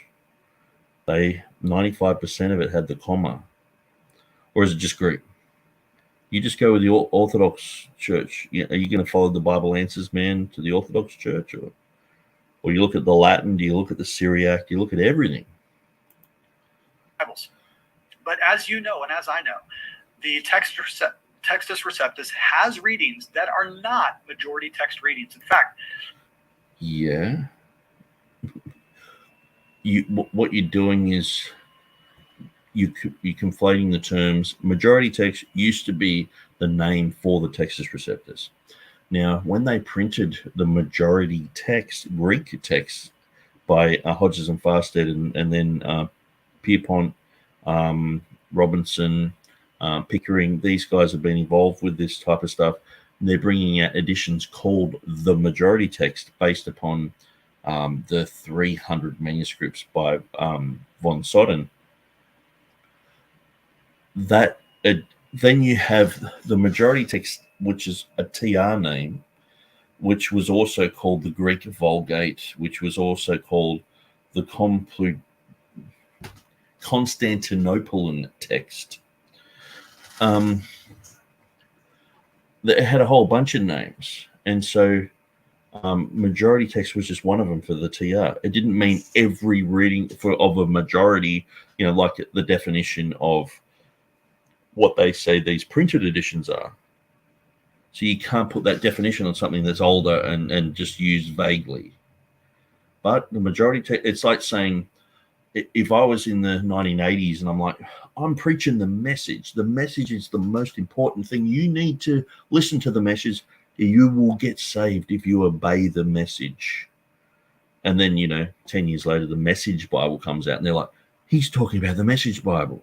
This is what they've done. The majority text was the name of the TR, because what you had was the critical text was a minority based on 2 manuscripts. And then you had the TR, which is based on the rest. So then people are like, let's split that up, and we got the majority text. We don't want the TR and all that. We want the majority text. So they named it that. They labeled it. They started printing that out, and then they're saying the TR is not based on the majority text. It's like, because you're conflating terms. One of your own champions. Notice it's one of your own champions. Well, yeah. Edward Hills, when did he pass away? It was in the 1980s, I'm pretty sure. And so he wrote his book, Defending the King James, in 1956. His edition that I've got here, I'm pretty sure it was 1956. And he's passed away in the 1980s. So obviously, this is pre-internet and everything. More information's come to light. So yes, people are like, they're going back to him, and they're going back to what he knew in his day. But obviously, you've got to update that type of information. I mean, I wouldn't just go with, Bruce Metzger said this about this particular verse. I would say, okay, what does Peter Gurry, Mead, what does Hixson, what does Jan Kranz, what do they say about that now in light of what Metzger said? And half the time they're just saying exactly the same thing,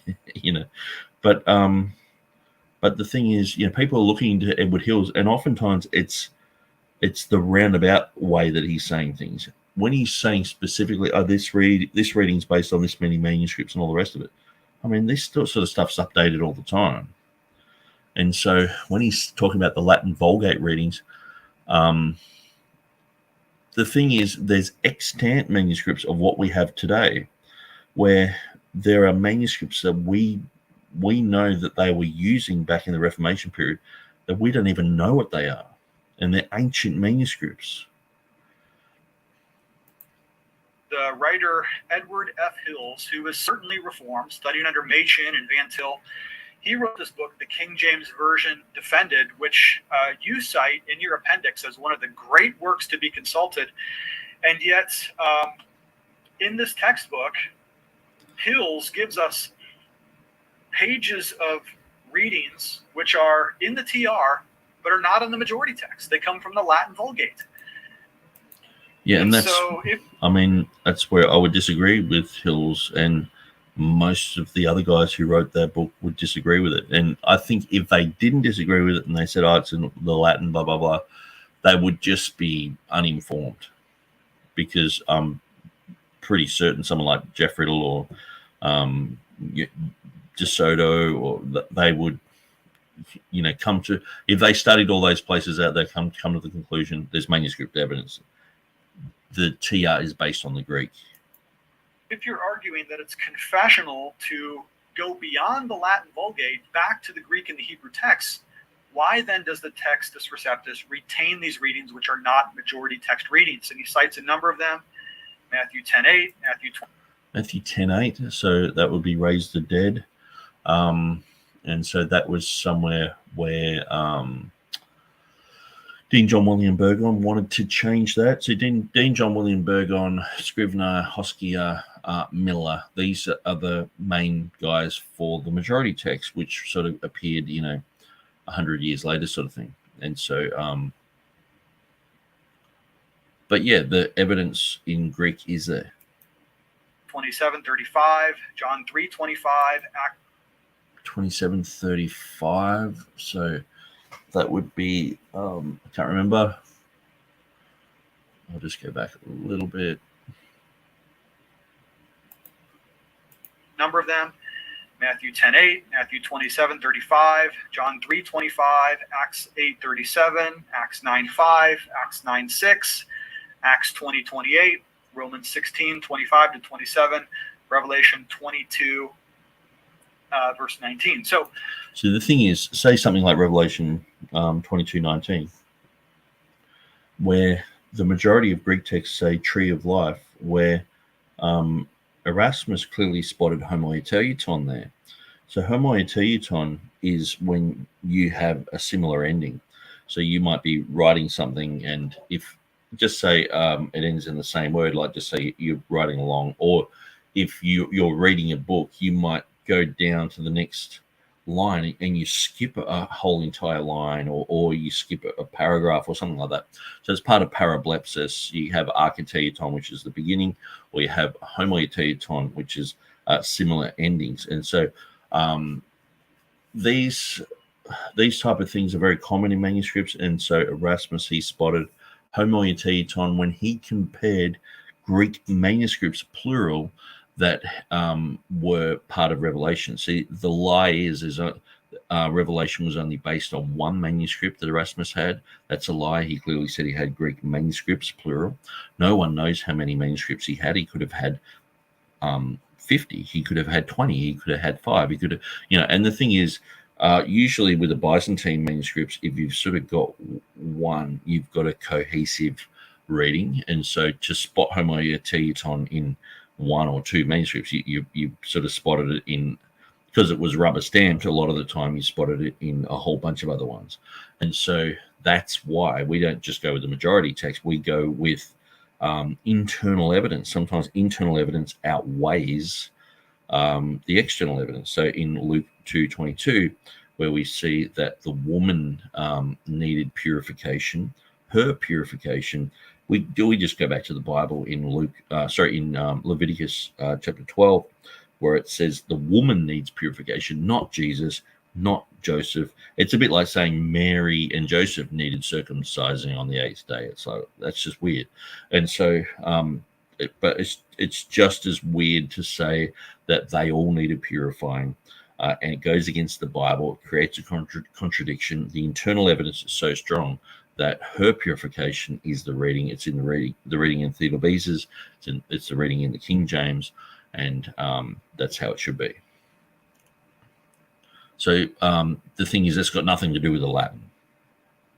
He's like, reading through some of the places in Hills, but really it's to do with homoioteuton. So it's probably just an issue that Hills didn't really know much about. That's a lot. Okay, and my question to you is, if you're going to say that other Bible versions are faulty for various reasons, including not having the right verses in them, why does the Textus Receptus retain these traditional Latin Vulgate readings when it's demonstrably sure that they're not also majority text readings? Okay, that's a question. And so he's conflated two things here. He's saying they're not majority text readings. Well, the King James, the Textus Receptus, specifically the Greek, is sometimes it's a minority reading, but it's just the one that makes sense. It's the one that makes grammatical sense. It's the one that agrees with biblical theology, and the internal evidence that there is a way of doing text criticism that you can find out these type of readings. And so sometimes it goes against the majority. And so I think what he's actually doing here, I think he's actually reading, because I'm going to do this. I want to nail this one. So let's have a quick look at, here we are, King James Version Defended. Okay, page 261 to 264, because sometimes it's just the way that these guys are actually looking at this. So 261 to 264, that's actually an appendix. Okay, so it's definitely not those. But what I'll do is I will look up Matthew.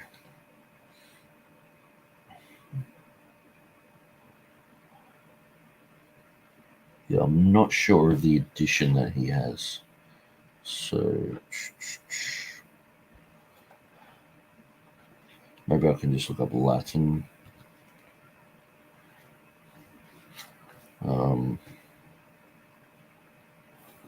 But we'll just let him continue while I'm doing that. Question. I'd love to hear that answer. Moreover, I'm not sure you really read the entirety of the paragraph Westminster Confession 1.8. Now, every single writer quoted this or the London Baptist Confession of Faith. But I'm not sure you read the whole paragraph, because nobody dealt with the last part of the paragraph. It says, by his singular care and providence kept pure in all ages, and are therefore authentical, so as in all controversies of religion, the church is finally to appeal unto them. Agreed. But because these original tongues are not known to all the people of God, and then we're going to just skip a little bit here for the sake of brevity so I can get this all on the screen, therefore they are to be translated into the vulgar language of every nation into which they come. Question, what does the word vulgar mean? Does that not mean something like what koine Greek meant, the language on the street? Does not that mean something like the idea that that's what's spoken in contemporary society? Is that not the idea of the plowboy? Isn't that the idea that this is the language that normal people actually speak in everyday language? And if that's what the word vulgar... Notice I keep going to the plowboy. That just means a child. So they're saying we need to dumb the Bible down to a point where a child understands it. The plowboy concept was never like the whole entire Bible would be understood by the plowboy. It's that the plowboy would understand the Bible and would grow in that, but it's written for adults mostly. I mean, there's even stories in the Bible that you sort of skip over reading to your kids at times. It's an adult book, and I'm not saying children can't learn it and can't know it and everything. That's all great if they do, but we don't dumb it down to their level. That's what I'm getting at. So vulgar means, then of all of the translations which don't comport to Westminster Confession 1.8, it would be the King James, because the King James Version, I think as Mark Ward has adequately shown in his book Authorized, has a number of readings which no longer meet the intelligibility test today, and some readings which, what does he call them? False friends. You think you understand. So he's been watching a lot of Mark Ward. He loves Mark Ward, and so false friends. Well, at least we have false friends in our version. You guys, in the modern versions that you love, many times, like I'll just quickly go to this, and you guys might have seen this before, but I'll do it again. You go to Skyrim of Zion. When I was looking up the word halt, it was like, okay, so he's talking about halt, but look, all these words are missing, deleted from the modern Bibles. That this guy, ESV, NIV, they delete these words. So Mark Ward's like, oh, you got a false friend. Well, see, here they have no friends. What would you rather have, a false friend or have 0 friends? I'd rather have a false friend, halt. And I believe that halt, and going, okay, that's related to German stop. I mean, look, it's translated as lame in most Bibles. That's pretty lame. No, it's translated as lame. And so to be lame means your legs have stopped. It's sort of related. You know what I mean? Like, and he's like, it means to limp and all this stuff. And it's like, I guess Pesach actually has that sort of same thing with the Passover, to limp. But yeah, all these words are gone. And so what would you rather have? To look that up in a dictionary, or have the correct reading lame and have none of these words there? That's the issue. That's the elephant in the room that Mark Ward doesn't want to talk about. But yeah, apparently we've got to have a Bible that little kids can understand, Understand what the word means, but it's changed meanings over time, and it actually unintentionally misleads the modern reader because the word itself has changed meanings. Okay, so of all of the Bible translations that could rightly be considered vulgar, you would think that the King James Version is the one Bible that doesn't meet that standard. Perhaps we might go to other antiquated versions like the Geneva Bible or others to say so. But you would think then that I would be led to the conclusion that the New King James Version, if you're right about singular care and providence, meaning the TR, and I'm not sure that you are, then it also has to meet the vulgarity standard. And I don't think that the AV actually does. In fact, one of your authors, in fact, a couple of your authors even acknowledged, let's see here, on pages 70 and 103, that the King James Version is not colloquial English. And at least one person suggested that it'll probably have to be revised at some point because of the intelligibility issue. Okay? So what's my final conclusion? And so he just stated the obvious.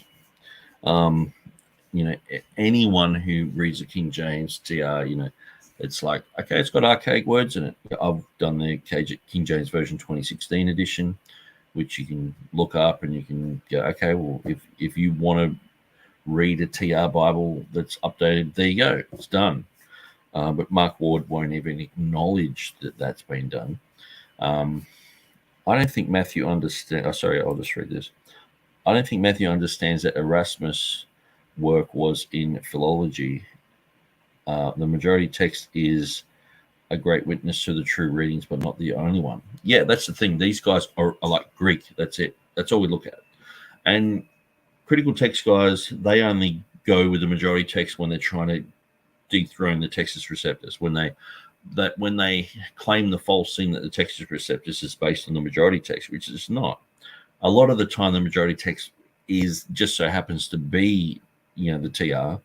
But at places where it's not, there's really good reasons for that. And half the time they never mention these readings. They don't even want to go into it because it requires a little bit of thinking. So I'm just going to quickly go through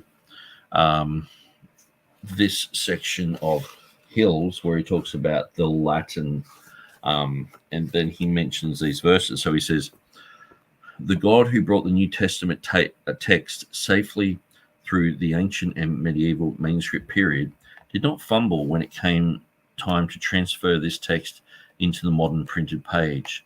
This is the conviction which guides the believing Bible student as he considers the relationship of the printed Textus Receptus to the traditional New Testament found in the majority of the Greek New Testament manuscripts.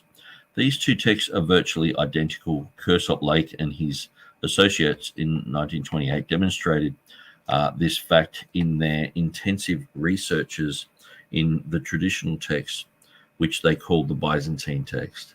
Using their collations, they came to the conclusion that in the 11th chapter of Mark, the most popular text in the manuscript of the 10th to 14th century differed from the Textus Receptus in only 4 times.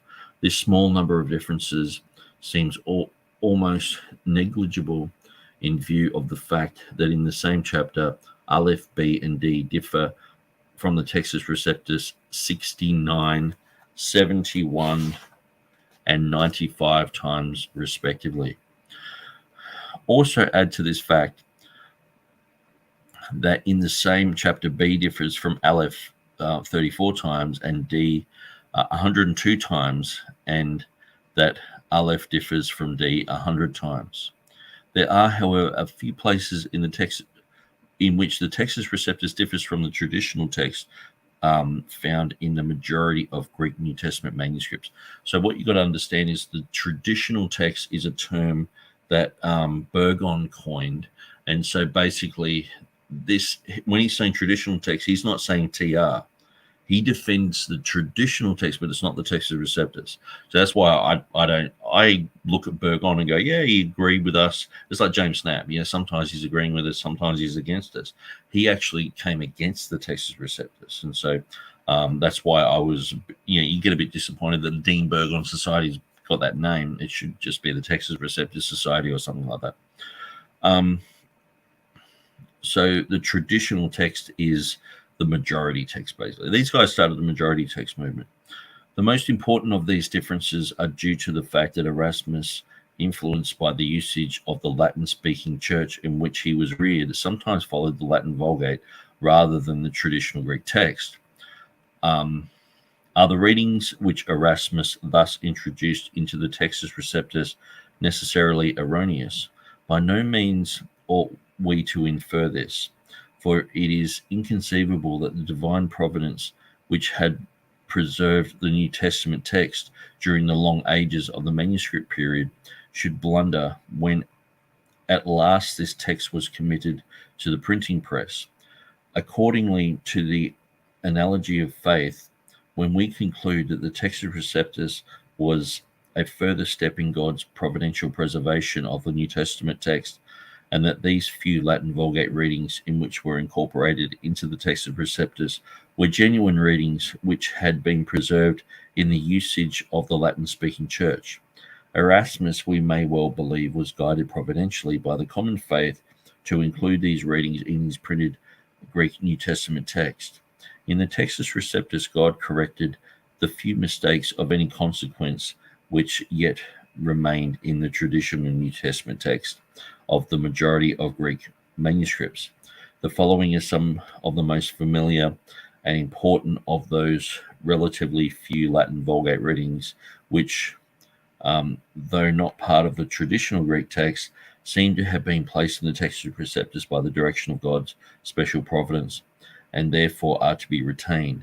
The reader will note that these Latin Vulgate readings are also found in other ancient witnesses, namely Old Greek manuscripts, versions, and fathers. So he's saying that it is in the Greek. Old Greek manuscripts, versions, and fathers. So the three closed class of witnesses there. And see, the thing is, when you understand, you got the three closed class of witnesses, you got the Greek, you got the Latin, and you got the early church writers. The Greek corrects the Latin polishes the Greek, and they're both guided by the writings of the early church. So outside of the closed class of witnesses, that's when you have, Syriac, Coptic, Ethiopic, Arabic, etc. And so the three closed class of witnesses is what created the Textus Receptus. And so every reading of the Textus Receptus can be backed up by the Greek. Now, that doesn't mean we have every manuscript that Erasmus had today, or the Complutensian guys had today, or Beza. Sometimes we don't even know what they had. They had access to so many manuscripts. Scholarship has gone downhill since the Reformation, and for 300 years, no one's really known that Theodore Beza had an ancient manuscript with the reading of Revelation 16:5 in it. It took myself and Jeff Riddle and a few other people to sort of push that issue. And then we're like, hang on, he said that he clearly had an ancient manuscript with this reading, and no one knows what that manuscript is. And people have basically said it's a conjectural emendation when it's not. It's certainly not a conjecture. But so people don't know what the reading is there. And so that just shows you that these scholars today, they're actually they're not up to the caliber of someone like Theodore Beza or Stephanus or Erasmus or the King James translators. I used to think that people in the 1600s talked like thou shalt in every conversation. Or if you want to read the level of the average person who the Bible was written for, just read the preface of the King James, the translators to the reader. They're actually writing this for the common reader. If you read through that, you can see that they expect people to know a lot of fancy words and to know who historical people are. And I just find that people in this generation, that they aren't up to that standard. If something was written now like that, they would say, oh, it's far too academic. But that was written for the reader of the Bible. So anyway, so hopefully that gave you a bit of understanding. And so I can go to the mat on any one of those verses. And I know that, like, say, James Snap, he's challenged me to go through, I think it's Acts chapter 9. And so when I went through that one, I was like, okay, well, extant manuscripts that we have today, yes, it's wanting. But when we go through, obviously it's entered into the TR from the Greek. I mean, the whole thing of Erasmus just back translating from the Latin is just, it's a load of rubbish. The whole concept of him translating the last 6 verses of Revelation, I've done videos on that. If you go through my playlist, you can watch those. I've got only 2 minutes to go, so I'm going to continue on. Here at the end of this book review. Well, I definitely learned a lot, and I can agree with you that I now have more concerns about humanistic enlightenment's presuppositions of critical text, higher critical scholars than I did before. You've alerted me to that. I'm thinking more about these things, so I do thank you and appreciate that from you. I've also been quite convinced, let's say, by a number of arguments related to the majority text position, which I think is very compelling. The Byzantine text form is something that I'm going to continue to research and to look into for the near future. So at the end of the day, I think we're left with this. The authors tell us that they are not King James Version only. They deny it explicitly, and I thank them for it. I think it's a good thing to make space between biblical confessionalism, confessional bibliology, and King James Version onlyism. So that's denied, and I'll take you at your word. However, I do think then you kind of run into this problem of being what I'm going to call PKJVO, which is practical King James Version only. Because the thing is, he, like Mark Ward, is just using King James only, which has become a smear term, which is basically Ruckmanism. He is using that just upon everyone. And so he's not seeing, he refuses to see the baggage in it. It's like saying BLM. Oh, you believe Black Lives Matter, do you? Oh, you're part of BLM. So, no, I'm not part of BLM. No, yes, you are. We said you are, so you are. You know, that sort of thing. They want to label us, and usually it's just slander. It's like these guys love to slander. They love to put you into a group. Textual Absolutis, King James Version only, Ruckmanism, whatever they want to slander you as. I mean, Ruckman was a racist. According to him, I should be mentally sick because I didn't marry into my own race. So I've got to be labeled as a Ruckmanite, and I've got to wear that type of racist labeling. Like, I have to be associated with him. At the end of the day, having read this book, one would arrive at the conclusion that practically the only version that is acceptable is the authorized or the King James Version. Every other translation that is brought up at some point or another is eventually dismissed as being irrelevant or inaccurate, or at worst, Satan's Bible. Again, I thought that was the low point of the entire book. And so, to be gracious and charitable in my interpretation, I'm going to say that this... To be gracious and charitable. You know, I just hate this type of woke.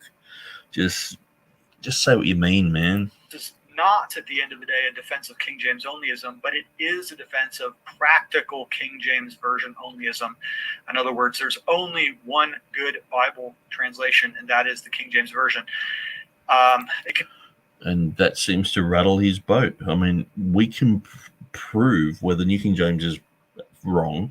MEV is New King James is probably one of the better ones. The MEV is terrible, way worse. And so what do we do with those places where there's massive contradictions and wrong information? I mean, conclusion that at this point in my life, I cannot say that I agree with. All right. Well, thank you so much for checking into this long video. I apologize for the length. Maybe I'll do a shorter edition of this as well. I'm going to place a link to this book in the description of this video so you can get it if you want it, as well as some of the other articles, chapters, books, things like that I mentioned throughout this video. Thank you so much for checking in. I do love you lots. And we'll talk to you later. Okay. Well, that's it. I'm going to bail. And so it's 1:30 in the morning here in Australia. That's why I look like a crack addict. But God bless you guys. Thanks for joining. And yeah, hopefully these videos have helped or sparked a few thoughts. I know this one went for 4 hours and 40 minutes. It's a long time. But anyway, so we've gone through this. We've seen what Matthew is talking about, and we've basically seen that he's attracted to the TR thing. But I think people like Mark Ward would be like, don't go King James, don't go King James. So he's like, oh, majority text, and so I think the arguments are just absolutely compelling. I mean, when you look at the critical text and who was involved with it and Unitarians, it's like, oh, stay away from that. But the majority text, and so I sort of find the majority text position just to be a bit of a compromise, a position where people who sit on the fence and don't really want to upset people, because if he goes full TR, Mark Ward's going to be upset with him, and there's going to be, people who will not like him anymore. And see, he hasn't, it would be an interesting experiment to do, to just, maybe he could just turn around and pretend to be TR for a week and see how he's treated. He would be riled against, he would be basically turning around and saying exactly the same thing. Mark Ward's making out that I'm like this and like that, and things that he's been upset with that I said, he would say exactly the same thing. We're like the banjo player on the porch in the Deliverance movie. And so anyway, God bless you guys. Thanks for joining, and we will see you maybe on the weekend. God bless.